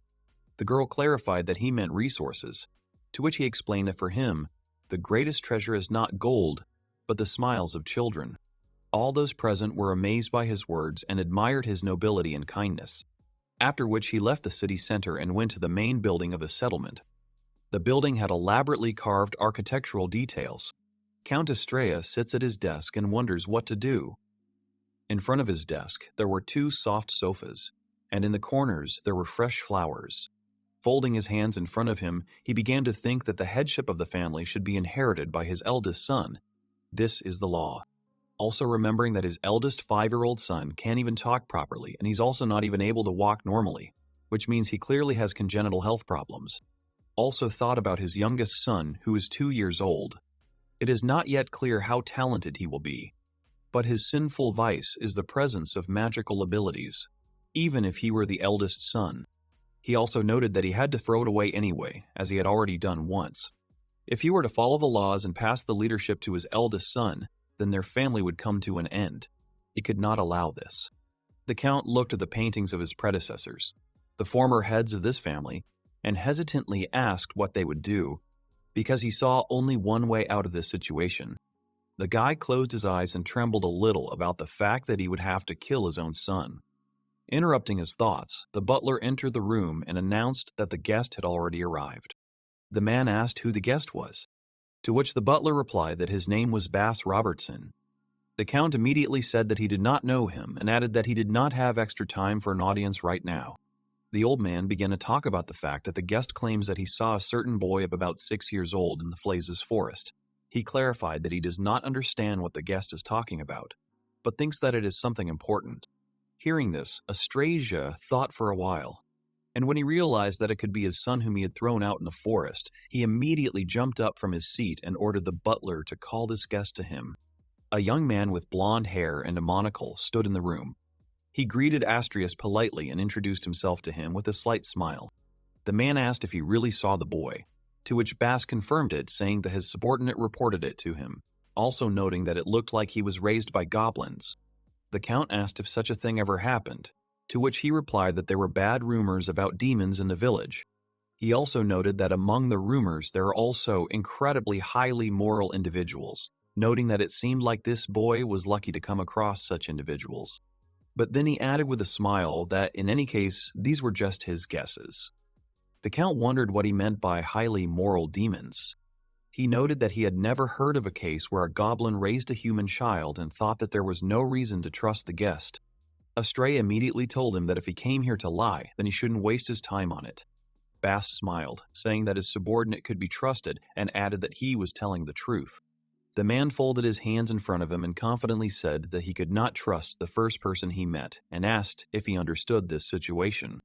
Robertson smiled and suggested that his trusted people check the information and said that he would provide him with information about the location. The Count began to get nervous and asked what he was trying to achieve and why he had decided to tell him about it at all. The guy said that it was a good question and noted that the goblins made this child their leader and now their village is developing rapidly. He also added that the village is developing so rapidly that they may soon attack this settlement and noted that the local feudal lord needs to take action, which is why he is telling him this. Astrius was skeptical about this and asked him again, also clarifying that the child was only 6 years old. He did not understand how this could even be possible. Bass agreed with him and added that the child possessed unimaginable strength and talent, which made him unlikely to be called a child at all. He also added that in addition to goblins, alrounds, and orcs live in their village.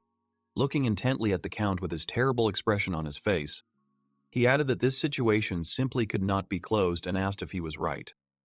The man was surprised. The wooden sword fell from the knight's hand. The knight fell to the ground, his armor clanking. The girl with long hair confidently holds the sword in front of her, having just defeated her opponent. Seeing this, the other knights admired the girl, saying that she had no equal in swords. Lisa adjusted her long hair, which had become a little disheveled in the fight. She lowered her wooden sword. Her armor glittered, reflecting the sun's rays. The butler called out to the swordswoman and told her that Count Renus was asking her to come immediately. She looked at him. He added that the Count had a special task for her. Della Rosa asks about physical enhancement in surprise. The girl with dark hair smiles.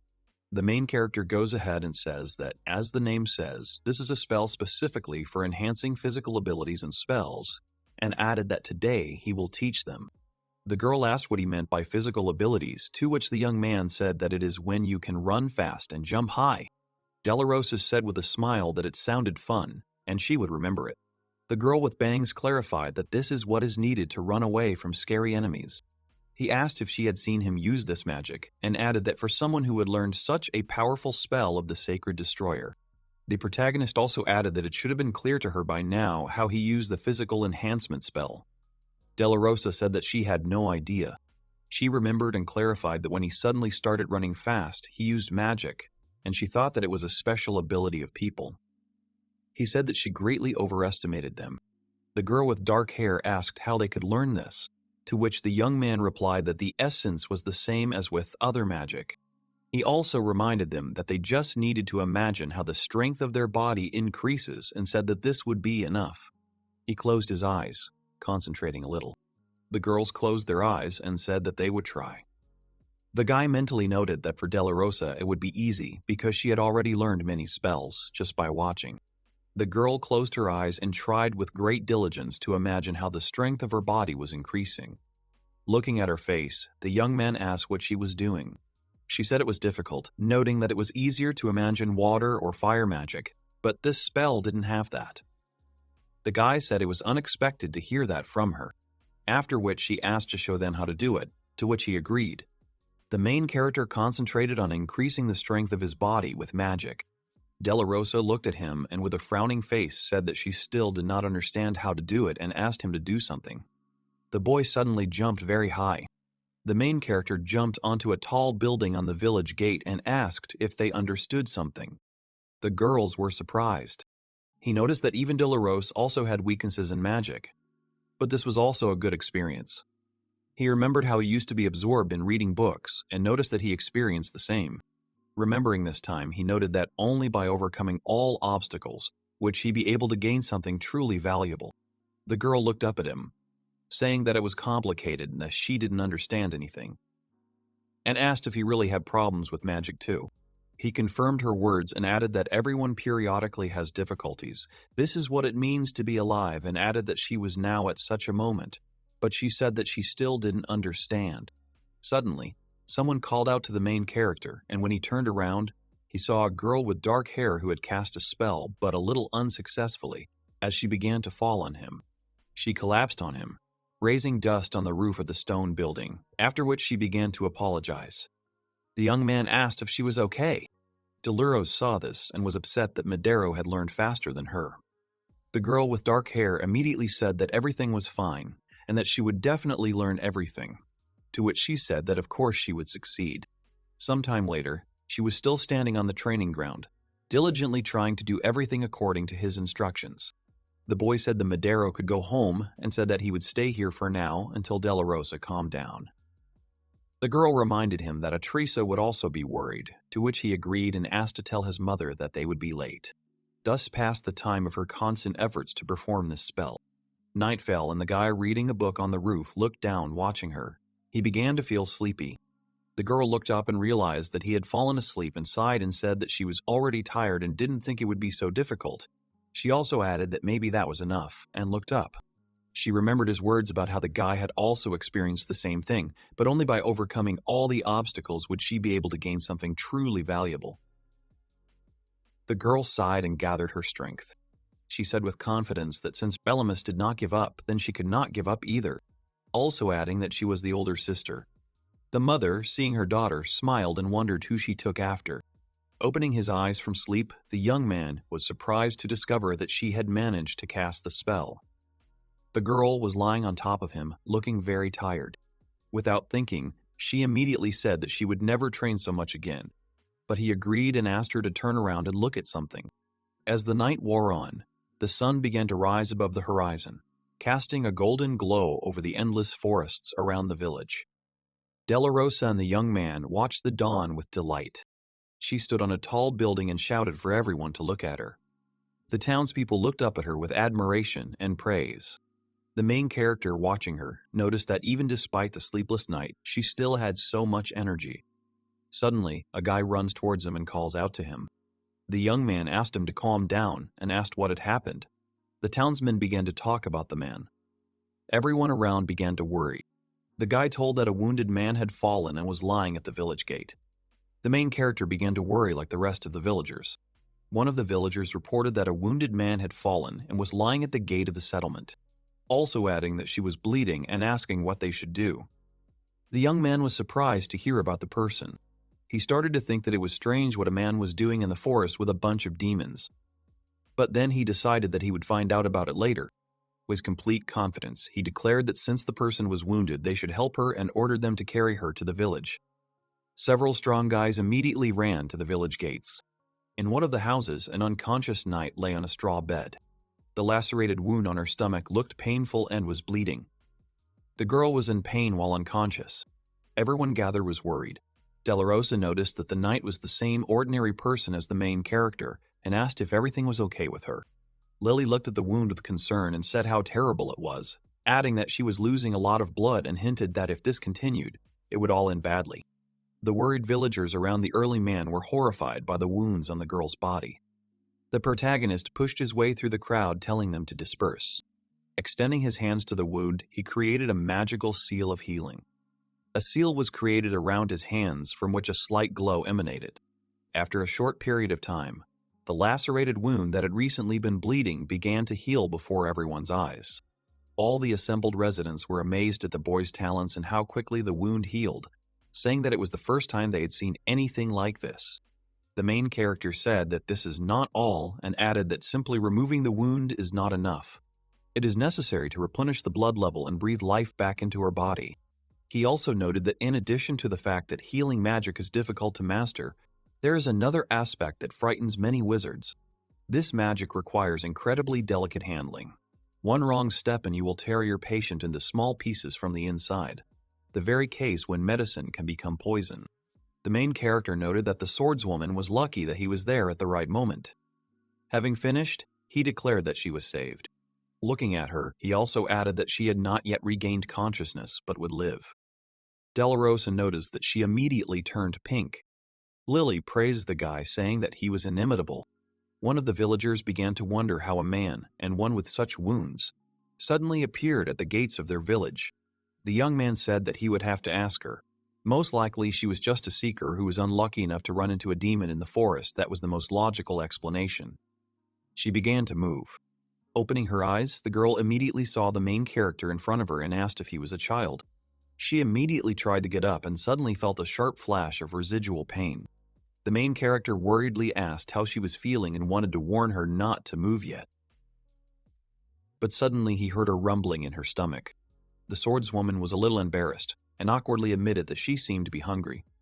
The young man simply smiled. The guy asked Delarosa to bring her water and food. After a while, when the girl finished eating, she bowed and thanked him, saying that she would not forget his kindness. The young man folded his arms across his chest and said that it was nothing special and that she shouldn't worry. Looking at him, the swordswoman said that he was so small and so strong. The knight in armor smiled slightly and introduced herself as Lisa Ludliff, and the guy in turn introduced himself as well. He also decided to ask what had happened to her, to which she agreed. She said that to get to one place, she had to go through the Flazes forest. But on the way, she was attacked by demons and seriously injured. But she suddenly noticed that her wound was gone and asked where she should go. The main character said that he had cured her. The girl was surprised, not understanding how he managed to do this, and asked how he did it, to which he replied that it was magic. She was even more surprised that magic could heal and asked where she was now. Bellamus replied that she was in Velasdoral. Surprise her again. Not believing what she heard, she asked him to repeat what he said. The guy repeated the name of the village again. Finally realizing this, she turned around and looked at the girl with the horn on her forehead and realized that goblins lived here. The young man apologized for forgetting to tell her and asked her not to be afraid, because this is a village of demons. But they are not at odds with people, so everything is fine.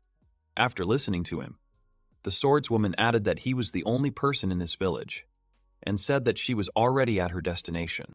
Closing it behind her and drawing her sword and pointing it at Delarosa, she told him not to worry, saying that she had come to save the main character from the omnipresent goblin evil. Everyone was surprised. The knight pointed her sword at the goblins, declaring that she had come to save the protagonist from the omnipresent goblin evil. Delarosa, at whom the tip of the sword was directed, was frightened. The young man standing behind the swordswoman did not understand what she was talking about. He immediately asked her what this meant, to which she stated that he was the eldest son of Count Asterius, whom she served. The young man did not understand what she was talking about and said that it was the first time he had heard of anything like this.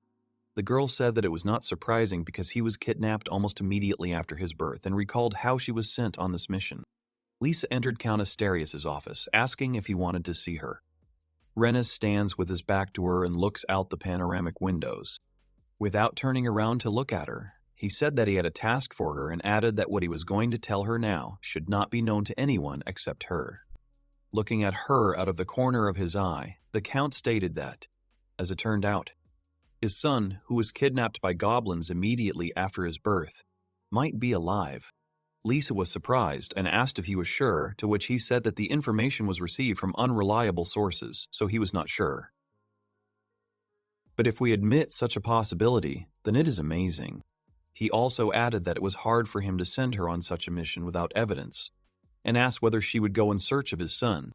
The swordswoman confidently said that they could not neglect such a possibility if it was important to him and said to entrust it to her.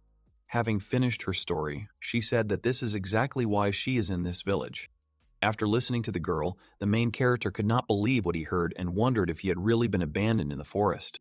Lisa said that she was not completely sure that he was Renest's son, but judging by the boy's eyes, hair color, and other signs, the probability was quite high. The young man looked at her skeptically. He remembered that day in the forest and thought that, let's say, he really is the Count's son, as the girl says. But he clearly remembers that on that day he was abandoned. Remembering that day and thinking about her words, he realized that something was wrong with all this. She looked at him. The main character said that it seemed to him that she was mistaken in many ways, to which she looked at him questioningly. The young man said that he would explain everything to her now, but first she had to put away her sword. Della Rosa did not take her eyes off the tip of the sword that the knight in armor pointed at her, who began to doubt a little. The villagers gathered around the house. The main character told her his version of the story. Lisa was surprised to hear that he was thrown out, but the goblins picked him up, to which he confirmed. The girl immediately said that it was a lie, saying that goblins were immoral creatures. Della Rosa asked why he didn't understand her. The young man explained that she was saying that all goblins were bad. Hearing this, the girl with the horn was indignant, saying that it was all a lie. Lisa asked who the goblin was next to the young man. The guy said that her name was Della Rosa, the daughter of the very goblin who picked him up. She was something like a sister to him in this village. The goblin looked at the swordswoman with obvious displeasure. The lady in armor said that she would never believe that a goblin saved a man. The young man said that it was true, whether she believed it or not. The villagers watched their conversation with tension. Lisa sharply asked if he was really claiming that Mr. Rennes was lying, and also added that she would not allow her master's name to be tarnished, and asked if the guy had any evidence. The guy noted that he wouldn't say that he doesn't respect such strong devotion to service, but in this situation, it's a little problematic. The girl asked him to give her more evidence, to which the main character said that he thought that the fact that he lives here and doesn't know any grief is in itself proof. He also added that if he had really been kidnapped, he would have been turned into a slave and eaten. She asked if he was saying that he had been raised by goblins and asked if he was lying. The main character said that let's say he is a minion of evil and immoral goblins. But then why would he waste her life, allowing her to swing her sword here without even taking it away? He also added that she was found and brought to the village by goblins, noting that they could have been slaughtered if she had woken up with her sword on the way. Asking these rhetorical questions, the protagonist finally asked her if they looked like villains. Della Rosa frowned and looked at the girl. Lisa, who came to save the young man from the demon village, thought about his words and fell silent for a while. Finally, the girl in armor hesitantly admitted that, to be honest, she didn't know whether to believe his words. Afterwards, she said that she had a small request. The swordswoman confidently asked her to stay in this demon village for a while, and after observing them, she would be able to decide everything for herself. The protagonist and Della Rosa were surprised by her words. Every resident who saw the main character greeted him, to which he in turn greeted them and wished them good morning. Della Rosa walked next to him. Lisa was surprised by what she saw. She thought that she would not allow herself to be fooled, noting that there are no good demons and no matter how good they pretend to be, she knows that these creatures kidnapped her master's son. The protagonist stands and tells her that this small monument is the center of Velas Dorala on which its name is carved. Behind it are fields with different vegetation. The girl pointed to the fields and asked about them, about agriculture among demons. Doloresa was clearly unhappy about something. The guy also said that they had an even bigger farm outside. A girl in beautiful clothes came up from behind and, after greeting him, asked if their new guest was feeling better. The young man turned to her and replied that she still needed time to recover, to which she said that she needed to eat well. The girl in beautiful clothes smiled amiably and handed her a rather large fruit and said that it had just been picked from the fields. Lisa took the fruit and asked the young man what the girl said, to which he said that she wanted to treat her so that she could try it. The swordswoman thanked him, but after looking closely at the fruit in her hand, she realized that it was a poisonous fruit. Realizing this, the girl in armor looked at the protagonist and the lady with great suspicion. Without thinking twice, Doloresa asked if she would eat it and added that in that case, she would eat it herself. Without hesitation, she happily ate the fruit, saying that it was delicious. Lisa immediately said that this fruit was poisonous, to which the young man told her not to worry about it. He explained that they grow these fruits in a special way, so there is no need to worry about poison, and also added that he understands her wariness.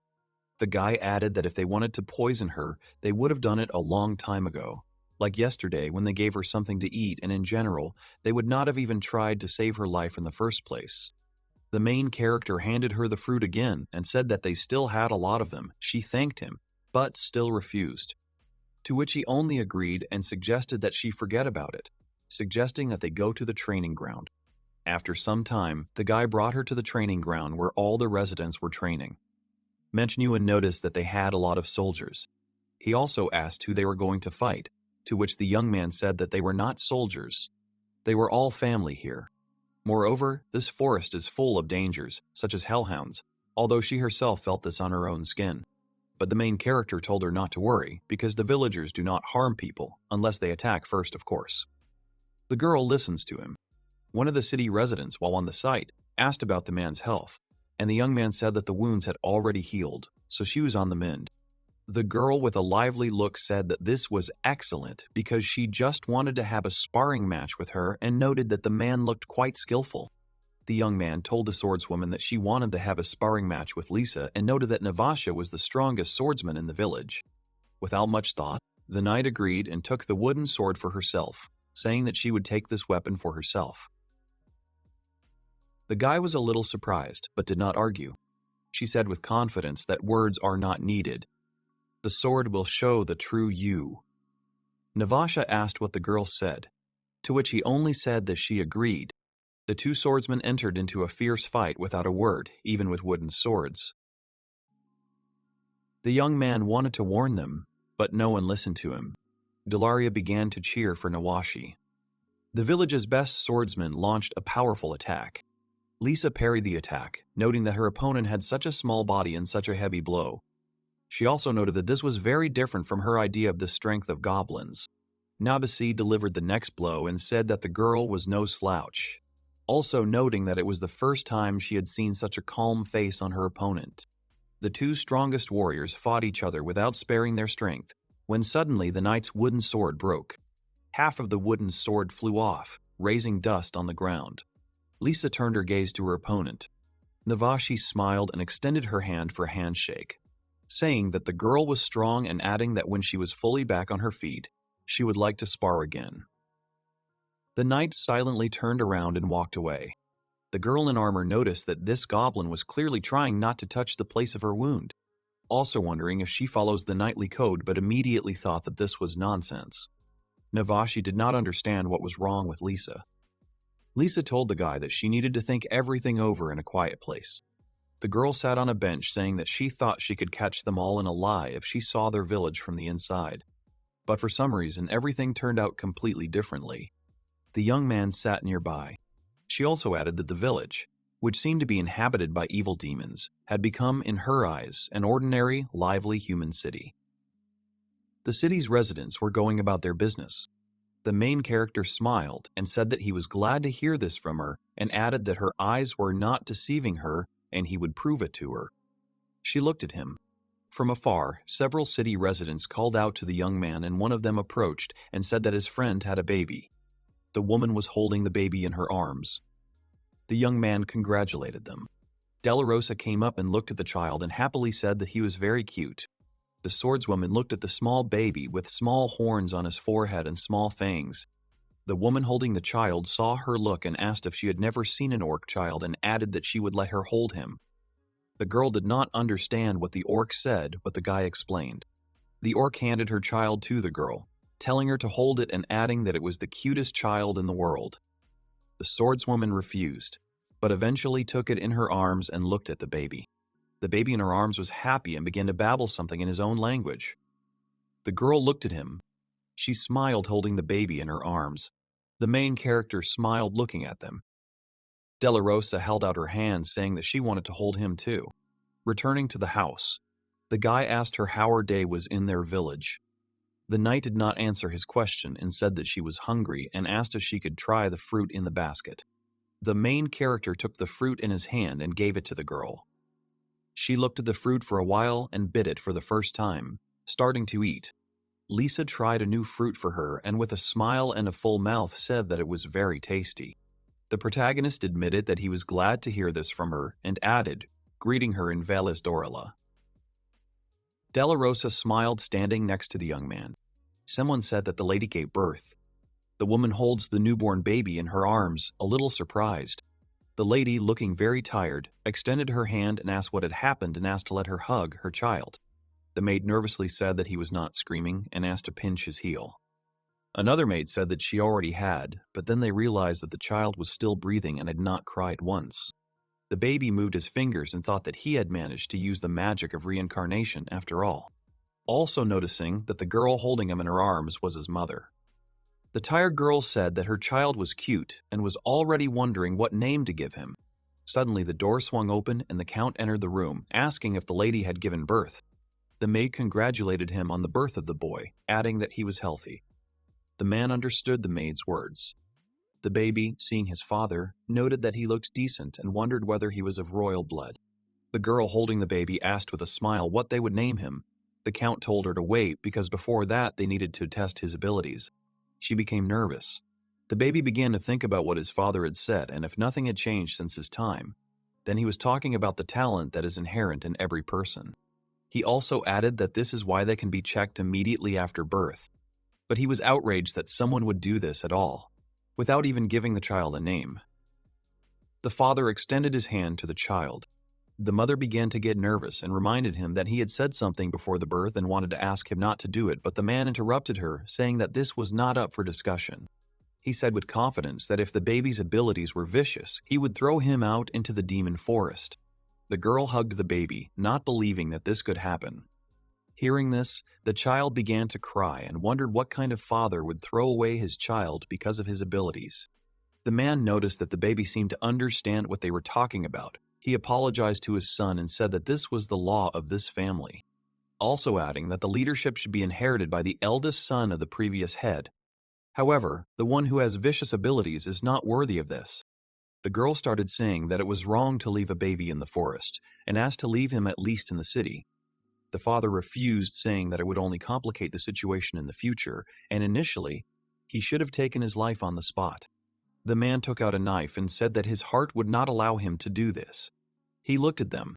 He added that he first needs to check, and added that if everything is fine, then there will be no problems. The baby looks at the knife.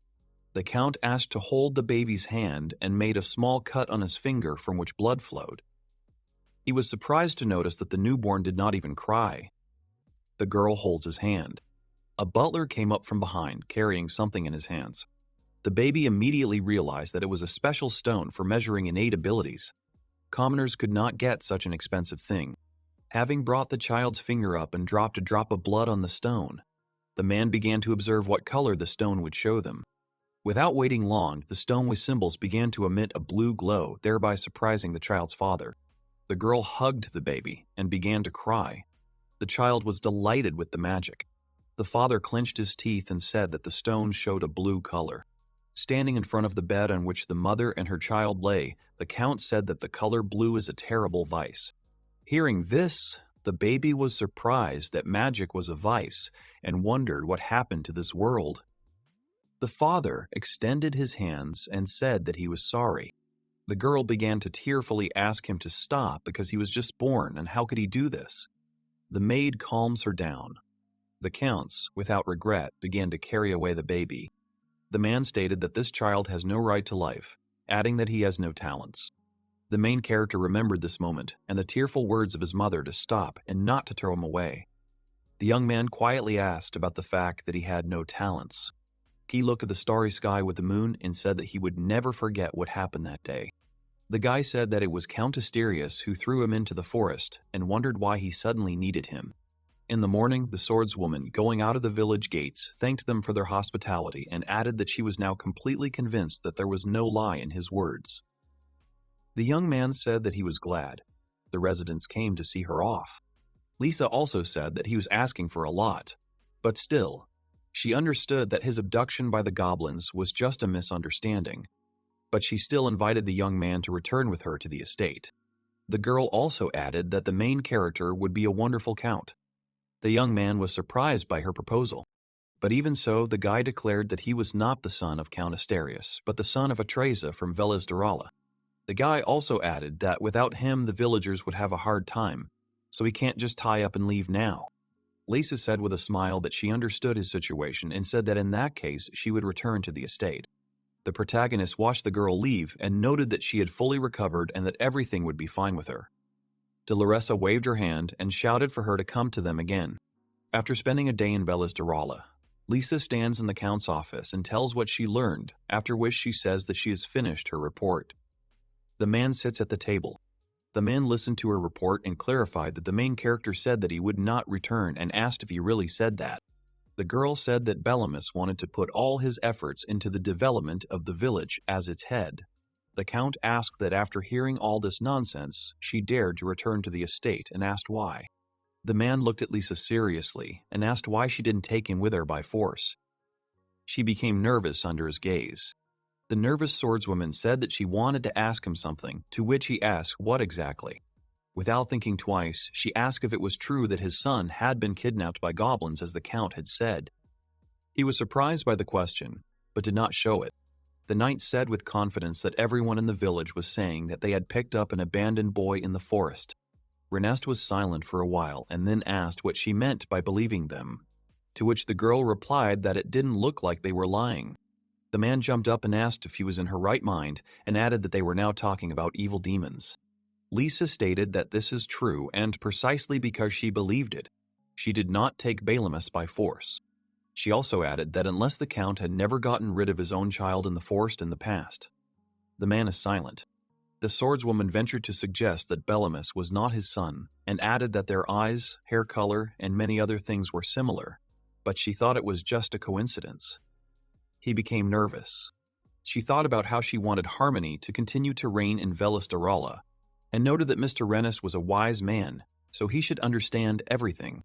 The man stood up and went to the window, saying that he understood her and adding that he thought he should tell her what really happened. She looked at him questioningly. The Count sighed and looking out the window, he stated that the goblins did not kidnap his child, just as he did not throw him away. Lisa asked what that meant.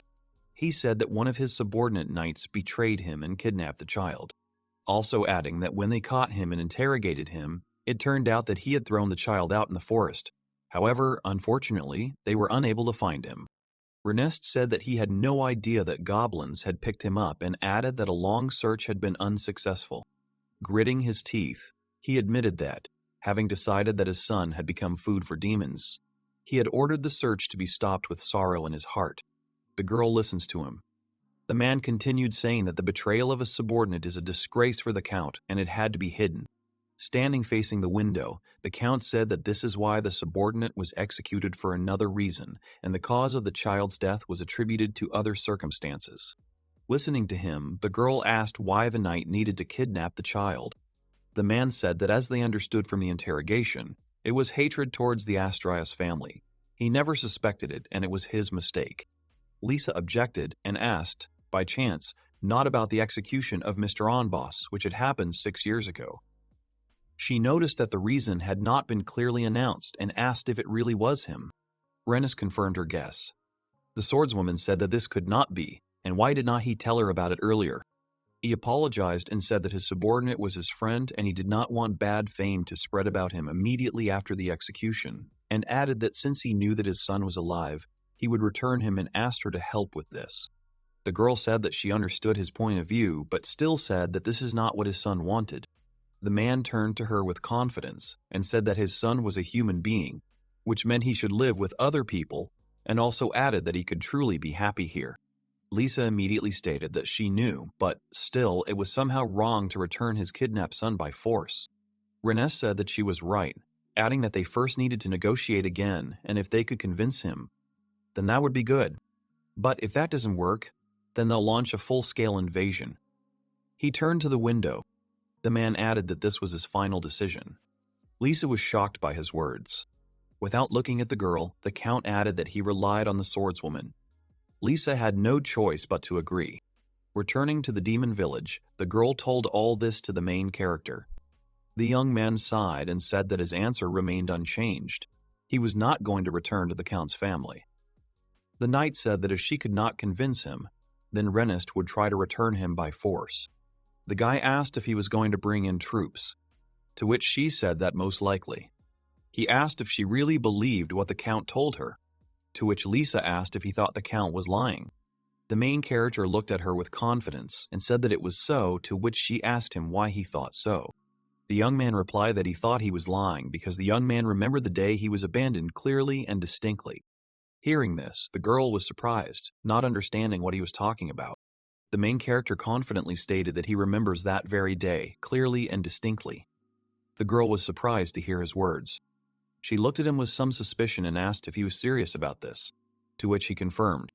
He added that he was thrown out in the forest by order of the Count. All this was for one reason.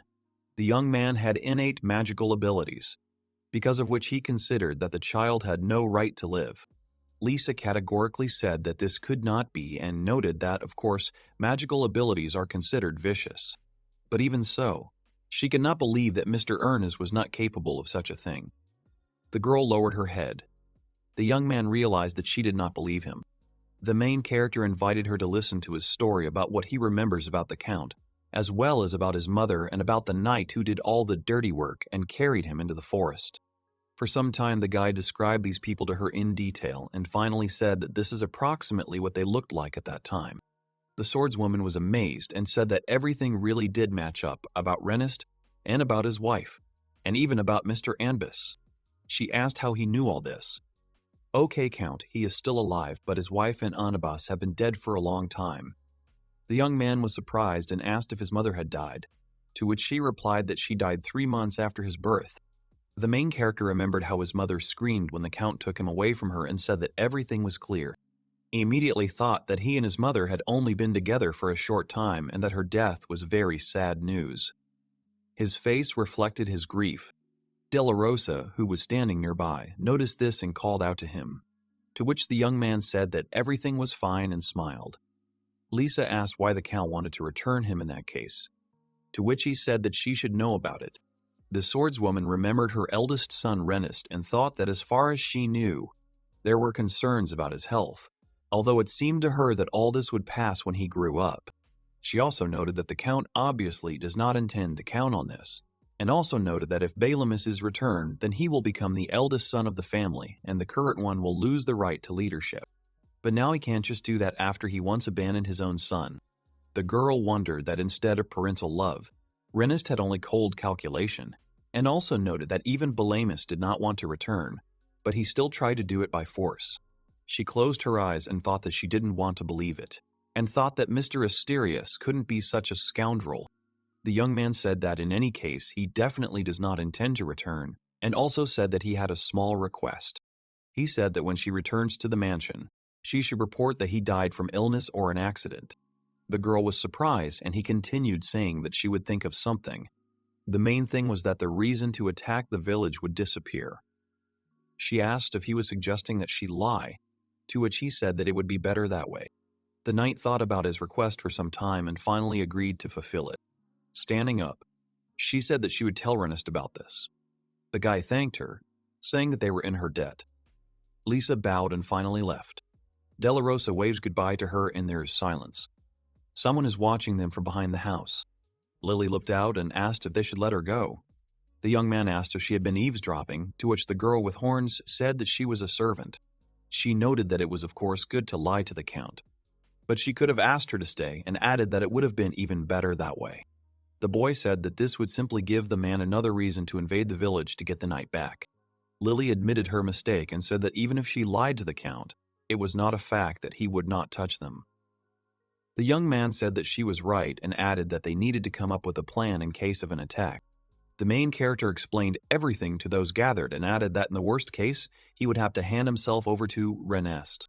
Hearing this, the lady in the Panama hat categorically refused him, saying that she would not allow this to happen.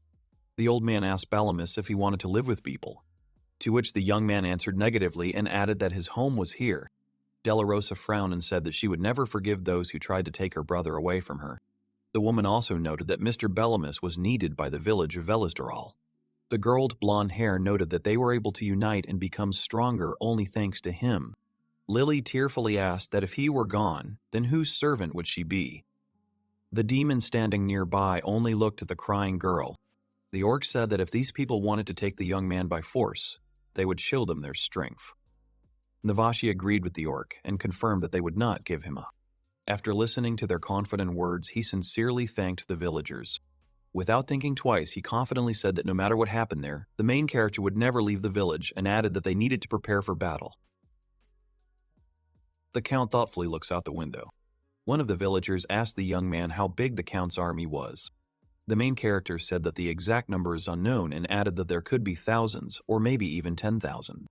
The villagers became worried, saying that there were too many of them and asking if there would be as many of them as there had been ants recently. The guy also said that people are not at all adapted to forest dangers and monsters.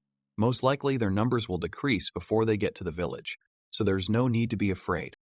But he immediately thought that, nevertheless, the probability that they could cause them serious harm was quite real, and he thought that he needed to come up with something. A girl from the crowd began to speak. She suggested to start by using their ant legion to reduce the enemy's numbers.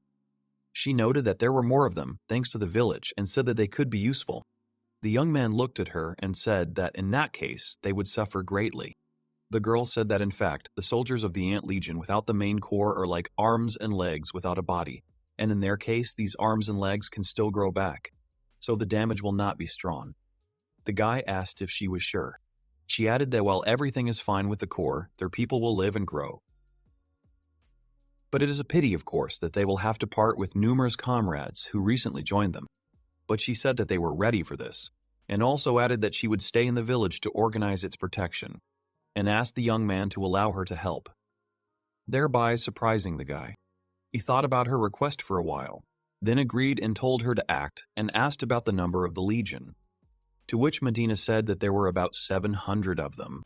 Hearing this, the main character was surprised and asked if he could, in that case, entrust reconnaissance of the area. Medina agreed and said that their ranks had just recently been joined by a general with an unusually high movement speed.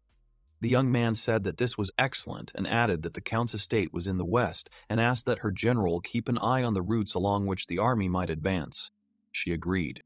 The girl also noted that everything the general sees is also transmitted directly to her brain, so she will be able to notify the young man immediately. The main character was surprised by such abilities and said that it was useful. One of the orcs called out to Belemus and asked what they should do then. The young man said that for now everyone else could continue training to be ready for battle. The villagers agreed. He also said that he would now begin to strengthen the village's defenses and asked everyone who possessed earth magic to help him. Della Rosa and Lily wanted to help him. The Count did not believe the girl's words and asked her again if his son had died. The knight answered positively. He slammed his fists on the table and rudely asked if what she said was true. The girl replied that it was true and added that he was killed by a demon near the village and added that the forest was quite dangerous, so he was killed. The man could not believe her words. In despair, he grabbed his head and thanked her for her service, after which he ordered her to go. She looked at him. The butler entered the room and announced that Mr. Bass had come to see Renest. The man looked up and was taken aback, saying that he didn't have time for that now, but then changed his mind and said to let him in. The Count thought that all this running around started because of Bass and added that he would tell him everything. Maybe he would feel better. A fair-haired man entered the room and greeted the Count and noted that Mrs. Lisa was also there. She looked at him.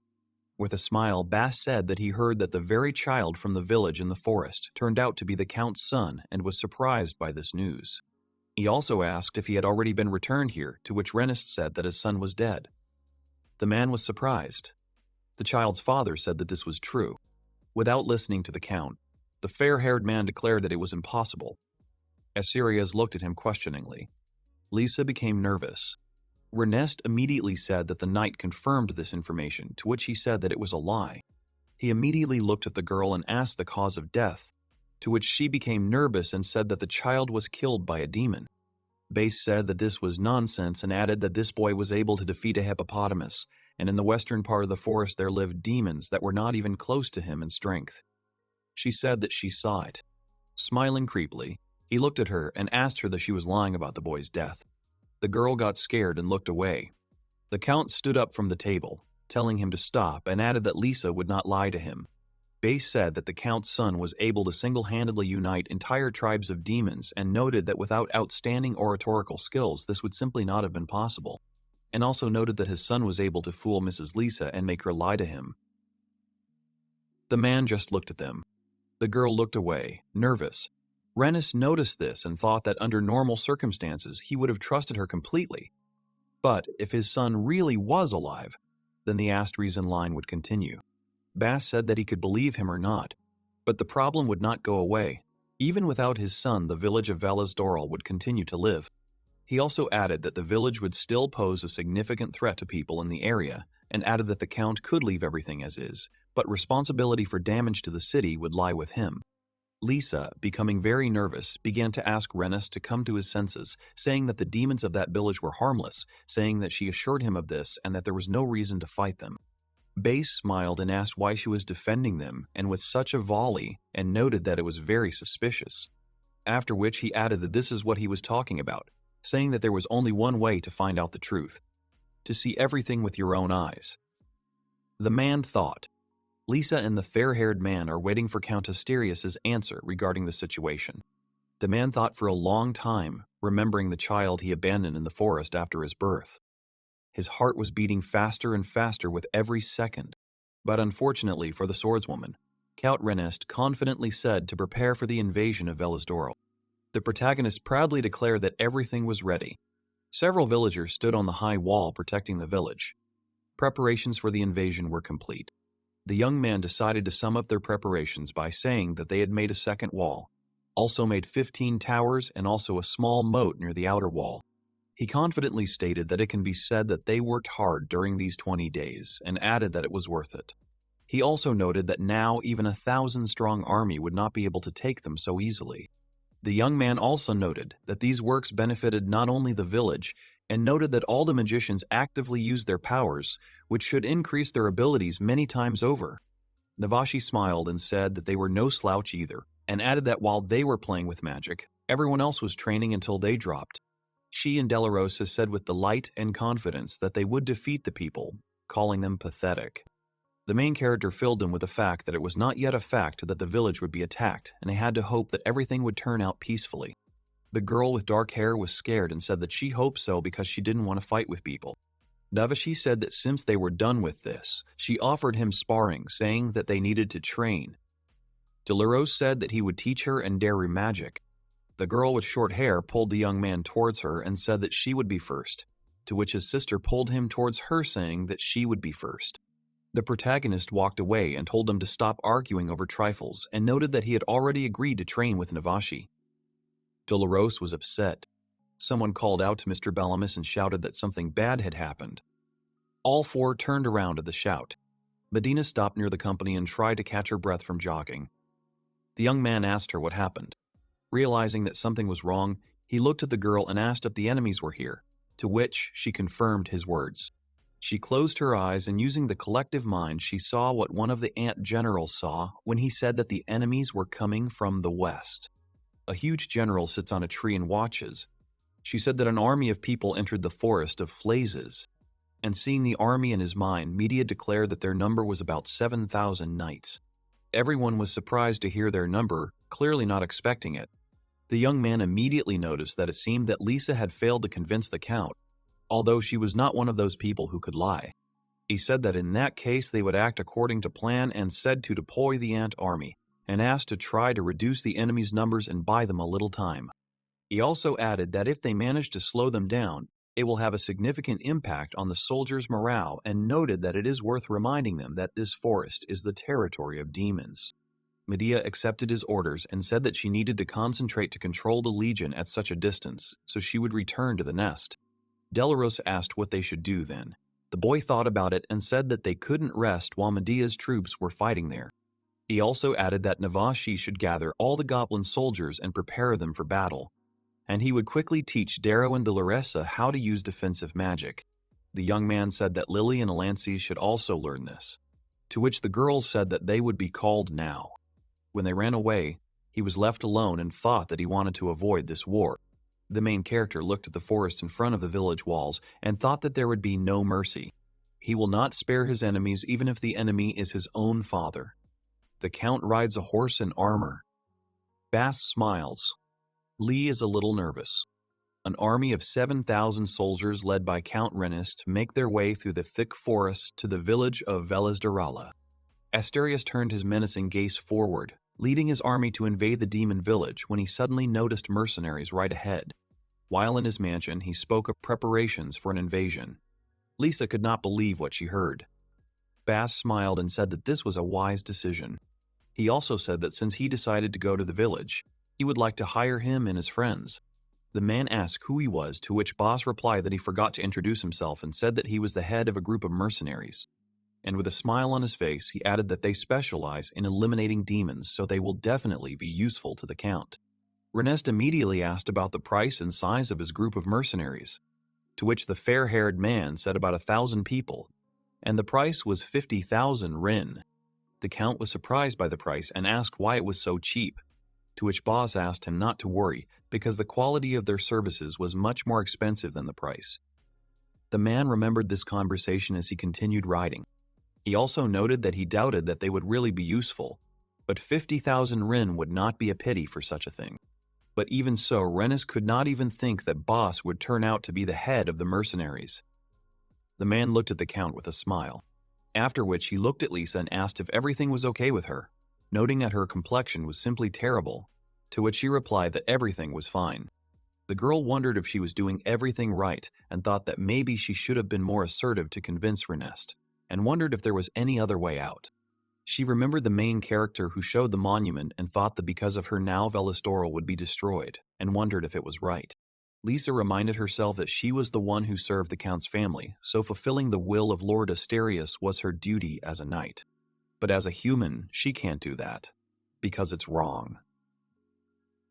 The knight remembered how kind these demons were to her, how they healed her and fed her. She didn't know if she could fight them now. The girl turned around after hearing a heartbreaking scream and saw the ant monsters that were killing the knights. Having killed a few, they began to retreat into the forest. The knights saw this and began to run after them. Lisa shouted at them not to chase the monsters. She confidently stated that they would be ambushed if they followed them and ordered the soldiers to hold their formation. Faye stated that it was an ant legion, and noted that they were an unpleasant opponent. In addition to the fact that they fought in the same organized manner as they did, they also knew every blade of grass in this forest. The army of knights continued their way through the forest, not even noticing how the ant legion sat in the trees and watched them. One of them tried to attack, but the swordswoman managed to cut the enemy with one blow of her sword, thereby saving one of the soldiers. Other monsters began to descend from the trees to attack. The girl shouted about the attack from above in order to beat the enemy. The ant legion acted quite effectively, causing the swordswoman to become worried. Lisa saw how the monsters had already pointed their weapons at Bass and shouted to him about the attack from behind. But they were destroyed one after another by the mercenaries working for the fair-haired man, not even allowing the enemies to come within a meter of him. Bass lifted the head of the just-killed monster from the ground and, looking into his eyes, said that there was no need to twitch. The swordswoman was surprised by this sight. The man looks into the eyes of the killed monster and asks, turning to Medea, what else will she please him with? A piercing cry comes from the depths of the forest, alarmingly scattering a flock of birds in the sky. Lisa notices with alarm that the enemies have set up another ambush. The warrior rushes forward with her sword at the ready, trying to find the source of the threat, but one of the soldiers tries to stop her, concerned by the haste of her actions. The girl is scared and confused. Lisa suddenly freezes in front of a huge funnel that goes deep into the ground. Clouds of dust rise from it, and earth crumbles. The warrior stops, stunned to realize that there may be a trap in front of her. Baze and Lisa approach the edge of the pit. The girl looks inside with concern, hoping that the fallen warriors are still alive. Baze, examining the trap with cold calmness, notices that the hole turned out to be really deep. At the bottom of the pit lie motionless soldiers covered with earth. All their bodies are in broken armor. The man notes that if they now have to be on guard at every step, the journey to Velasdorila could take a whole month. The girl silently digests what she has heard. The heroine sadly notes that their fighters are unlikely to have the determination to continue on their way. Bass agrees, admitting that the situation is indeed difficult. Lisa assesses the situation and admits that the severity of the Flazes forest has been underestimated. She then suggests that the offensive be stopped immediately. The warrior proposes a retreat and says that she will approach Count Renist with a proposal to resume the attack only after proper preparation. Base, with a slight smile, declares that there is a solution, confidently snapping his fingers. At Bass's signal, men in dark robes appear, ready to begin the task. One of the spellcasters holds his hand out in front of him with concentration, reciting a spell. The second man, his hood pulled tightly down, chants with concentration, peering out from under the shadows. The third sorcerer has an eye sparkling under his hood, reflecting complete concentration on casting a spell. The fourth magician, with his teeth bared, shouts out a magic formula. The warrior covers her head with her hands, reacting to the flash of light coming from the magic circle. Magical traps begin to appear along the forest path, leaving behind round craters. Base explains that magic has made all the traps in the forest visible. The girl is surprised to realize that it actually worked. Lisa reproaches the magician for not using the spell right away. He calmly replies that this magic requires a lot of strength. Then he turns away, adding that this is precisely why they did not rush forward. The warrior looks at the man in bewilderment, trying to understand who he really is. Base's mercenaries line up behind him, causing everyone to be surprised, as no one had heard of them before. The girl is amazed that 50,000 rin is too low a price for such a level. Lisa is perplexed as she tries to comprehend what is happening, wondering if this is even possible. In a military camp, soldiers are busy with their work, food is being cooked by the fire, and nearby other soldiers are checking and placing spears near the warehouse. The camp is suddenly attacked. The soldiers are taken by surprise by the demon ants, who rush inside screaming and raise their weapons. The soldiers stood in line, fully armed, fear written on their faces. A giant snake breaks through the line of soldiers with force, throwing them in different directions. The battlefield is littered with motionless bodies of soldiers, with spears and other weapons lying around. On the wall of the fortress hangs a coat of arms depicting 2 crossed swords. Medina reports that they managed to deal with 3,000 enemy soldiers, but the detachment's strength is almost exhausted, and it will be difficult to hold back the offensive further. Balamus assures his interlocutor that they did an excellent job with the task, despite her apologies. The young man notes that the detachment held off the enemy for half a month, and this must have exhausted their strength. The girl, hearing this, rejoices. The young man assesses the situation, that after the defeats, the enemy has lost its forces, and now their number is about 4,000. He notes that on their side there are only 500 fighters. Although the enemy's spirit has been weakened by Medina's actions, Balamus admits that he is not confident that such a serious numerical advantage can be compensated for by the enemy. The young man warns the assembled crowd that the enemy will soon reach their gates and calls on everyone to fight with all their might. Balamus orders everyone to take their positions and adds that he has something else important to say. The soldiers move forward rapidly, and at that moment the young man says not to give up. Lisa watches the fortress walls from the forest in front of Velasdorl Point 42. The girl, standing with the soldiers, recognizes the fortress and mentally pronounces its name, immersed in thought. An enemy army is gathering in front of the gates, and the warrior sadly thinks that she did not want to return here under such circumstances. From the tower, Balamus asks a question addressed to the knights, inquiring about the purpose of their arrival. A young man with a sword in his hand furiously shouts that there will be no mercy if they came with weapons. The girl silently and anxiously looks at what is happening. An expression of pain and inner tension appears on her face. Lisa remembers the moment when Navasha admired her strength and promised to repeat the fight as soon as she fully recovered. In the girl's memories, a smiling baby goblin lies in a blanket, making joyful sounds. Balamus holds out the Maluna with a friendly smile, offering to take the treat. The girl closes her eyes, imagining the wonderful taste of the food. Count Estrella looks ahead with a frown, covering himself with a flag on which a symbol is visible. The sharp sword is drawn from its scabbard. Lisa, with a determined expression on her face, raises her shield and gives the order to capture Velasdorl. The enemy army advances, moving in a dense mass towards the fortifications.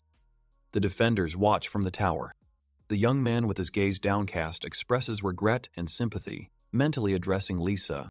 A massive magical formation appears above the tower, shaped like a black sphere with concentric circles of runes. It is a powerful spell of the earth magic class.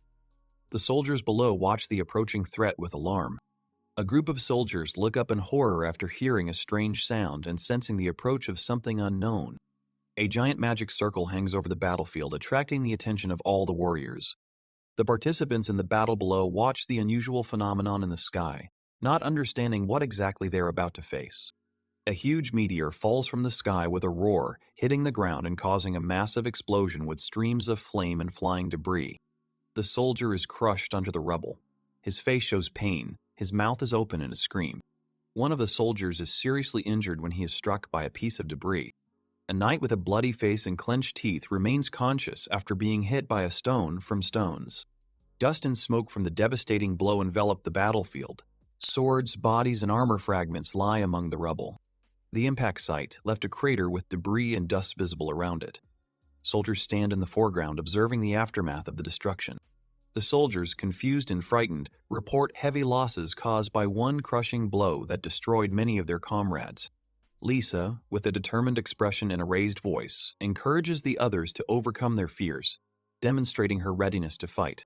The army, led by a female commander, rushes into the attack with weapons at the ready. The fighters have determination on their faces. Everyone runs forward in combat unity. Bellamus recites the name of a powerful spell while remaining calm and focused, heralding the start of a massive magical attack. The earth is completely torn apart and cracked as a result of a powerful destructive blow. Debris and flashes of magical energy are still swaying in the air. The young man with a cold expression on his face says the name of the spell he cast. The area where the strike took place is filled with clouds of dust. Some soldiers are lying on the ground, injured by the attack. On the battlefield, words of a spell are heard from different sides, accompanied by powerful explosions and clouds of smoke. There was dust all around, and knights were lying on the ground after several crushing blows. Several knights flee in panic while Lisa tries to get their attention to stop them from fleeing. A woman in armor watches in surprise as soldiers run towards her from the battlefield, one of whom recognizes her and looks shocked. The young man watches as his enemies retreat in panic, hiding in clouds of smoke and dust after the devastating blows. Della Rosa notes that everything turned out suspiciously easy. The guy with a serious expression reflects on what happened, coming to the conclusion that the opponents underestimated them, but next time they will probably be better prepared. With the battlefield still hazy from the recent attack, Bellamus knows he must remain vigilant. Some time passes. Chaos is replaced by calm, and silence falls over the forest. One of the allies calls out to Bellamus, waving his hand to get his attention as he turns around in mild surprise. A young man with a serious face notices something unusual that makes him anxious and focused. The ground near the castle wall begins to shift, creating the impression that someone is deliberately filling in the moat. The guy quickly leaves the observation point while the others continue to watch what is happening from the tower.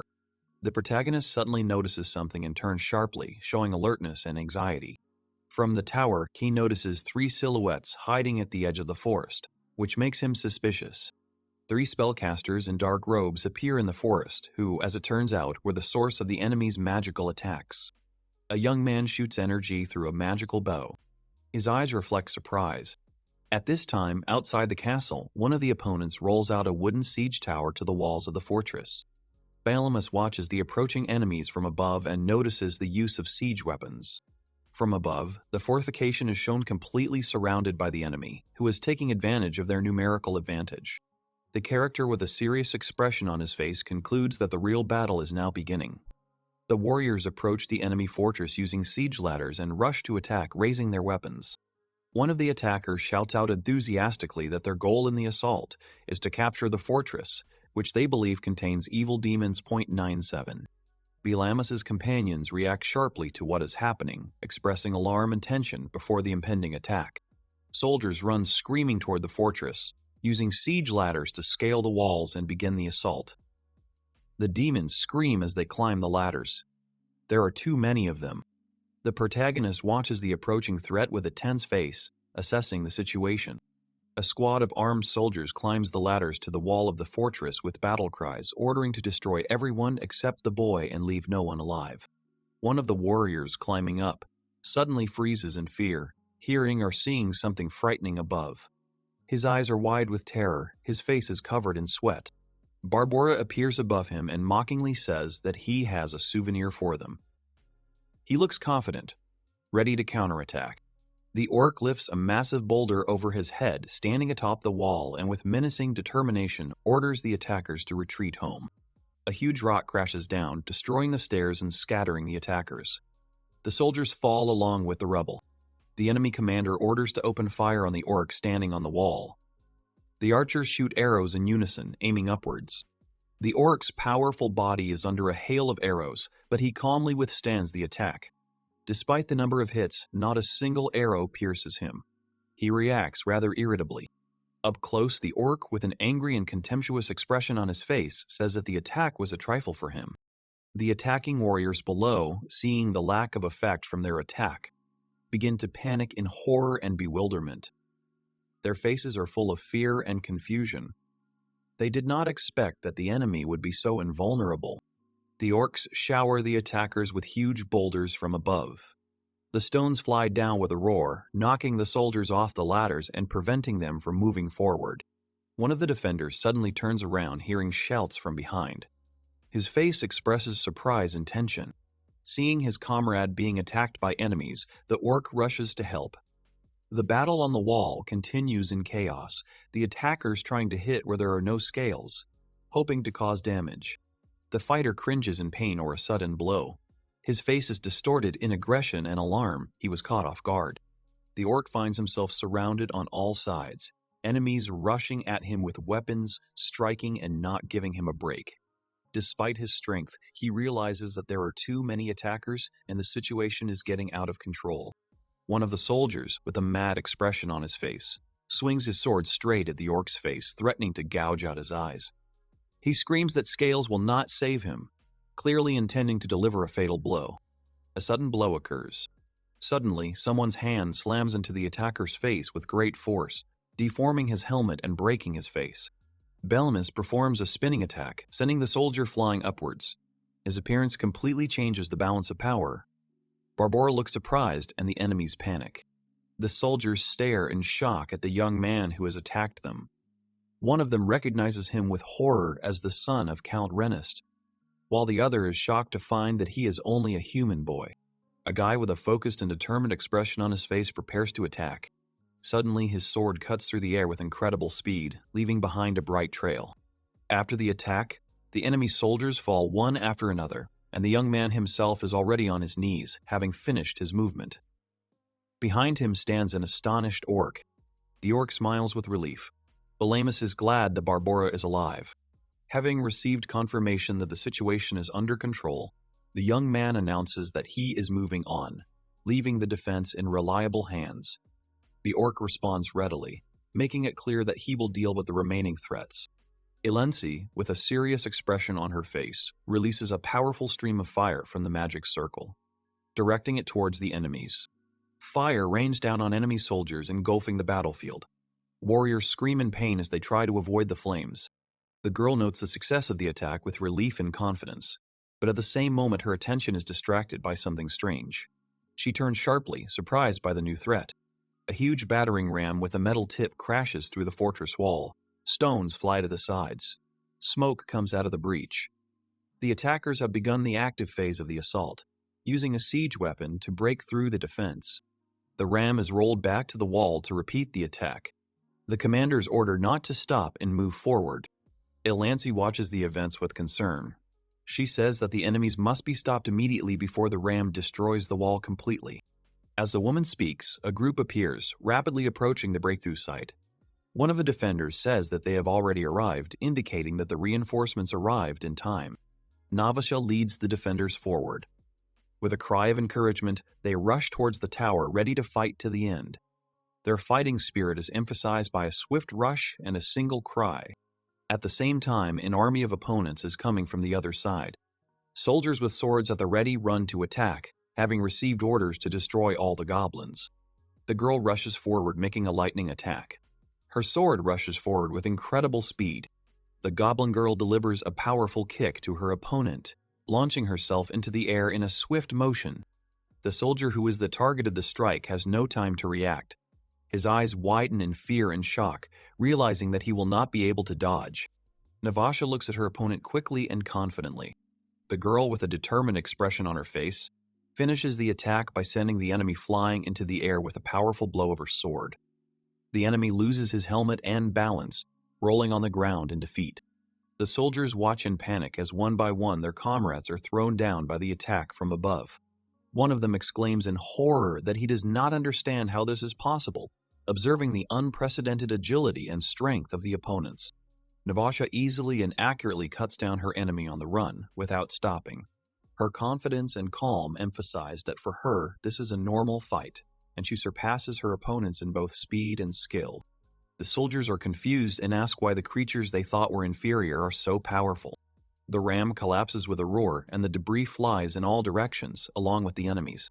From the clouds of dust and smoke, a voice sounds out, mockingly repeating the enemy's recent words about lower beings. Bellamus says that their enemies should not dare to underestimate them. The orc looks with seriousness and attention, Navasha with a determined look. The young man thinks that all those who participate in the defense are the best soldiers of Velas Doral. Peaceful panorama of sky and forest. The campus of the temporary hospital is overflowing with wounded. Warriors lying on the ground and on the simplest stretchers, groaning exhaustedly and asking for help. Both the seriously wounded and those who are simply exhausted are visible. The healer talks to the warrior woman, bandaging her and advising her to refrain from fighting. The girl replied that she understood everything. The warrior herself reflects on what happened. After the brutal battle, she was almost unharmed, and now, looking back at the suffering of others, she feels guilt and responsibility. Her gaze is full of sadness. The injured soldiers lie in bandages, writhing in pain. Some are unconscious. A medic treats a soldier's serious wound, who groans in pain. Several men sit in a stupor with their heads bowed. A female warrior recalls the battle. She realizes that many soldiers died under her command and now questions whether she is worthy of speaking on their behalf. Lisa, in her thoughts, thinks about those who died in the recent battle. A soldier runs up to her with a message, while she internally wonders if their sacrifice was not in vain. The woman is summoned to headquarters. Count Rennest wishes to see her. Guards are on duty at the entrance to the tent, emphasizing the importance of what is happening. Inside the tent, the Count looks at Lisa reproachfully. He asks her point-blank why she didn't warn him about the scale of the fortress they were facing. Lisa justifies herself by saying that she was surprised. She claims that the fortress has changed a lot since her last visit. Even for her, the transformation from a village into a real fortress seems incredible. Rennest abruptly changes the subject. He remembers what the girl told him about his son's death, and now he doubts her words. His gaze is piercing, his voice full of suspicion. He demands the truth and certainty. Lisa is silent. Her face reflects tension. A drop of sweat on her cheek betrays her excitement. She does not look away, but does not answer. The commander comments that despite the numerical superiority of their army, the enemy managed to hold out. Rennest, studying the situation, comes to the conclusion that such an effective defense is impossible without an outstanding commander. He asks Lisa directly if his son is alive. His gaze is full of suspicion. The warrior, silently looking at the floor, finally confirms that his son is alive. The Count looks at her with cold reproach and says directly that she lied to him. The girl, with a drop of sweat on her face and a tense expression, is about to add something. Lisa tells Rennest that he lied to her too. Her words pierce the silence, and he freezes in surprise when he hears them. The woman reminds him that he once claimed that he did not abandon his son in the forest. With an expression of anger and pain, Lisa calls it a lie. She says that Bellamus remembers everything the day he was abandoned. Her voice sounds confident, as if she is speaking not only for herself, but for the child who was abandoned. The girl, holding back her emotions, suggests that the Count speak frankly. His expression is tense, as the conversation has gone too far to hide anything. Lisa, with an accusing gesture, declares that Onbos did not throw Bellamus into the forest himself, but was ordered to. She throws the accusation in his face, demanding that he admit the truth. Rennest leaned his head on his hand. He listened to the accusations that Bellamus had been exiled only because he had magical tendencies. The man no longer hides his contempt and complete indifference to what he has done. His face reflects either absolute conviction in his rightness. Lisa is stunned. There is confusion and horror in her eyes at how heartless his words sound. She clearly did not expect such a reaction. Rennest, continuing in the same vein, declares that he acted for the good of the family, and then with cold confidence adds that she does not understand this. Lisa, shocked, objects that how can one throw one's own child into the forest? The Count coolly reasons that children with natural talents for fencing or leadership become outstanding individuals. But those in whom magical abilities awaken, in his opinion, most often end up on the sidelines of life. The man looks at the horizon and declares that it is more important for him to be a worthy count than a good father. This is his conscious choice. Renest continues to speak defiantly, questioning Lisa's proposal. In his opinion, she seems to be offering to sacrifice the future of the entire family and the lives of thousands of people for the sake of one baby whose fate remains uncertain. Lisa is at a loss. Her gaze is filled with confusion and pain. She has nothing to say to such logic. The man with a cold expression on his face says that this time he is ready to turn a blind eye to the lie of his interlocutor and believes that they are now even. The girl anxiously asks if he plans to continue the war, and the man turns away and says that he is giving her a chance to regain her honor.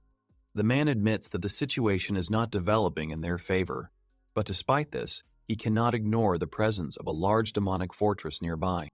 Lisa counters, noting that the demons will fight to the end to protect their home. The man reports that the morale of their army is completely undermined. But this can be easily resolved because he has enough money. Renest turns away, saying that he has a plan, while the girl looks at him with surprise and alarm. The Count explains the strategy that Lisa needs to infiltrate the center of enemy territory under the guise of betrayal and let the army in through the main gate. The girl is shocked and tense when she hears what she has heard. Her eyes are wide and her face expresses concern. The man explains that the plan is to send the girl right into the center of enemy territory, where she will have to pretend to be a traitor. Renest specifies that at the right moment she will have to open the main gates of the fortress to let their army in when no one expects it. The girl, hearing this, reacts with horror and calls such a plan vile. The Count calmly declared that in war any means were acceptable. Renest admitted that the proposed plan was the simplest way to achieve victory, although hardly worthy of admiration. The man says he is ashamed to ask for such an unworthy act, but he reminds how hard it is to watch comrades die. Lisa with a sad, downcast look. The man says that he can entrust this mission only to her and asks her to carry it out on her behalf for the future of the family and the people. Renest emotionally asks her for help. The girl squeezes her eyes shut, clearly experiencing an internal struggle. Then Lisa agrees and asks to be entrusted with this task. Bellemus uses magic to heal the wound of an elven ally. The restored goblin happily says goodbye and thanks Bellemus, standing next to the other warriors. The young man notes that there are many wounded among them, and Medina agrees with him. The Ant Legion Queen adds that despite the massive battle, they managed to avoid losses. The young man remembers that many soldiers died in a legion and apologizes. The girl replies that the most important thing for her is the integrity of the core and is glad that the village was protected. Barbora expressed doubts as to whether the enemy would continue the attack. Bellemus suggested that it would be best if they simply surrendered and retreated. Fatigue reigns in the fighters' camp. One of them is drinking. Another is treating a wounded man. The young man notices that their strength is running out, and they will not last long like this. Despite its reduced numbers, the Count's army remains a formidable force, making it difficult to hope for a favorable outcome. The protagonist reflects that in this situation the best defense might be an attack, and comes to the decision to act first. His comrades react to this idea with surprise and alarm, clearly not expecting such a decisive plan. The hero explains that the enemy army's morale is probably at its lowest point after their recent defeat, and if they are hit before they recover, it could finally break them and force them to retreat. Medina and Barbora are encouraged, believing that victory is near. The young man begins to formulate a strategy, mentioning the need to set fire to the enemy camp, but is interrupted by his comrades running towards him. Navasha runs up reporting that the same night girl has appeared again, and she came in person. Bellemus asked if the girl was waiting alone, to which his sister replied in the affirmative, and that the knightess was waiting at the gate. The young commander looks ahead with a tense expression, wondering about the motives of an enemy who he thought could have simply retreated but instead did something unexpected. Bellemus agrees to listen to the approaching guest, deciding that it is worth finding out what she came with. A girl in armor appears in front of the castle gates, attracting the attention of everyone gathered. The orcs and goblins in the crowd watch what is happening with caution and tension, not understanding the intentions of the newcomer. The arriving girl knight is silent, looking focused and a little anxious, in no hurry to start a conversation. The warrior and the young man address each other by name. The armored girl expresses her gratitude for the hospitality provided, looking tense. The young man interrupts her, urging her to get straight to the point of the conversation.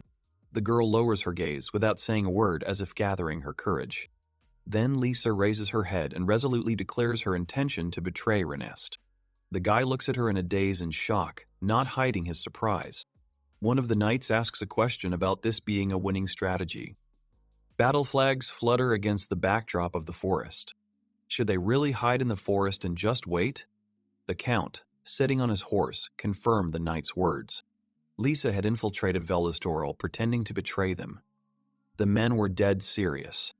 The knight was very surprised by such words. The count explains that she must tell them that they are preparing to retreat. She had to convince everyone that they had won. The hero listened to the girl with a serious face, and the creatures began to rejoice. Now she just needs to wait for the right moment to weld the gates and let them right into the heart of Velasdorel. She will give them the signal to begin the operation by throwing a coin with her coat of arms through the gate. The night is near. Soon everything will begin. The girl looks at the coin that lies in her hand. The warrior clenched her fist, looking ahead tensely without saying a word. The guy notices her paleness and asks worriedly if she is okay standing in front of the gate. Balamus extends his hand, offering to heal her wound, as she weakly responds in agreement. Weesus thanks him as he and the others walk forward, pointing the way. The fortress gates remain closed. Someone calls for Belamus. The knight expresses doubt that Lisa can complete a task that goes against the knight's code, but admits that if everything works out, then victory will be theirs. The count confidently declares that Lisa will definitely complete the task. Renest explains that although Lisa's actions are not noble in the traditional sense, she is still a true knight. According to the master, a true knight must obey the master, and no matter how dirty the task, the master's word is law. After these words, the old knight agrees with him and admits that he was convinced. The night silence envelops the fortress wall under the starry sky. Someone is walking slowly along the stone road, leaving behind the sound of footsteps. The girl looks tense, looking from side to side. Lisa stands alone in front of the massive gates of the fortress with a sword in her hand. The warrior's face is very serious. Her gaze is raised upward. Lisa, clenching her palm, looks at the coin with the coat of arms engraved on it, holding it in her open hand. She turns to her comrades.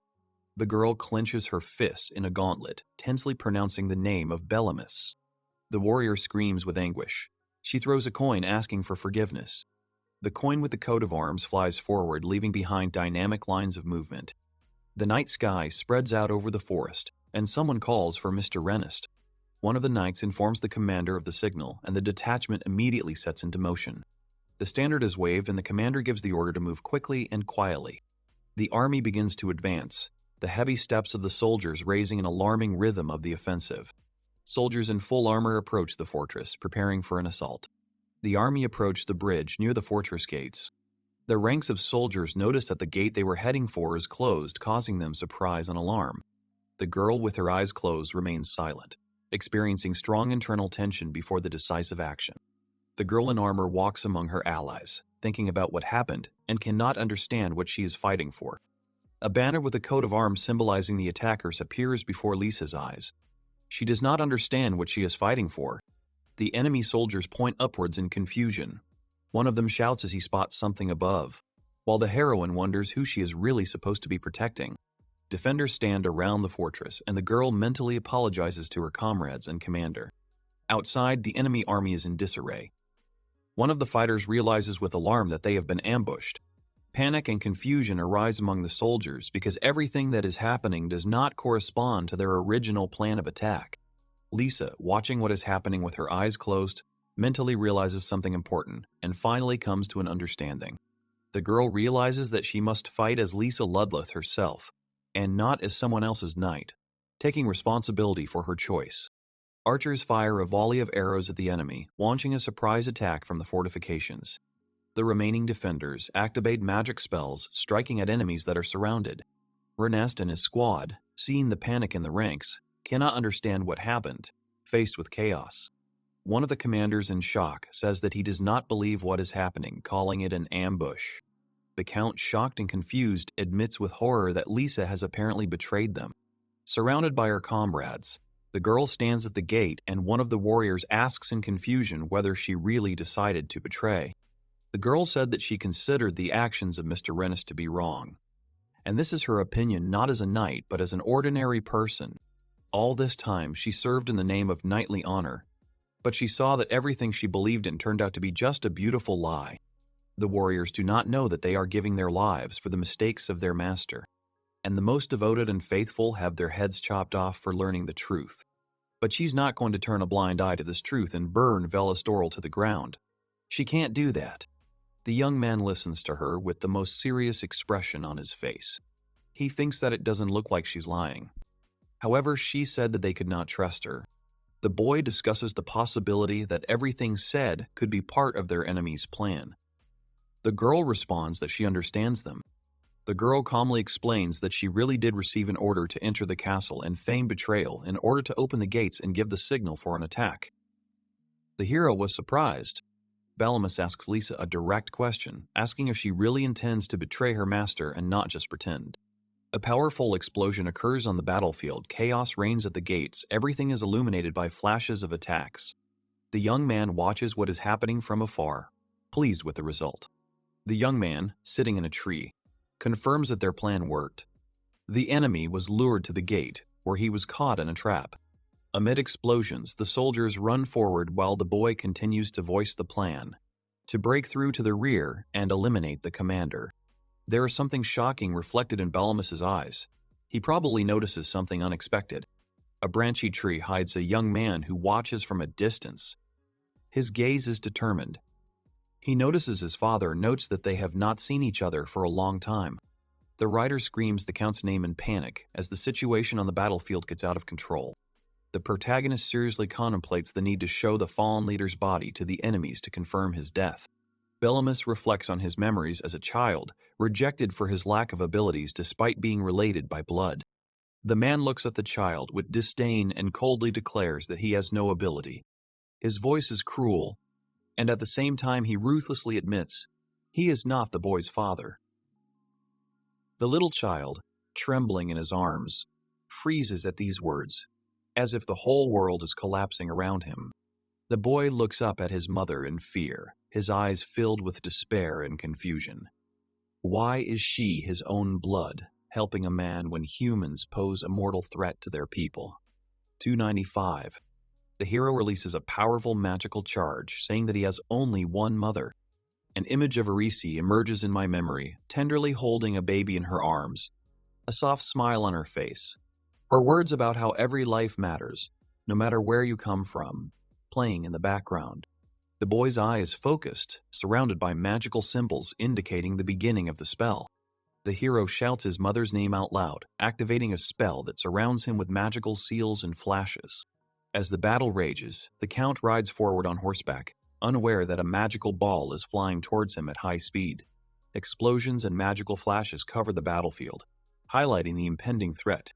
Rennes turns around, his face filled with shock, alarm, and fear. All the warriors freeze in indecision as they see the magical spell pierce the Count with force. The bright flash of light dissipates, leaving behind a deathly silence. The man, eyes wide and a look of horror on his face, stares ahead, not believing what just happened. His body remains in place, but his gaze is already lost. The powerful blow leaves a hole in the Count's back, through which the shocked soldiers see with horror that their commander has indeed been pierced through. A murmur of alarm rises among the fighters. Someone shouts Renest's name, his voice shaking with fear and distrust. Panic begins to spread through the ranks. The reins slip from the Count's hand. Renest's body lies on the ground with a hole in his chest. Dust trails all around. The soldiers are stunned and stand there in shock. The young man calmly but decisively says that it is not talent that makes a person significant, but love. In the present day, amidst the chaos on the battlefield, one of the commanders shouts a retreat. The soldiers, seized by panic, rush to flee, escaping from deadly magical attacks. The girls watch the battle unfold. They realize that the soldiers were retreating. The protagonist landed near the gate. There were many knights' bodies lying around. He looks at the gate and says that he's home. The girl ran out of the gate and shouted Bellamy's name. A crowd followed her. She asks about the outcome of the operation. She hopes that it was successful. The young man looks at the piles of knights' bodies and says that the operation was a success. The enemy general has fallen. The girl asked the guy about his condition. He answered that everything was fine because he had them. The protagonist admits with a slight smile that despite the difficult outcome of events, he is glad that they ended. A woman in knight's armor silently watches the burnt sign, overcome with emotion. Lisa, looking away from the banner, quietly asks if their commander, Renest, really died. In her voice there is not only a question, but also a fear of hearing confirmation. Bellamus, looking at the field strewn with the bodies of the fallen, confirms with restraint. He says calmly that the enemy is dead, and in his tone one can hear not triumph, but sorrow for all who fell in this battle. The young warrior thanks a girl named Lisa for saving him and remarks that now, having betrayed her master, she may have nowhere to go. The boy invites her to stay and live in Velasdorla. Lisa is surprised by the proposal, but remains silent for now, deep in thought. The girl admits that now she has nowhere to go and feels that she has betrayed all of humanity and not just her master. The boy, without a moment's hesitation, confidently declares that she did the right thing, following her inner justice and not someone else's orders. Bellamus calmly asks why she can't stay with him in Velasdorla and start over. In her memories, Lisa sees how she blindly trusted Renest and led her comrades to certain death. She remembers how she attacked those who once saved her life without hesitation. Now Lisa clearly understands that her order cost the lives of people who trusted her. This guilt weighs heavily on her shoulders. The woman believes that she has no right to live among the inhabitants of Velasdorla. In her opinion, she does not deserve forgiveness. The boy, trying to ease her pain, says with a gentle smile that she can take her time with an answer. She has time. The young man asks her to think it over carefully. In response, Lisa only remains silent, looking towards the battlefield where echoes of the recent horror can still be heard. An uneasy silence reigns in the night forest. The branches of tall fir trees sway in a light wind. A squad of heavily armored soldiers makes their way through the trees, their postures revealing weariness and grim tension. Base is surrounded by guards, guarding him from various sides. He notes with restraint that the Count's army has proven unexpectedly weak and unstable. The man muses out loud that their master would hardly be pleased with such an outing. His words sound cold and discouraging.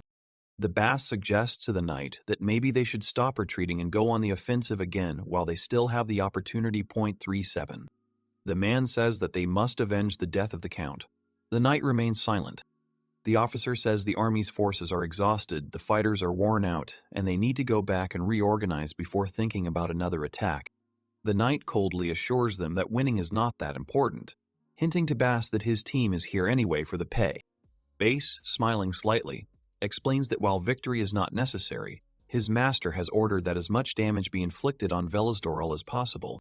One of the knights in the helmet is amazed by what he heard and asks again in surprise, not believing what he heard.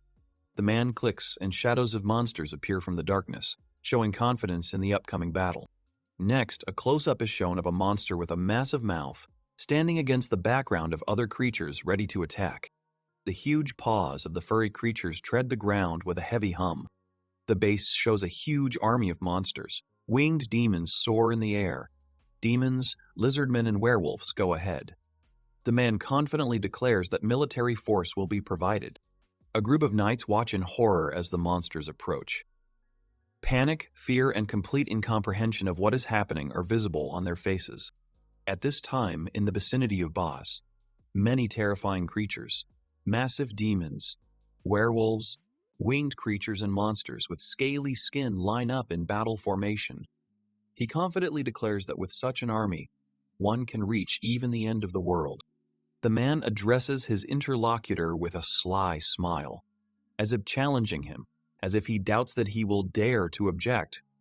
There is mockery in his voice, reinforced by confidence in his own strength. The knights react with panic and shock, their eyes reflecting pure horror at the sudden appearance of such a fearsome army. The system is crumbling and fear is seizing even the most steadfast. One of the demons grabs the knight with his hand with sharp claws. The man is shocked by what is happening. The monster turned the knight horizontally and grabbed him with his hands on both sides of his body. The man begged him to let go. Then he twisted the man's body like some kind of rag. Blood began to flow from the knight's mouth. Tears flowed from his eyes. His soul was leaving his body. The monster then throws the lifeless body of this unfortunate man to the ground. The others watch in horror. Bay said that if there was someone who was sure that his legs were quicker, he could also try to escape. However, there were no more deserters. One of the knights trembled with fear and swallowed with apprehension. The bearded knight looked at all this with obvious fear on his face. The other two knights opened their mouths in fear. The commander-in-chief, in full armor, addresses the mysterious man with horror and screams, trying to understand his nature. Baze turns his back on the soldiers, leaving them in tense anticipation. He prepares to reveal what he has been hiding all this time. A close-up of a clawed paw with sharp claws hints at the transformation, accompanied by words about there being no point in hiding anymore. A man with an eye patch says with a cold grin that he will show something to those around him. His expression suggests that he is about to reveal something dangerous. A giant figure appears before the soldiers, a lizard-like creature in armor, shrouded in clouds of steam. The monster towers over the men, causing them shock and fear. One of the knights, seeing what is happening, screams in horror, unable to hide his fear. His face is distorted with panic. The lizard stands before the soldiers with cold confidence, huge and terrifying. His voice sounds loud and clear, that now he is the new commander of the army. The monster adds with grim calm that anyone who dares to disobey will be executed immediately. The soldiers exchange glances. Tension permeates the ranks. Everyone understands that this is not an empty threat. In the night sky above the forest, he finishes his speech by asking loudly if everyone understood him. Against the backdrop of the dark towers, a sudden, alarming cry is heard. One of the fighters calls out for Bellamus in panic, his voice piercing the silence. Medina hurries through the camp, her face troubled. Running up, she tells him that something terrible has happened. Bellamus emerges from the building, wary and with cold determination, asks what has happened. The Queen of the Ant Legion reports on the results of the reconnaissance that they were tracking the retreating enemy army. Suddenly, the troops turned around and began to march towards Velasdoral. Upon hearing the news, the boy exclaims in amazement with a serious expression on his face. He is accompanied by two worried girls. The young man is stunned that an army that has lost its general and suffered heavy casualties is able to fight again. According to his calculations, it would have taken them months to recover. Medina clarifies that the army is now led by a demon. Moreover, among the troops there are not only people but also demonic creatures. The boy is perplexed as to how such a situation could have developed. His comrade admits that she herself does not understand anything. But the enemy is already approaching. It is not yet known whether the enemy intends to attack immediately. However, it is already clear that he will not retreat voluntarily. Bellamus ponders that the alliance between demons and humans is possible in other places, considering that humans despise even goblins. The boy admits that this is incomprehensible to him. Nevertheless, he decides to cast aside his doubts and begin preparing for defense. The hero asks Medina with concern about the composition of the enemy army, trying to find out what demons are in it. He looks tense and focused. Medina begins listing the demons that make up the enemy army. She names lizardmen, ogres, werewolves, and succubi, describing them as a powerful force. The protagonist, having heard the list, comes to the conclusion that the situation is extremely unfavorable. He notes the strength of the opponents and looks depressed. Medina is instructed to continue monitoring enemy movements. She acknowledges the order with a short reply. The protagonist instructs Della Rosa to gather everyone. At this time, he himself is about to call Lisa, and the girl next to him nods in agreement. Atriza, remaining in place, realizes that the battle is not over yet. She looks worried and serious. The woman the girl stands turned away and looks away, thoughtfully, silently observing what is happening. Her anxiety is visible. The wooden board is imprinted with palms of different sizes. Ares addresses the father and worries about the children so that none of them get hurt. The entrance to the building is visible. Lisa is shocked to learn of the joint attack with the demons. Her face expresses bewilderment and indignation. The protagonist and the warrior discuss the situation, trying to understand the reasons for the attack. The girl puts forward a hypothesis that people have learned to subdue demons. The heroes discuss the impossibility of the proposed version. One of them points out that if it were possible, the enemies would have taken advantage of it long ago. The girl admits that she doesn't have a clear answer either, although she's thinking about it. Balamus listens to her while she ponders. It turns out that Rin has hired unknown mercenaries. No one knows anything about them, and this raises suspicions. The young man asks if they are really talking about mercenaries. His face expresses surprise. Lisa confirms that it is a group led by a man named Bass. She suspects that he is involved in what is happening. The female knight admits that she is not entirely sure of her version, but considers it possible. Balamus considers her words. Lisa reveals that it was Bass who provided the information about Belisdorl. It is also emphasized that he insisted on the invasion, which raises suspicion. The protagonist assumes that this could be a scam. He wonders why Basu needed all this. The boy asks Lisa if she is ready to help with what is happening.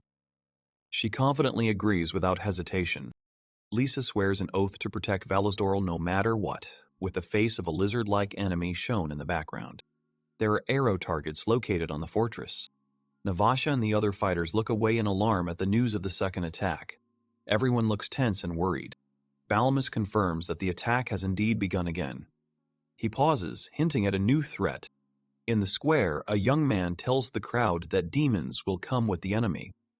This news shocks and frightens the listeners. Lisa keeps a serious face and watches what is happening silently. She looks worried. In a conversation, one of the heroes wonders why the demons sided with the people. The boy himself doesn't know, but the fact remains a fact. All these creatures are among the strongest types of demons. It is emphasized that they have not appeared in these parts before. The protagonist reports that there is no certainty of survival in the upcoming battle. He adds that the fight will be more difficult than the previous battle with Hellardane. The boy warns that anyone who wants to opt out can leave right now. Some of the listeners look scared and depressed. The residents look worried, but one of the girls tries to calm them down. She says that she will understand any choice and asks them not to be afraid. The boy addresses the crowd, stressing that the most important thing is to save lives. Those present listen to him attentively in a serious mood. Everyone stands silently in front of the wall, some with their heads down. The atmosphere is tense. No one dares to speak. Lisa watches the conversation, not understanding its meaning. She notes that the others look worried. The young man recalls how the soldiers ran to the fortress wall with weapons in hand, preparing for a new attack. Balamus comments that the people of Belisdorl have just survived a difficult battle and will now face an even stronger enemy. Della Rosa trembles.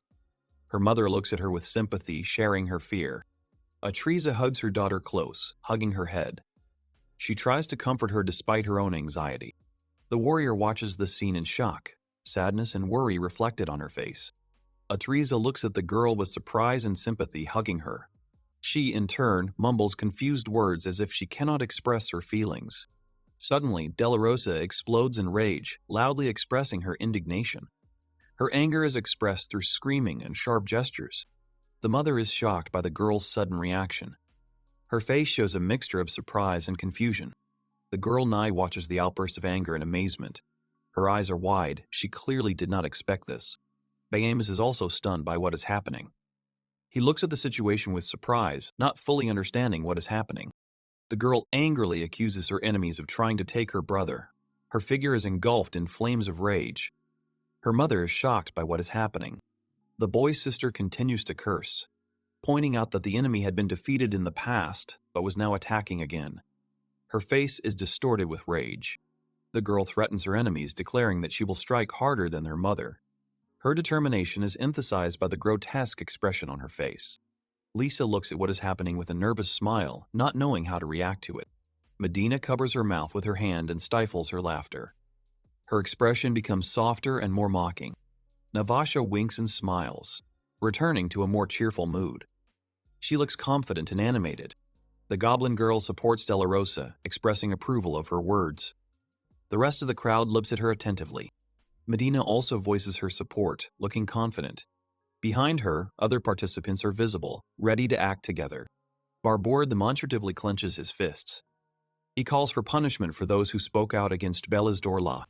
There are funny comments and jokes in the crowd. Everyone laughs, mentions the bathtub and loved ones, emphasizing that they have already gotten used to living together. The boy's sister enthusiastically declares that she will protect Bellemus. Next to her is another goblin girl clenching her fists in support and determination. The protagonist is surrounded with joy and enthusiasm, with their hands on his shoulders. Everyone declares that they will stay together until the end, and condemns those who abandon their own. The boy looks at everyone with surprise and slight excitement. His face expresses confusion and touched feelings. Bellemus's monologue is heard against the backdrop of training dummies. He regrets his doubts and admits that he once considered himself the only protector. The young man says with a smile that a family should support each other.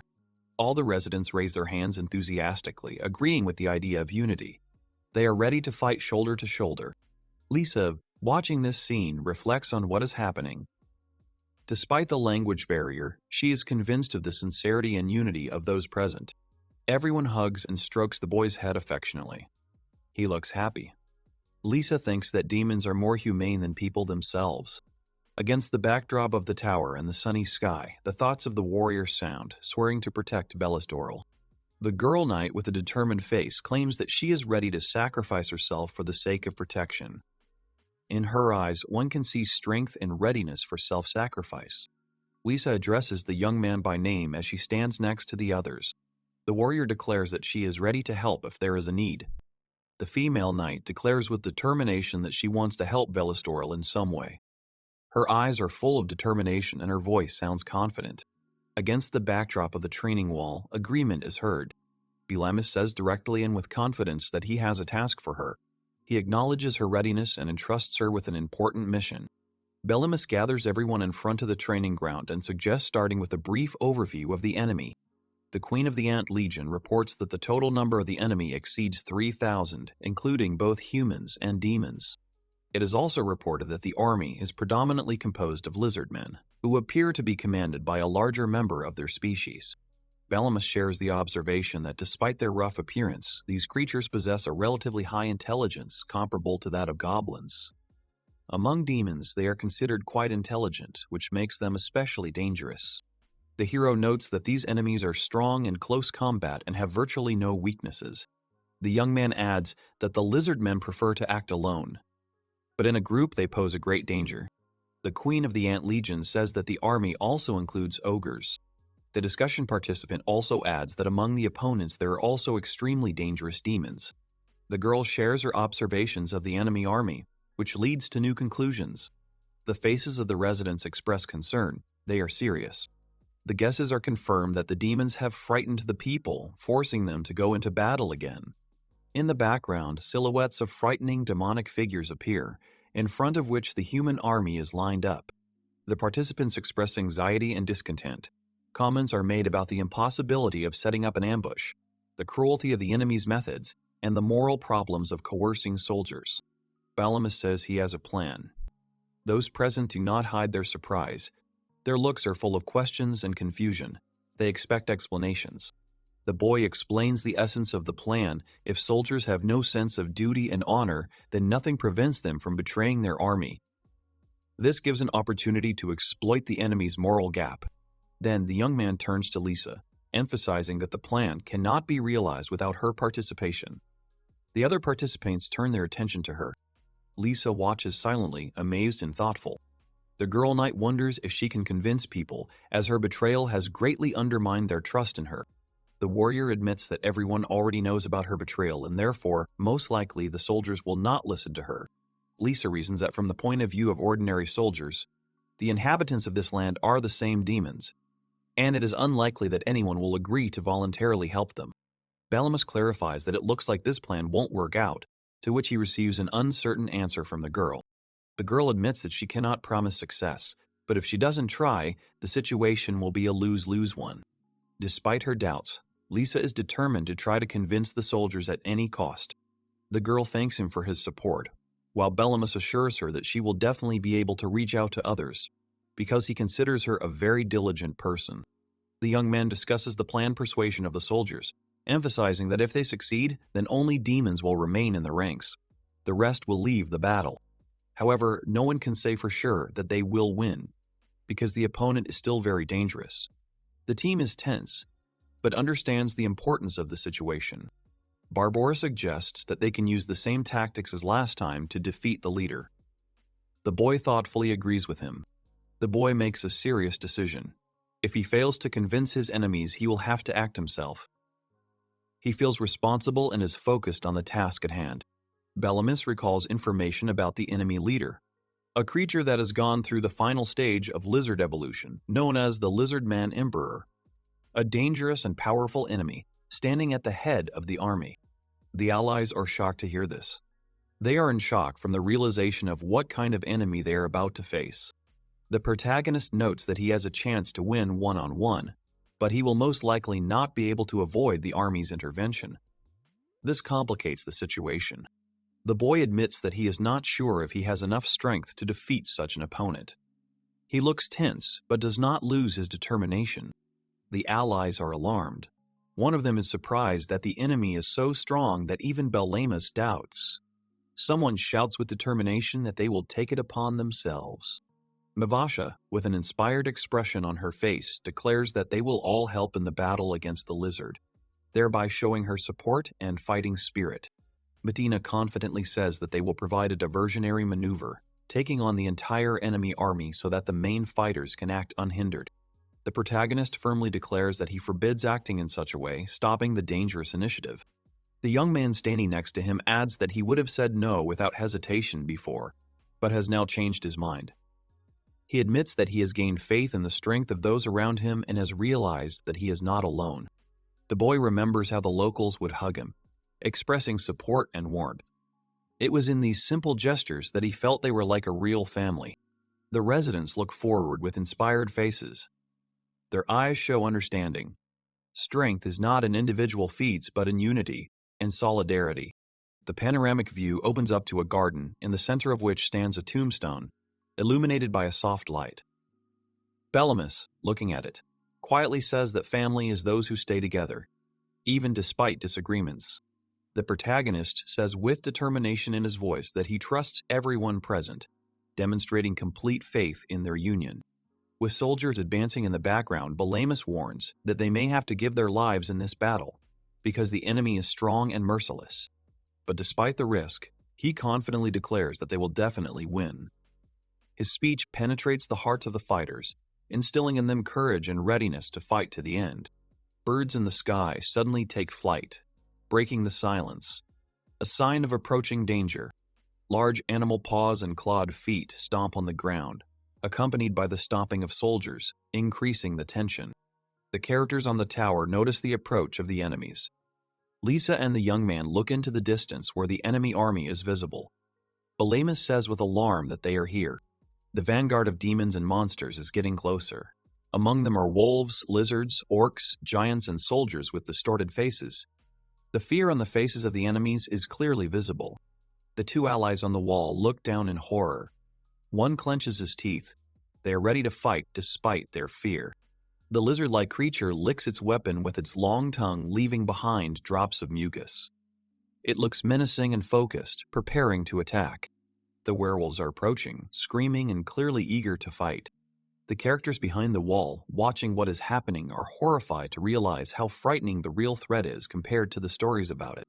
The monster's large, muscular hands clench into fist as he tenses his entire body, preparing to deliver a crushing blow.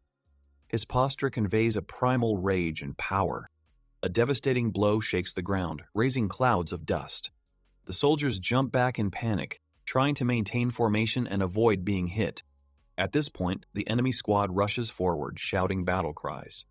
Their faces and postures convey a mixture of fury, determination, and fanatical zeal. The young man, with a cold and calculating gaze, notices that the enemy is using its own people as expendable material. He concludes that this cruel strategy may turn against them. Without wasting a second, the boy gives the command to Lisa, and she, without asking questions, immediately carries out the order. With a loud cry, Lisa orders the enemies to stop, her voice ringing out over the battlefield. Cutting through the roar of battle, the enemy soldiers, hearing the unexpected order, freeze for a moment. Confusion and surprise appear on their faces. They do not understand who dared to interfere. The soldiers begin to notice the figure standing on the wall. Gradually, recognition appears in their eyes. One of them clearly sees a familiar face. A girl in armor appears before the soldiers, and one of them exclaims her name in surprise, recognizing her. Lisa screams for the attack to stop, stating that she wants to talk. One of the soldiers responds to her aggressively, demanding that she shut up, and rushes forward.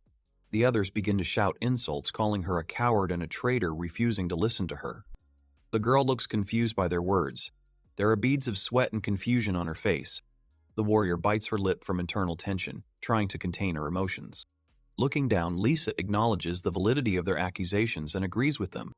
The soldiers are shocked by this confession. Their faces show bewilderment and confusion.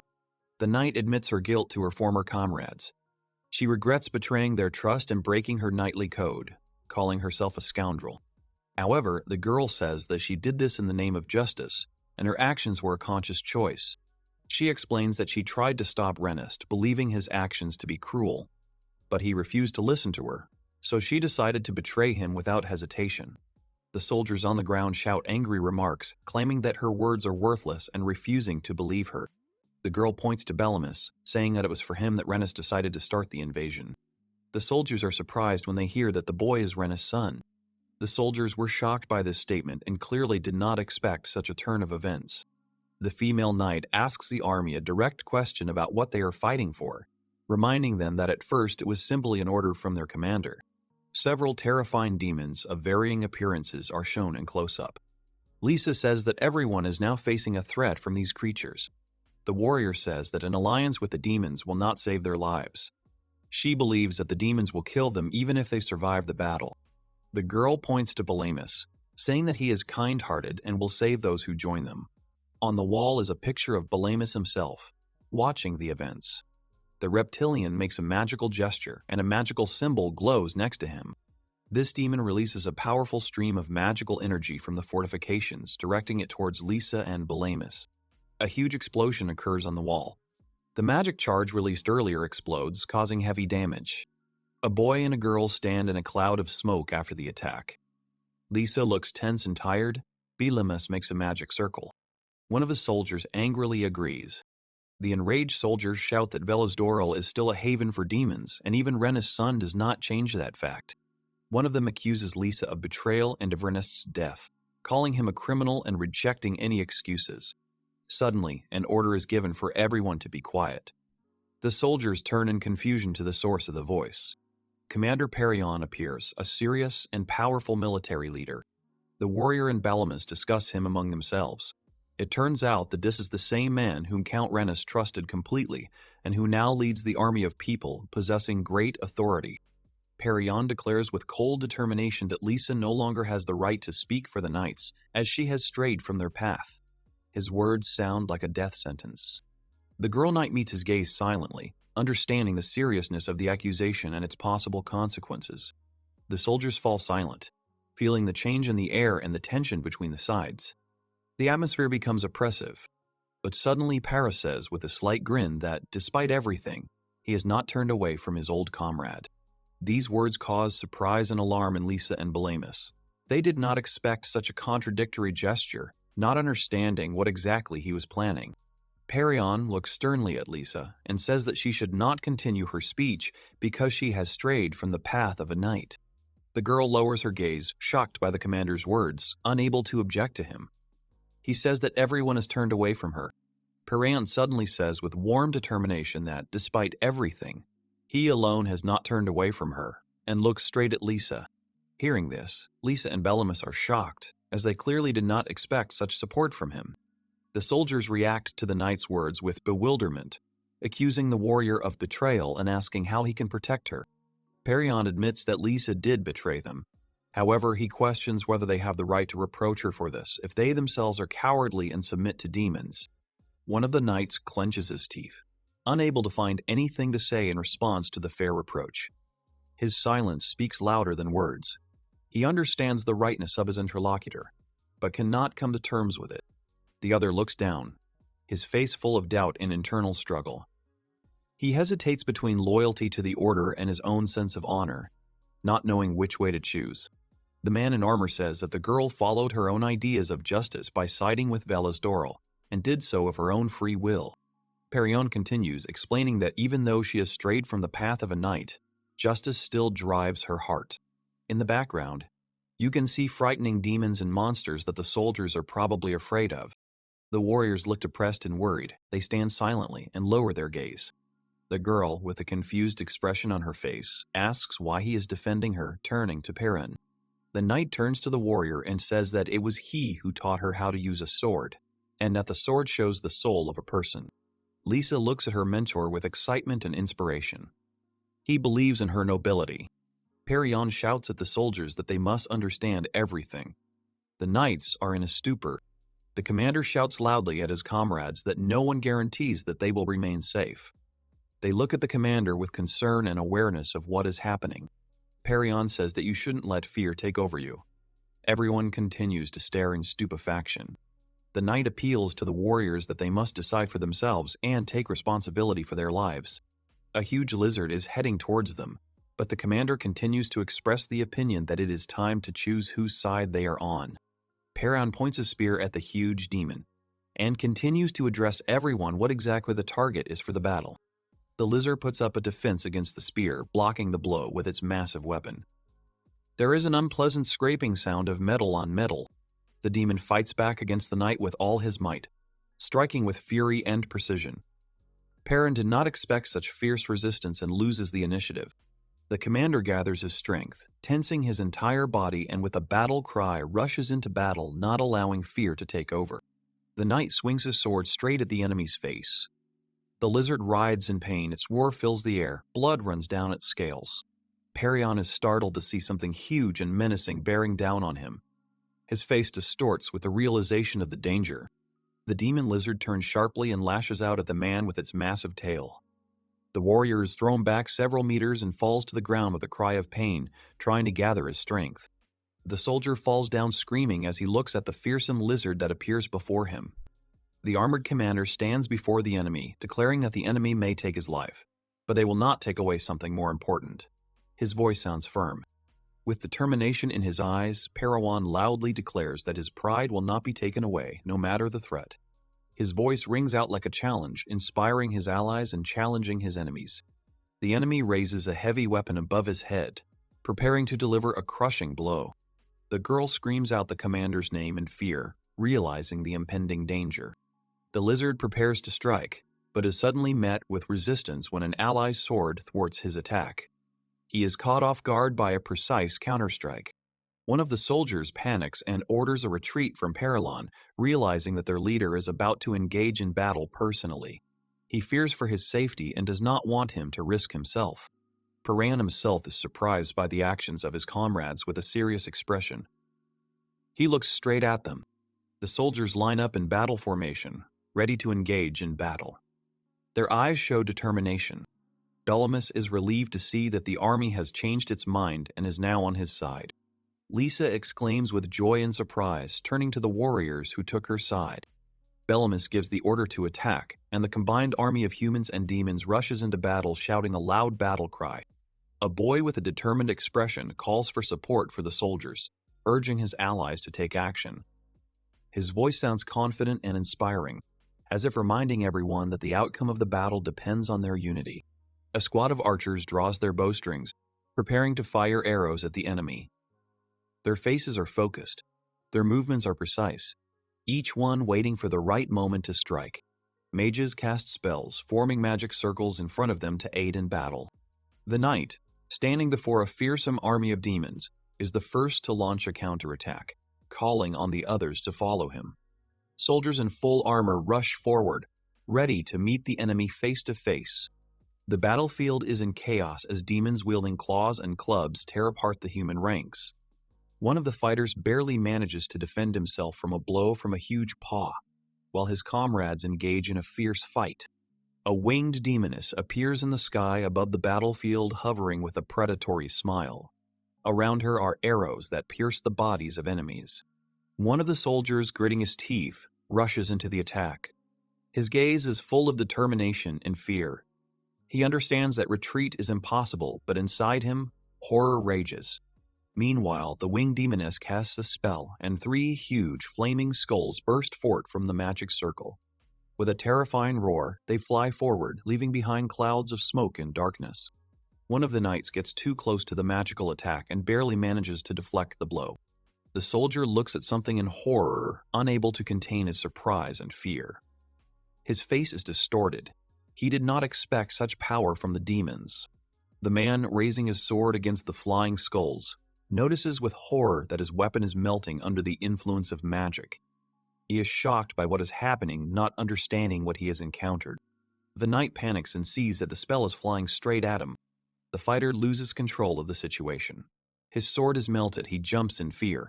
The skulls are getting closer, and one of the warriors is shocked to find himself protected by a magical barrier. He is surprised to see a wall of light appear in front of him, repelling the attackers.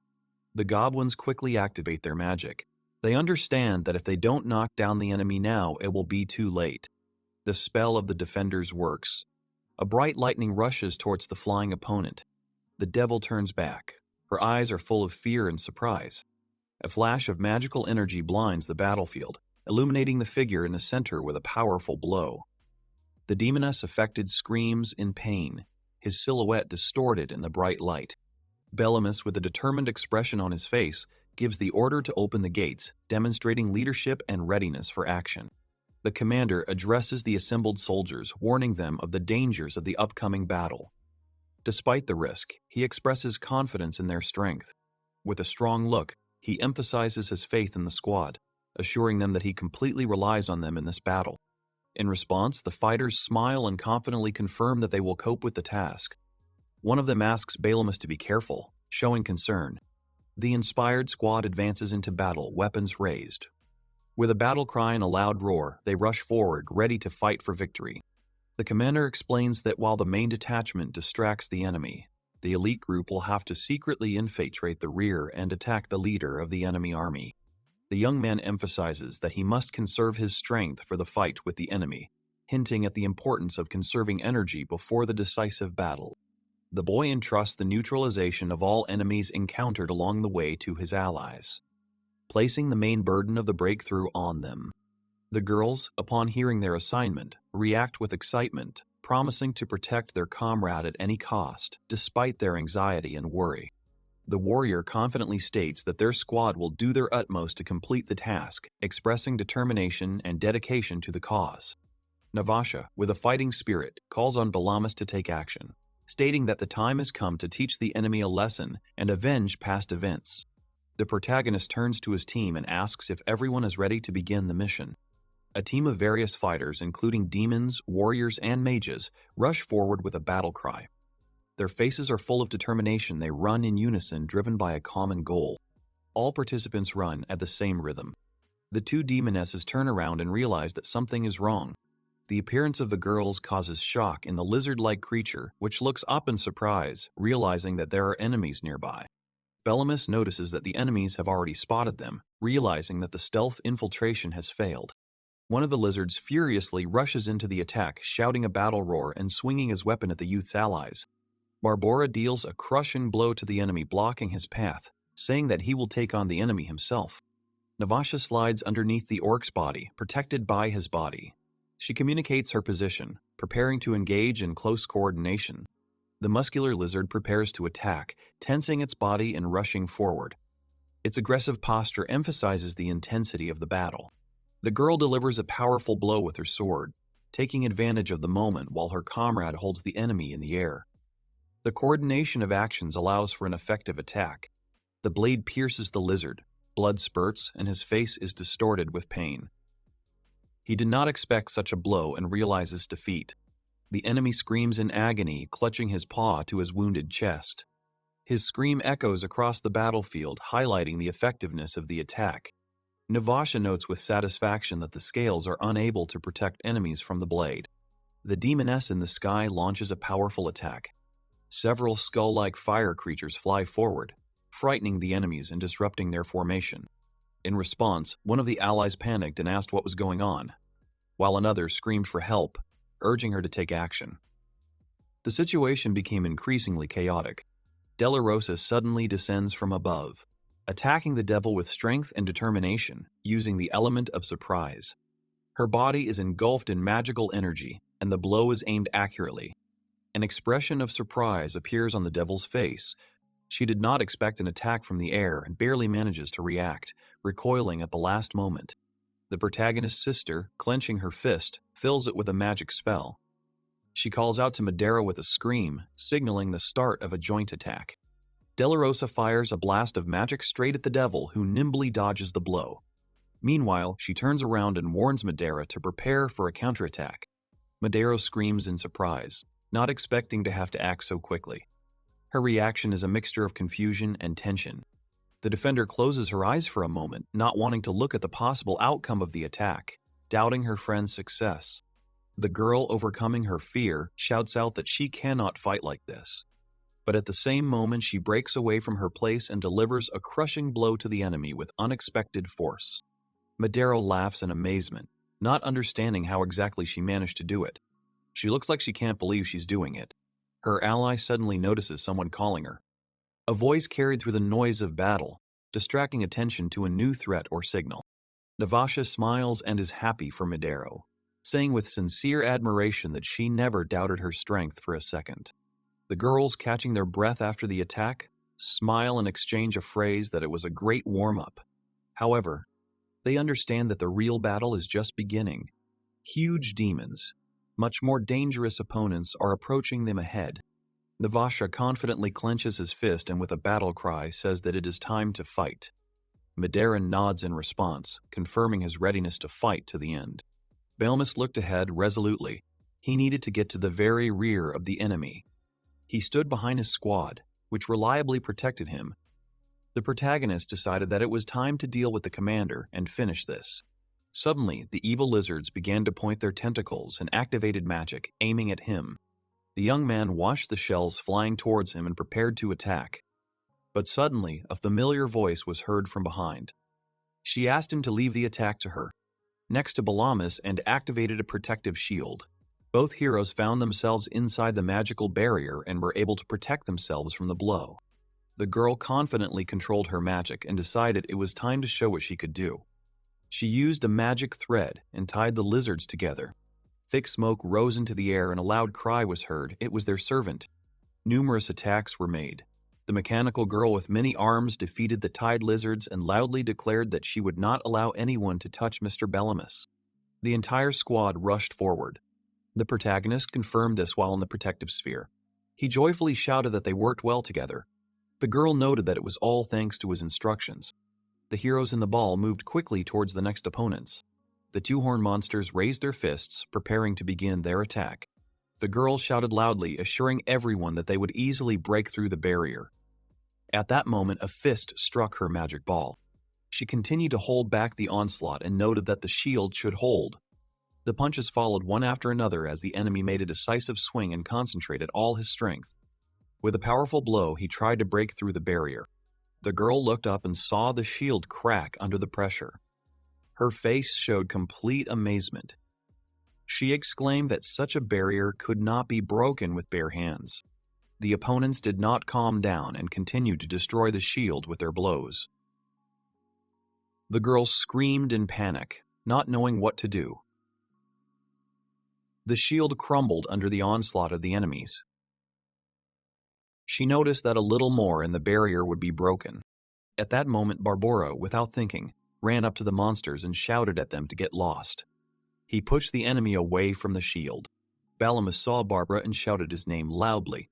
The monster apologized, but the protagonist did not understand what his comrade had in mind. Barbora took them on his shoulder and said that he would deal with the monsters himself, and they should defeat the rest and the commander. He threw a protective ball away from the two opponents. The protagonist understood Barbara's words. He asked him not to die. Meanwhile, Barbora aimed his fist at his opponent, aiming for a vulnerable spot. The horned monster, no less determined, did the same. His powerful paw also clenched into a fist, ready for a crushing blow. They shouted loudly, their voices merging into a single battle cry, and with a deafening crack, their fists collided with each other. A shockwave spread through the air, throwing both fighters back several steps, but neither of them gave in. It was a real fierce battle in hand-to-hand combat, where every blow was full of fury. Barbora found himself at a disadvantage. Two opponents rained blows on him, causing him to grunt heavily in pain. he was thrown to the ground. He grunted and rolled on the ground, trying to dodge more attacks. A hoarse laugh escaped his lips. He looked at his enemies. Usually at such moments, Mr. Bellamus would rush to his aid, but now it was different. Bellamus was busy with his own decisive fight. Barbora remembered all the previous battles. He crawled along the ground, feeling his muscles tense, and noted to himself that this was different. This fight was different from all the previous ones. The monster warrior, shaking with tension but not retreating, concentrated again. He looked ahead, then with great effort rose to his feet. With a wild roar, he shouted at his opponents to prepare themselves. For today he was on a roll, and he was going to show them his true strength. He rushed forward, ready to meet any attacks from the side. At the same time, a fierce sword battle was taking place.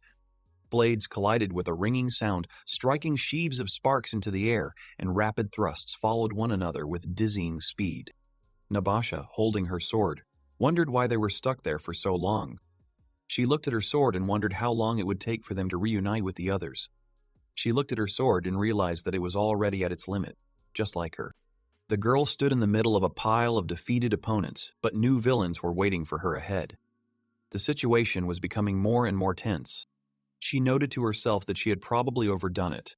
Now a crowd of angry enemies had gathered around her. Nabasha turned and ran back. A plan had formed in her head. They had to catch her. The astonished enemies only stared after her. Pleased with her plan, she decided to let them run after her. Bellamus would be able to deal with the commander in the meantime. A picture of them playing tag appeared in her head. The girl turned around again and was horrified by what she saw. Suddenly, one of the opponents, a dark wolf, grabbed her leg, not allowing her to leave. At that moment, she raised her sword and, with a challenge in her voice, asked why he was still alive. But then a new threat loomed over her. A huge heavy axe thrown by an evil lizard was flying rapidly towards her. The girl froze in amazement. It was difficult for her to comprehend that a deadly weapon was flying towards her. At the last moment, she gathered all her strength and carefully deflected the axe with her sword. However, when she looked at her weapon, her eyes widened in horror. The sword split into two pieces. Meanwhile, the evil lizard began to whisper ominous spells. The girl felt a chill run down her skin. He aimed a stream of his magic straight at her. The beam of energy shot towards her chest with terrifying speed. At that moment, Nabasha realized the seriousness of the situation. Her eyes widened even more in fear. Nabasha felt a paw grab her leg, knocking the ground out from under her. At that moment, with her body helpless and chaos raging around her, terror pierced her to the very bones. It became absolutely clear to her that this was the end. A blinding, hissing beam of fire burst forth from the paws of one of the attacking lizards. It rushed straight at her with deadly accuracy, the air around her instantly sparking and crackling with incinerating energy. The air in front of Nabashi exploded, and the space around her was filled with blinding flashes and the crackle of sparkling lightning, which, as if alive, pierced the dense air, intercepting the fiery stream. Nabasha froze. The next moment, thick, acrid smoke billowed right in front of her, and through it, with a dull thud, someone fell to their knees. The girl, with difficulty focusing her gaze, peered ahead and, unable to understand who it was, screamed loudly. Through the clouds of acrid smoke, as if emerging from the fog, a tall figure appeared before her. A girl knight, whose armor was covered in soot and ash like a cloud. Her face, covered in fresh abrasions and dirt, clearly showed unbearable pain and fatigue. Lisa's breathing was labored. Each breath was difficult for her, and her hands, barely holding the heavy weapon, were visibly shaking from the strain. Meanwhile, Nabasha, gritting her teeth and gathering her remaining strength, managed to twist away. With a sharp, desperate movement, she freed her leg from the enemy's grip and rose with difficulty. In the midst of chaos, the strong hand of a savior stretched out before her. Lisa's voice was clear and decisive as she pointed at Nabasha, urging her to stand up and telling her that she could continue fighting. At that moment, a memory flashed through Nabasha's mind. She had fought this night before. She then noted to herself that this girl was incredibly strong, and there would be another decisive battle between them when the opportunity presented itself. After that battle, the knight simply turned away and left without saying a word. But now their eyes met.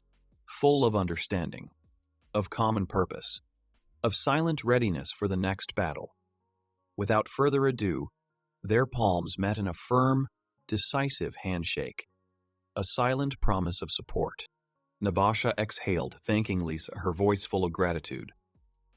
Turning back, she calmly pulled her bloody knife from the body of her fallen opponent, gripping the hilt tightly in her hand. Now she was ready to fight. Right in front of them stood a crowd of lizards and wolves with powerful weapons.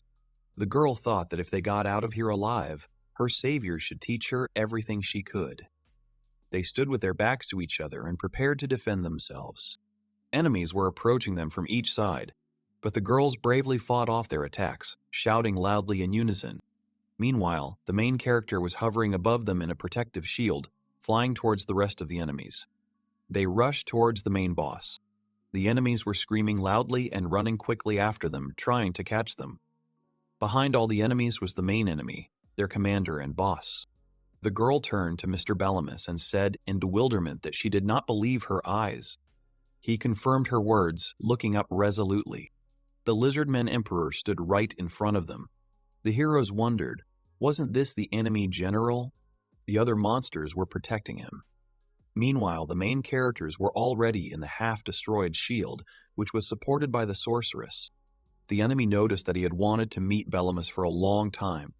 The guy looked forward resolutely and asked how he knew his name.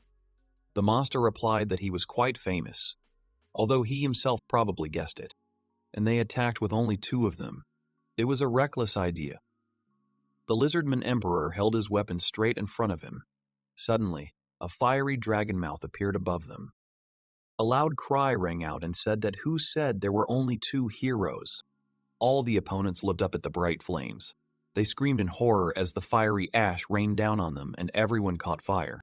Lily landed calmly on her feet after her brilliant strike, ready to continue the fight. The protagonist turned to Della Rosa and the others, thanking them. He commanded that everyone be ready. The girl nodded, assuring that this would be the case. At this time, Lily shouted loudly to Madero, urging her to prepare for the attack. Gathering her strength, Madero stretched out her hands and activated the magic circle. A huge protective dome appeared around the Lizardman Emperor and Lord Bellamus. The girl turned to Bellamus, saying that she would not be able to hold the barrier for long. He expressed his gratitude to Madero, noting that she really helps them out in difficult times. He promised that he would try to deal with the enemy much faster. However, his opponent boss did not understand the hint of speed. He clearly underestimated the situation. Base introduced himself by deftly spinning the spear in his paws. He thrust it into the ground, unraveling the soil beneath him. He took a fighting stance. With a loud cry, he challenged his opponent, declaring that it was time to test his abilities. The protagonist thought about the name Boz. He remembered Lisa mentioning a strange squad with Boz. The protagonist prepared for a decisive attack, stretching his hand forward. Meanwhile, Bellamus activated his weapon and took a fighting stance. Lily shouted to all the other kids that they needed to hold on a little longer. Madero continued to hold the barrier. All the heroes were full of determination. They agreed with the girl and swore not to let anyone interfere with Mr. Bellamus. The crowd of enraged opponents looked at them with hatred and screamed loudly. The 2 sides rushed at each other with wild cries that they had to finish off the others. A fierce battle began. At this time, the guy suddenly attacked the Lizardman Emperor. Their weapons met in the air with fury and anger. A deadly duel began that would decide the fate of all participants in this fight. The rest of the squad, gritting their teeth and straining every muscle, desperately defended the shimmering protective barrier from the advancing hordes of enemies. The ground shook from the tramp of numerous feet, and the air was filled with the smell of sweat, blood, and magic. Meanwhile, in the very center of this chaos, Bellamus and Boss were locked in a furious duel, their battle cries and growls filling the air, drowning out the general roar of battle. The weapons, like 2 angry lightning bolts, collided with a deafening screech, sending out blinding sheaves of sparks and bright flashes of light around. The ringing of metal echoed across the battlefield. The protagonist, Bellamus, full of steely determination and frantic energy, rushed forward to hold back his opponent's hail of blows, trying to find a hole in his defense and strike back. Suddenly, something inexplicable happened. The lizardman's mouth changed. It didn't just open, it seemed to deform. His weapon rushed at Mr. Bellamus with incredible speed and accuracy. The boy didn't have time to react. Instantly, as if thrown back by an invisible force, he quickly flew away from his enemy, avoiding a direct hit, but losing his balance. With a dull thud, he crashed into the translucent protective barrier and let out a heavy sob of pain and shock. Madero, who was maintaining the integrity of the barrier, felt the impact and, in a breaking voice, shouted out the name of her commander. Base, watching this whole scene with undisguised interest, only grinned. His smug smile stretched even wider. He noticed that it was very funny. The opponent suggested continuing the fight. The young man, landing with difficulty on the ground and trying to catch his breath, only nodded in response, confirming the words of his opponent.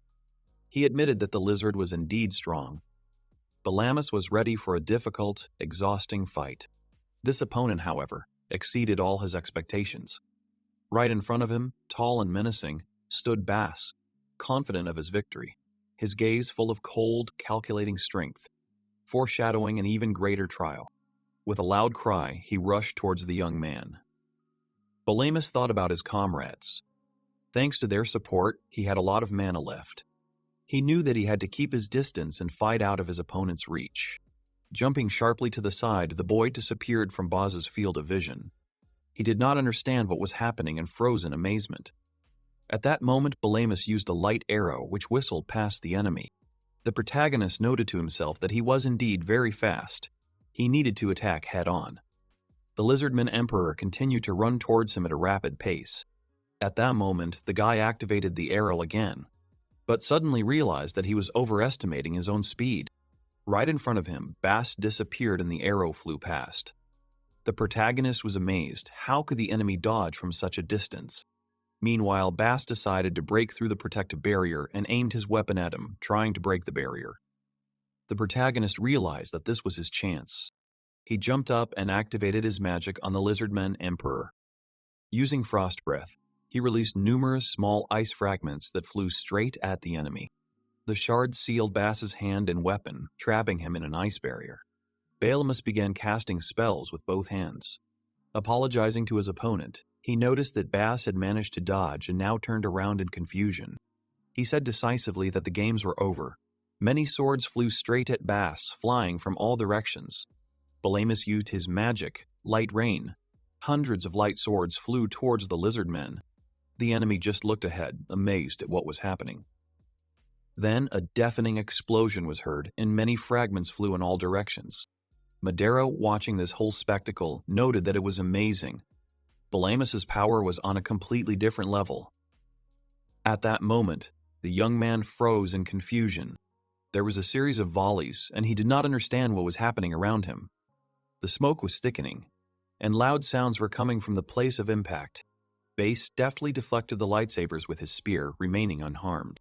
By quickly spinning the weapon, he created a protective shield around himself, repelling all attacks. Madero, watching this, could not believe her eyes. She noted to herself that this was impossible. Magic that could enhance physical performance did not exist in their world. Meanwhile, the protagonist stared at his opponent. Bellamus noticed that he still hadn't revealed his true power. Right in front of him stood a tall figure, shrouded in thick black smoke. Lizardman Emperor, with a sly grin on his face, said that ending it so quickly was simply a waste of potential. He understood that if the battle ended too quickly, all its significance would be lost. Madero suddenly shouted to Bellamus that she couldn't hold the barrier for long. The boy turned around abruptly and looked back. Behind him, his comrades continued to fight against many opponents. They worked as a team, using their magic to repel enemy attacks. Barbora was fighting huge trolls that were threatening everyone around him. At the same time, the girls were successfully dealing with lizards and wolfmen. Bellamus, looking at this picture, felt determined. He frowned and was ready for a decisive attack. Lizardman Emperor asked the boy where his recent self-confidence had gone. Thick, dark smoke was spreading around the barrier. The lizardman noted that if Bellamus did not give it his all in this fight, he would be in trouble. Bellamus, looking at his opponent, felt an internal struggle. He realized that the lizardman was indeed strong. However, he was sure of one thing. Even though the lizard dodged the light arrow, it still hit him and injured him. This meant that if he hit, his attack would work. Moreover, the Emperor showed his true strength to defend himself from the light rain. This was proof of his power. He stretched out his hand and activated the magic circle. The boy decided that he needed to deliver a powerful blow. Suddenly, a thick dark fog appeared around. Belamus used his night vision. His eyes lit up and he saw his opponent through the smoke. Meanwhile, Bas was having trouble finding his bearings in the thick fog. He looked around, trying to find his enemy. At that moment, Belamus appeared behind him. He quickly pounced from above, raising his sword and activating the skill. He began to cast spells. He was interrupted by Bas's sharp comment. The lizard man confidently declared that he understood everything. The young man froze in surprise, but continued his attack. The lizardman emperor did not stand aside either. He raised his hand. He used light. The entire surrounding area was illuminated by a blinding light.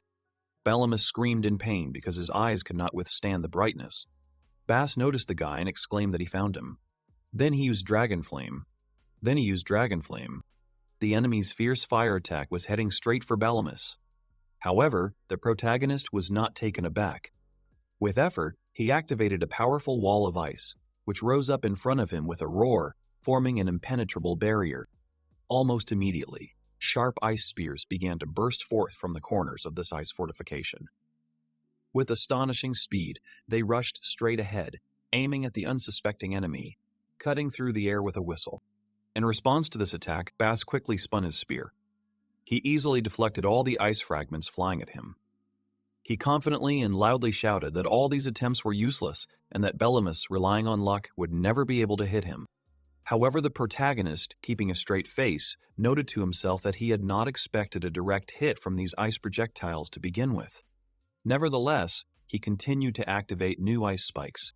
He understood perfectly well that his true goal was something completely different, and these ice shards were only part of a more complex plan. While countless ice spears continued to swiftly cut through the air, filling the space with whistles and crackles, the lizard repelled them all with amazing dexterity, demonstrating his speed and reaction. But suddenly he turned around, noticing a small pool of water nearby that had gone unnoticed until then. At that moment, a powerful water cannon was activated. With a deafening roar, a stream of water hit Bas directly, knocking him off his feet. The protagonist, observing this, noted that such a number of ice spears was only a distraction for the main decisive attack. Now his opponent was enclosed in a dense water dome, enveloping his head. Bas began to choke. He dropped his weapon helplessly. Belamus noted to himself that he was not going to just wait for him to die. He began to activate many magic circles, which one after another brightly flashed in the air. Suddenly, through the veil of water, the lizard became furious. His eyes snapped open, his eyelids lifted, and he stared at Belamus, his whole body shaking with inner rage. Every movement he made expressed readiness for a decisive attack. With a wild roar raising his powerful paw upward, he rushed forward, rushing straight at Belamus. Meanwhile, the protagonist did not lose his vigilance. He instantly activated his power and a magic circle appeared right in front of him with a loud roar. But the lizard punched him and he disappeared into thin air. Belamus felt a surge of anger. He was not going to give up so easily. The determination to fight to the end was burning inside him. Belamus, overcome with rage, cried out to his opponent, Madero tightly in his paws, and the girl was shaking with fear and pain. Her quiet sobs were full of despair. The main character, watching this scene, felt hopelessness. He did not know what to do, how to help. She silently uttered the name of her commander as if she was looking for salvation in him. Madero was tightly squeezed in the lizard's clutches. Her condition was becoming increasingly critical. Suddenly the barrier disappeared, causing panic among the participants in the battle. Everyone turned around in fear, realizing that something terrible had happened. Hugo screamed his sister's name loudly, his voice full of excitement. He tried to stop the lizard's attack, but his thoughts were occupied with only one goal: to save Madero. Lily shouted that they had many opponents and therefore they had to prevent anyone from interfering with the main character. Hugo felt doubts and was ready to come to his sister's aid. A girl's voice was heard in the chaos. She tried to calm everyone down, assuring that Belamus was strong and would definitely save her. She noted that their commander was the best and would definitely come up with something. Her words gave him confidence, and Hugo, full of determination, raised his weapon and shouted that he believed in it. He rushed at the rest of the opponents, ready to fight to the last. Meanwhile, the Lizardman Emperor was in the water dome, grimacing angrily. Belamus knew that if he didn't dispel his magic, the girl might die. The thought of using Madero as a shield tormented him. If he did that, nothing good would come of it. Waiting for Boss to drown was also pointless. The tension between the opponents grew. Each of them understood that the situation was critical. Suddenly, the water capsule disappeared from Boss's head. He continued to hold Madero in his hands, and the protagonist felt uneasy. His scream came out of his chest, and he cursed. He was upset about his defeat. Balamus's uneasiness. He said it with a sneer, which made him nervous. The lizard began to understand why his master was so interested in this man. The protagonist again demanded that Madero be released. Bass replied that he would do it only when he thought it was necessary. He beat the guy away with his tail. The lizard knew that if he let the girl go now, he himself would be in danger. He could not fight Belamus. Directing his magical power against him, Bass called forth many fire shots. The protagonist felt pain and fell to the ground, smoke pouring out of his body. Bass looked at him with a smile. He noted to himself that the guy still had some strength. The boy was shaking with pain, but he gathered his strength and rose to his knees. A fire of determination was burning inside him. He was not going to give up so easily. Rising to his feet and shaking in pain, the protagonist exclaimed that it had taken him a long time to complete what he had started. Bass, not understanding what his opponent meant, frowned. However, Balamus continued to explain that for his plan to work, two key elements were needed: power on the caster and blood loss equal to the birth of a deadly force. Bass, not understanding the meaning of his words, asked him to stop. He couldn't understand how the young man could bleed so much. The boy's bleeding hand testified to his suffering. Sweat was pooling on Belamus's forehead, and he said with determination that he was the only one. At that moment, everything around was illuminated with energy and light. The guy declared that he was the one who could use this spell. Magic symbols began to appear in the air, which illuminated the entire space. Baze only asked Belamus what he had done. He replied with pride that he called this the secret technique of reincarnation magic. Belamus's face lit up with a bright light. All the energy was concentrated right on him. He was full of concentration and menace. He was ready for the decisive battle. The main character used reincarnation magic. Water and blood began to rise around him, creating an atmosphere of tension and anticipation. The Lizardman Emperor raised his muzzle and looked into the void.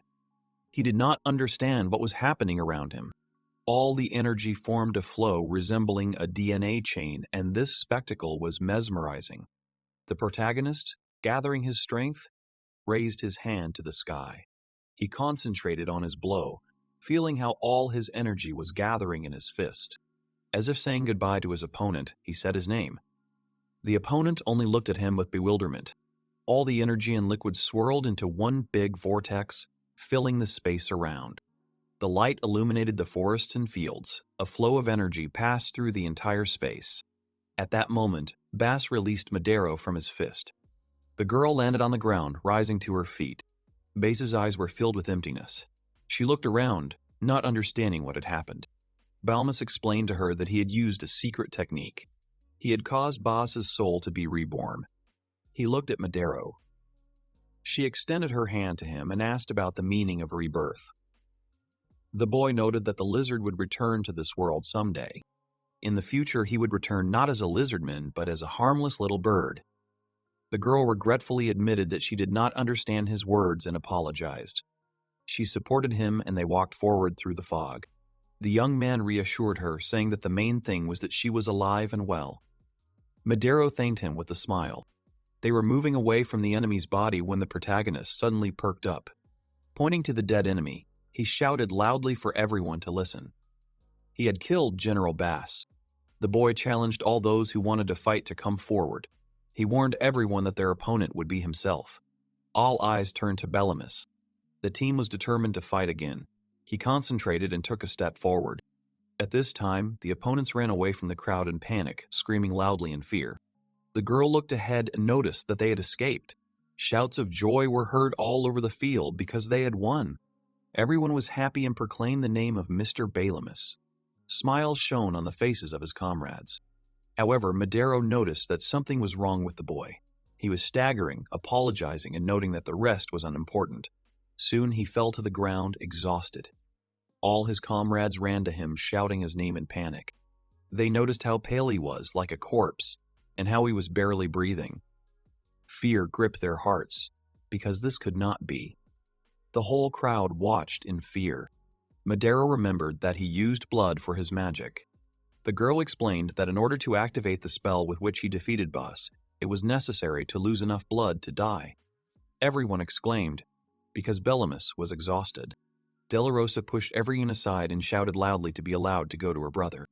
She leaned down in front of him and told him that he was relying on them. He trusted them to save him. She used a magic circle and cast healing magic. The others watched in silence. Nobody knew what to say. Everyone looked down at the floor and waited for a miracle. The girl urged Balamus to try harder, as everyone was waiting for his return.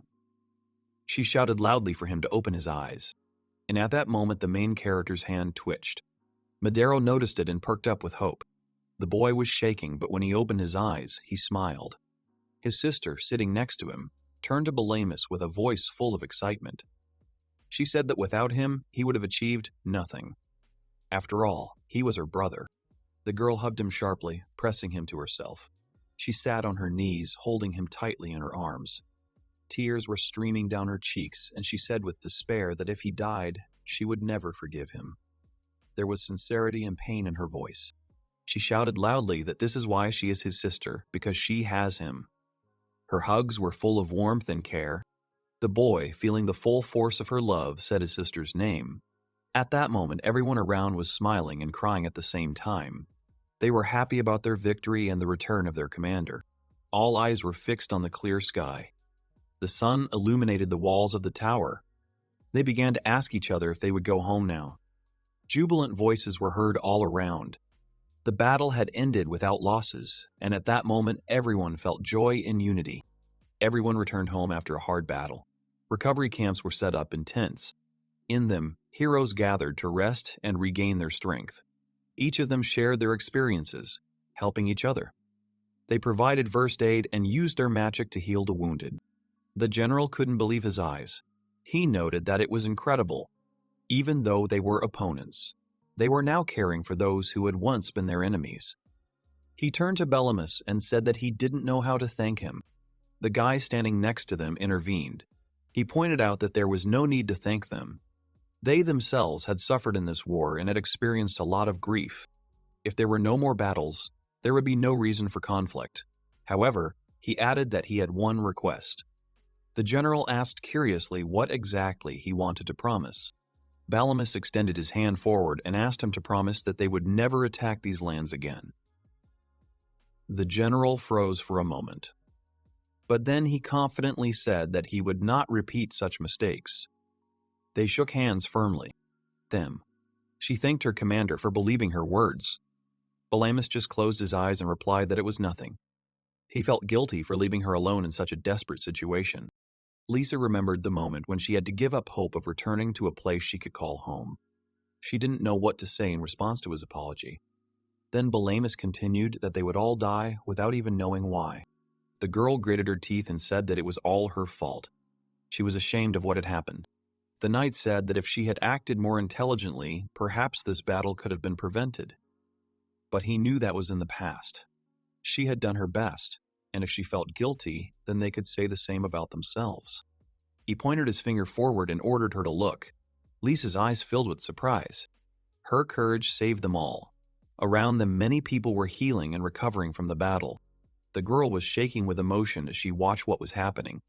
Tears of joy were running down her cheeks and she was smiling. Belamus also watched the whole spectacle and felt happy. The sun was shining brightly overhead. It was a good day. A day of hope and a new beginning for all of them. The depths of the cave were pitch black, broken only occasionally by the glimmer of light on the icicles hanging from the ceiling. Amadora, watching the scene through a huge shimmering mirror, stretched slowly. She noted that the whole course of events had turned out to be quite funny, and then turned to the other lizard, who at first did not know how to answer her. The girl continued her thought, emphasizing that Belamus was quite capable and even managed to awaken some interest in her. The lizard, in turn, noted that Boss was truly an excellent subordinate, and Myrdera, walking on the surface of the water, expressed her regret over Bass's tragic fate.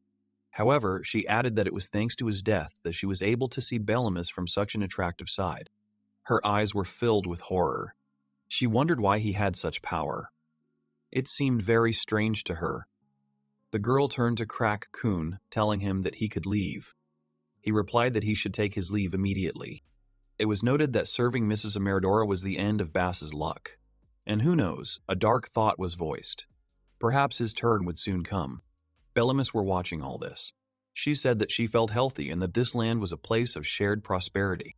The girl was very glad that everything had turned out well and that the place had remained untouched. Soon the main character approached Lisa. He reminded her that although she had already refused, he still wanted to ask her again. The girl visibly perked up. The young man extended his hand to her and asked if she would like to live here. Lisa was confused and did not know what to answer. Her gaze stopped on his outstretched hand. She began to say something about how she had done many terrible things. Suddenly, she was sharply interrupted, asking where she was. The warrior girls asked to teach Lisa how to use a sword. They noted that she had already fought a lot and therefore needed to eat first. Madero also added that she herself was very tired and would like to take a bath. Lisa, perplexed, asked what these girls were saying. The young man explained to her that they were proclaiming her a friend of all of Velasdoro. This news pierced Lisa. Her heart began to beat faster. A spark of living amazement flared in her eyes. She felt a surge of joy. The protagonist extended his hand to her. Their palms touched in a firm, symbolic handshake. Then the girl dropped to one knee. She thanked Belamus for giving her shelter. The warrior girls who were watching this whole touching scene could not hide their emotions. Their faces lit up with warm smiles. Thus, Wisa was officially accepted into the circle of friends of Velasdoro. The entire settlement gathered around a huge fire. Its flames rose into the night sky. Music was heard everywhere. People were having fun and dancing. Their movements filled the air with joy. The protagonist watched this celebration from the side. He held a mug of hot drink in his hands. The sounds of music enveloped him. Suddenly, someone called out to him from behind. Belamus turned around abruptly. It was Barbora. The ogre was handing him a large piece of roasted meat. Barbora asked why Belamus was not eating anything. He also asked if he was going to try the meat. The boy thanked him. However, he refused the treat. He inquired about the state of Barbara's wounds. The ogre assured him that he was fine. His sister had healed him completely. He reminded her that ogres were very strong. Barbora laughed at this. He added that sometimes it was worth showing your strengths. Then Belamus said that Barbora was his right hand. The ogre seemed to flinch at this news. He was completely astonished. Suddenly, Barbora started to cry. His body shook with emotion. The protagonist froze. The next moment, Barbora jumped up. He screamed with pure happiness. The ogre started to run around. Belamus noted that he had a lot of energy. Meanwhile, young Lily called Mr. Belamus. She told him that they would no longer have to fight. The girl ate the tasty meat with pleasure. Belamus agreed with her. He noted that they could relax for a while. He added that they could trust Perion. Belamus explained that as long as Perion was at his post, the army of Astrius would not attack them. They had made an important pact. The girl asked her mother how good it was. Her mother noted that the most important thing was the end of all battles. Belamus looked at his mug. Then he took a sharp step forward. He stood on a low stump. Raising his hand, he addressed everyone present. Belamus shouted loudly. He asked everyone to pay attention to him. The crowd immediately turned around. Everyone froze. Belamus began his speech. He told the crowd that thanks to all of them, they were able to protect Velasdoro. He assured them that the humans would not attack again and expressed his deep gratitude to everyone. In response, the crowd loudly shouted the name of their commander. But Belamus continued his speech. He warned that the fact that people would not touch them anymore did not mean that they were completely safe. He added that he had something important to tell them. The crowd immediately froze. Everyone began to listen attentively. Belamus feared that someone else was behind the latest attack. He mentioned that the Lizardman Emperor had said during their fight that he was beginning to understand why his master was so interested in this. He concluded that Bass was merely a pawn. The whole crowd began to talk among themselves. People couldn't understand. They wondered if there could be someone more terrible than Bass. They doubted how serious these words were. The protagonist said his last words very sadly. He said that sooner or later the time would come and they would face the unknown threat again. Balamus addressed the assembled. He said that he had a request. Everyone listened to him attentively. The young leader stressed that when a time comes, they will have to fight side by side again. Silence fell over the crowd.